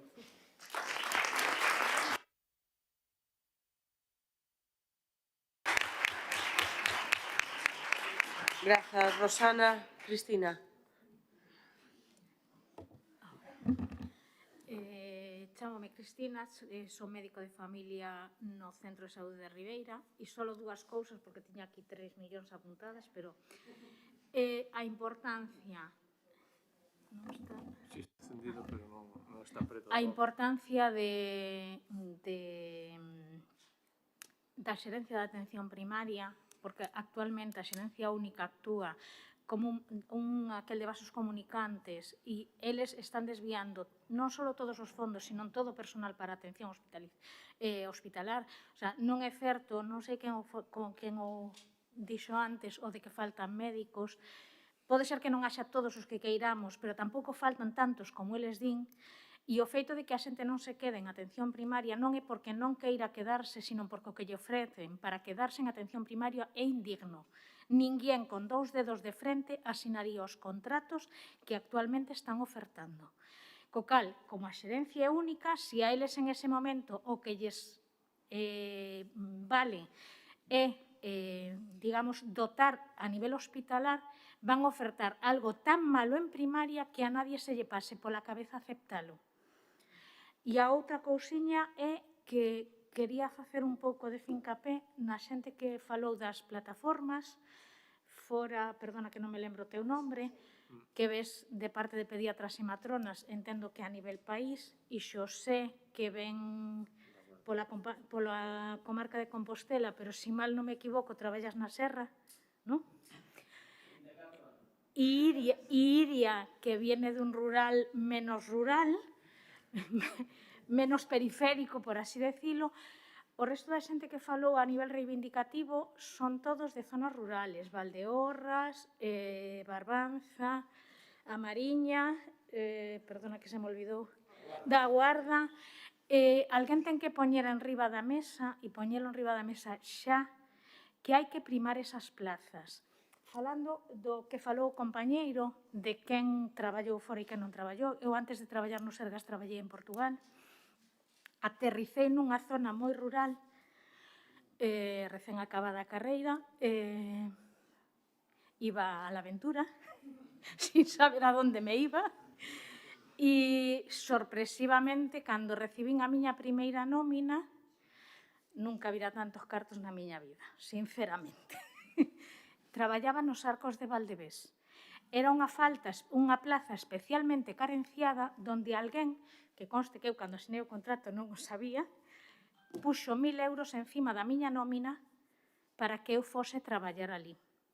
Unha plaza especialmente carenciada vale cartos. E alguén ten que asumir que manter o rural sin ser un parque de atraccións para os fodechinchos que veñen de Madrid en el AVE que le pagamos con un montón de millones a costa de desmantelar o noso tren de proximidade para ver as cabras, como decía a compañeira, si queremos que non se convierta en eso, non podemos desmantelar os servicios. E hai que asumir que eses servicios custan máis que na cidade.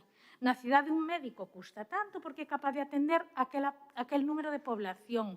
E quen di un médico, di un enfermeiro ou calquer outro profesional. Ahora, no rural, ese mismo médico pode atender moitísima menos población porque está máis dispersa, porque ao mellor está en un centro de saúde que non ten máis que 500 habitantes, pero hai que pagar igual un médico completo. E hai que asumir que hai que pagalo, porque eu tiña as contas feitas, o sea, eso vale dinero, non vale puntos en los traslados solo. Eu teño compañeiras, despois vou a decir, xa dixendo onde traballo en Ribeira, non sei o porqué nin o porqué non, pero o personal facultativo deste país vive nas cidades. O sea, no noso caso, na nosa área sanitaria, 90% do personal facultativo vive en Santiago. E eu tiña unha compañera que me dixo, Cris, estou moi a gusto, pero é que a min resulta que me pagan o mismo por traballar en Santiago que por traballar en Ribeira. E a min desplazarme me costa 700 euros todos os meses. Co cal, eu gano 700 euros menos se vivo en Ribeira. O sea, alguén ten que poñer encima da mesa ese custo. Porque é un custo que queda moi feo falalo, pero é un custo de cartos. O sea, se eu vou a ganar casi 1.000 euros menos en función de onde traballe, hombre, románticos somos todos, pero vamos a traballar por cartos. O sea, as cousas son así.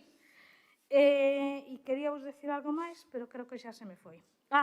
Lo del Ado, non sei que máis era que falaba por aí do Ado, as zonas, non só a Mariña está sin Ado, Eu traballo en Ribeira, pero vivo en Rianxo, curiosamente un concello gobernado polo Bloque, que non ten servicio de ado, porque quedas fora dos perímetros, quedas fora do perímetro da Barbanza e quedas fora do perímetro de Santiago.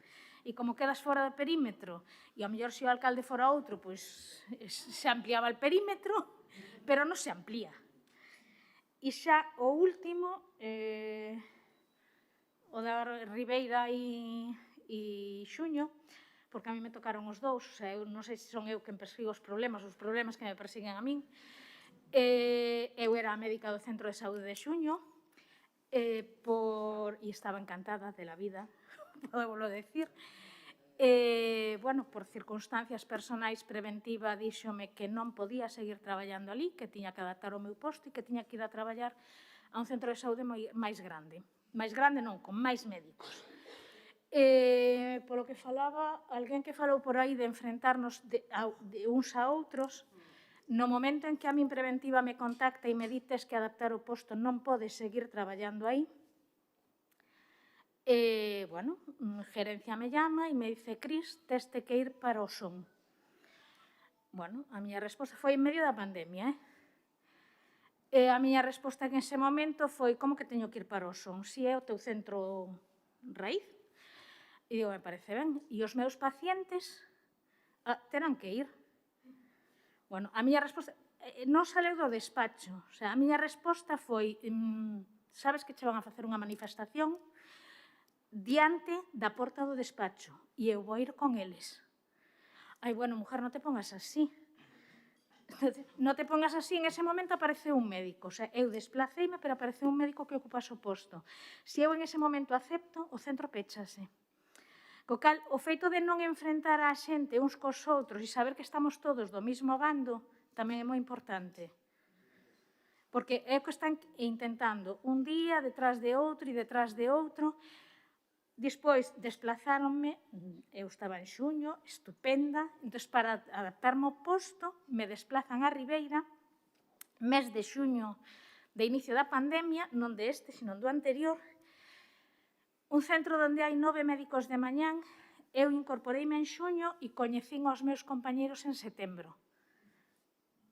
E digos por que eu entraba no meu despacho ás 8 da mañán e salía ás 3 e pico da tarde, non me dou tempo nin a velos en todo o verán. Ribeira duplica ou triplica población durante o verán.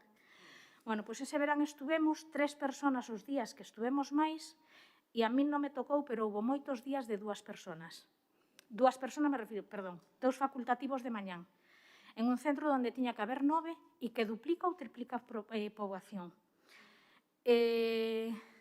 A partir de aí, cando en setembro conseguín coñecer os meus compañeiros porque, se incorporou algún máis e marchou parte da población, entón, digamos que voltamos a un nivel de asistencia en que te permitía, cando menos, ver o que tes na porta de enfrente, empezouse, unha protesta diaria ca xerencia e no do enfrentamento ou non enfrentamento, resulta que os profesionais foron aparecendo. Seguimos sin estar os que tiñamos que estar, pero saben con quen se enfrentan e a quen chaman.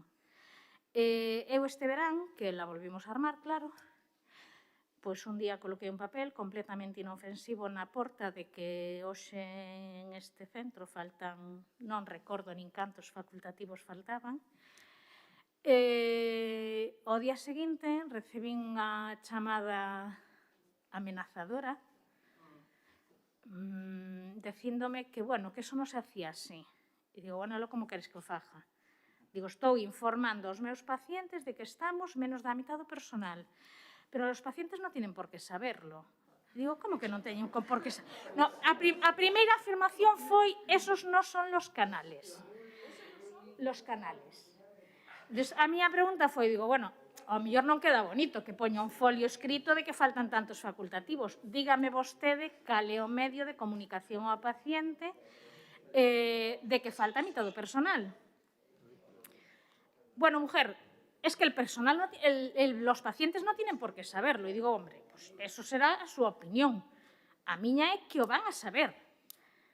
Digo, e o van a saber queira ou non queira, pero, bueno, a chamada foi amenazante, é un pouco facendo referencia a isto, o sea, o enfrentamento que están intentando conseguir de todos contra todos. O sea, eles teñen o guión moi fixo do que queren facer ca atención primaria e canto máis nos enfrentemos entre nós, millor. Nada máis. Gracias.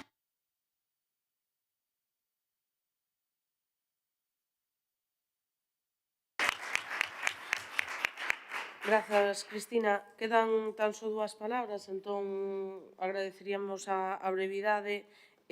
Xosé, despois Cristina. Vanessa. Perdón, Vanessa.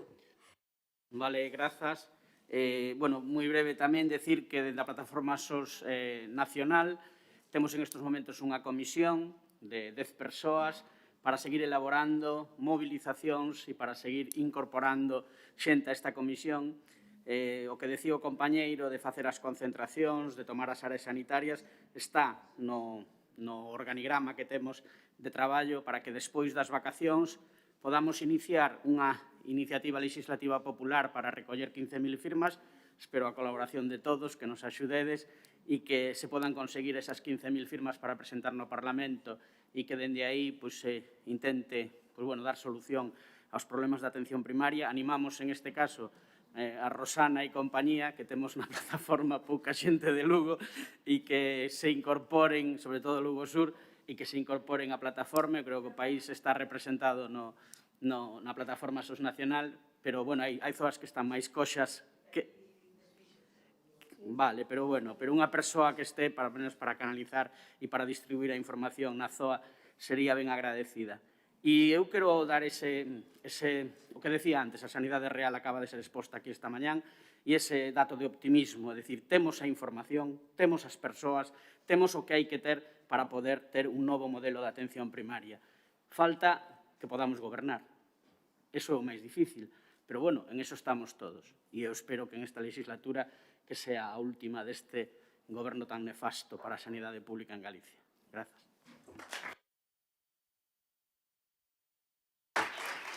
Grazas, Xosé. Vanessa, entón? Sí.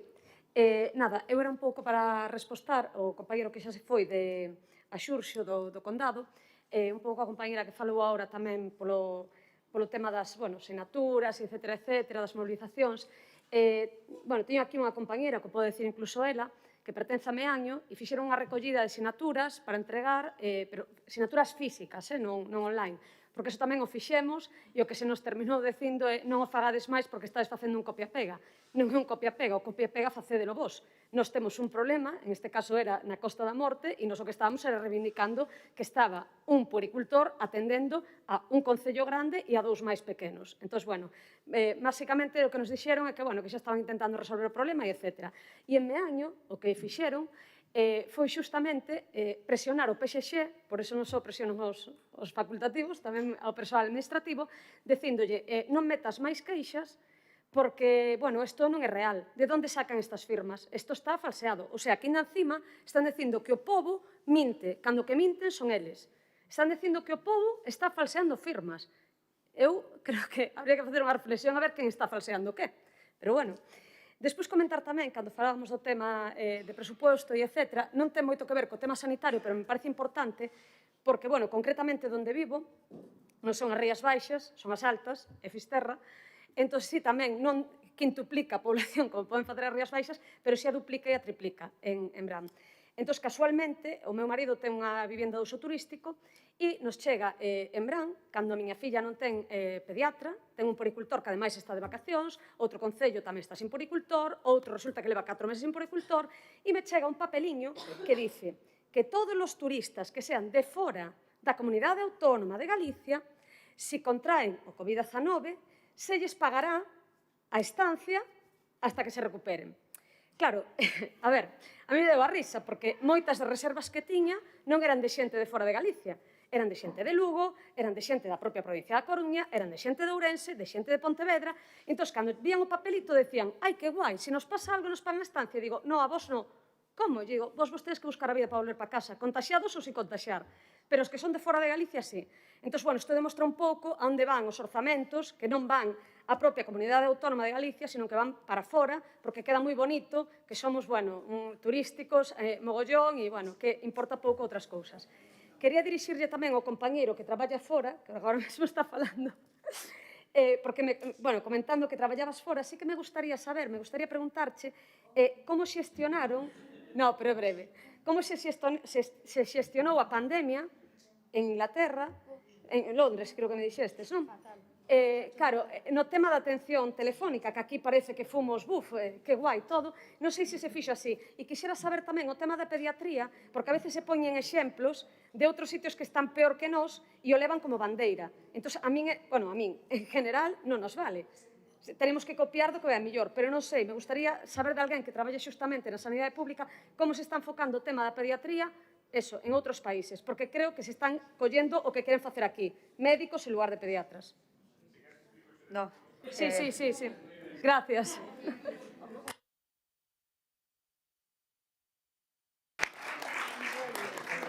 Grazas, Vanessa. Agora si a ultimísima. Un minuto nada máis, vale? Eu chamo-me Irene Pardo, son médica de familia, actualmente traballo no PAC de Bueu. Bueno, igual que antes dixo a Maya, creo que o tema dos PAC se tratou un pouco por riba. Quería facer de verdad un apunte brevísimo sobre a situación na que nos atopamos na provincia na área de Pontevedra-Salnés nos PACs. Levamos desde antes do verán, xa levamos moitos anos de deterioro completo do sistema, igual que a todo o resto de niveis.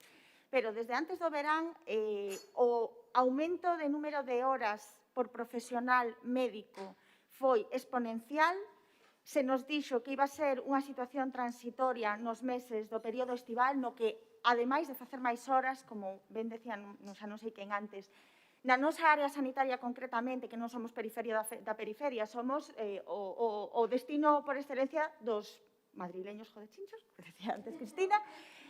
Bueno, eso é unha broma, pero bueno, en todos os PACs da área aumenta o volume de asistencias moitísimo, coincidindo cos nosos períodos vacacionais. Se nos exixiu, se nos presionou, se nos coaccionou para aumentar a nosa xornada durante o verán, dentro do marco da legalidade, eso é verdade. Nun momento eso, de moitísima presión asistencial, aceptamos porque non nos quedou máis remedio. Chegamos ao mes de outubro e xa en agosto empezara o problema, pero no mes de outubro foi sangrante. A sistemática da nosa xerencia foi obrigatoriedade tras obrigatoriedade tras obrigatoriedade, con amenazas de expedientes disciplinarios que se intentou, de feito, hai abertos varios procesos de informacións previas en inspección médica contra varios dos profesionais. Simplemente quería aproveitar este foro, gracias, Monse, por convidarme, para deixar tamén eso sobre a mesa.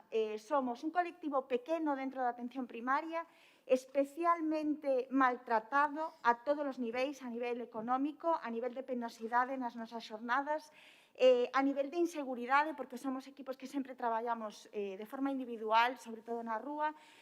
Quería aproveitar para deixar sobre a mesa que a problemática, especialmente na nosa área, e sei que en algunha outra, creo que na área de Ribeira tamén, na área sur de Vigo tamén, está ardendo, estamos ardendo.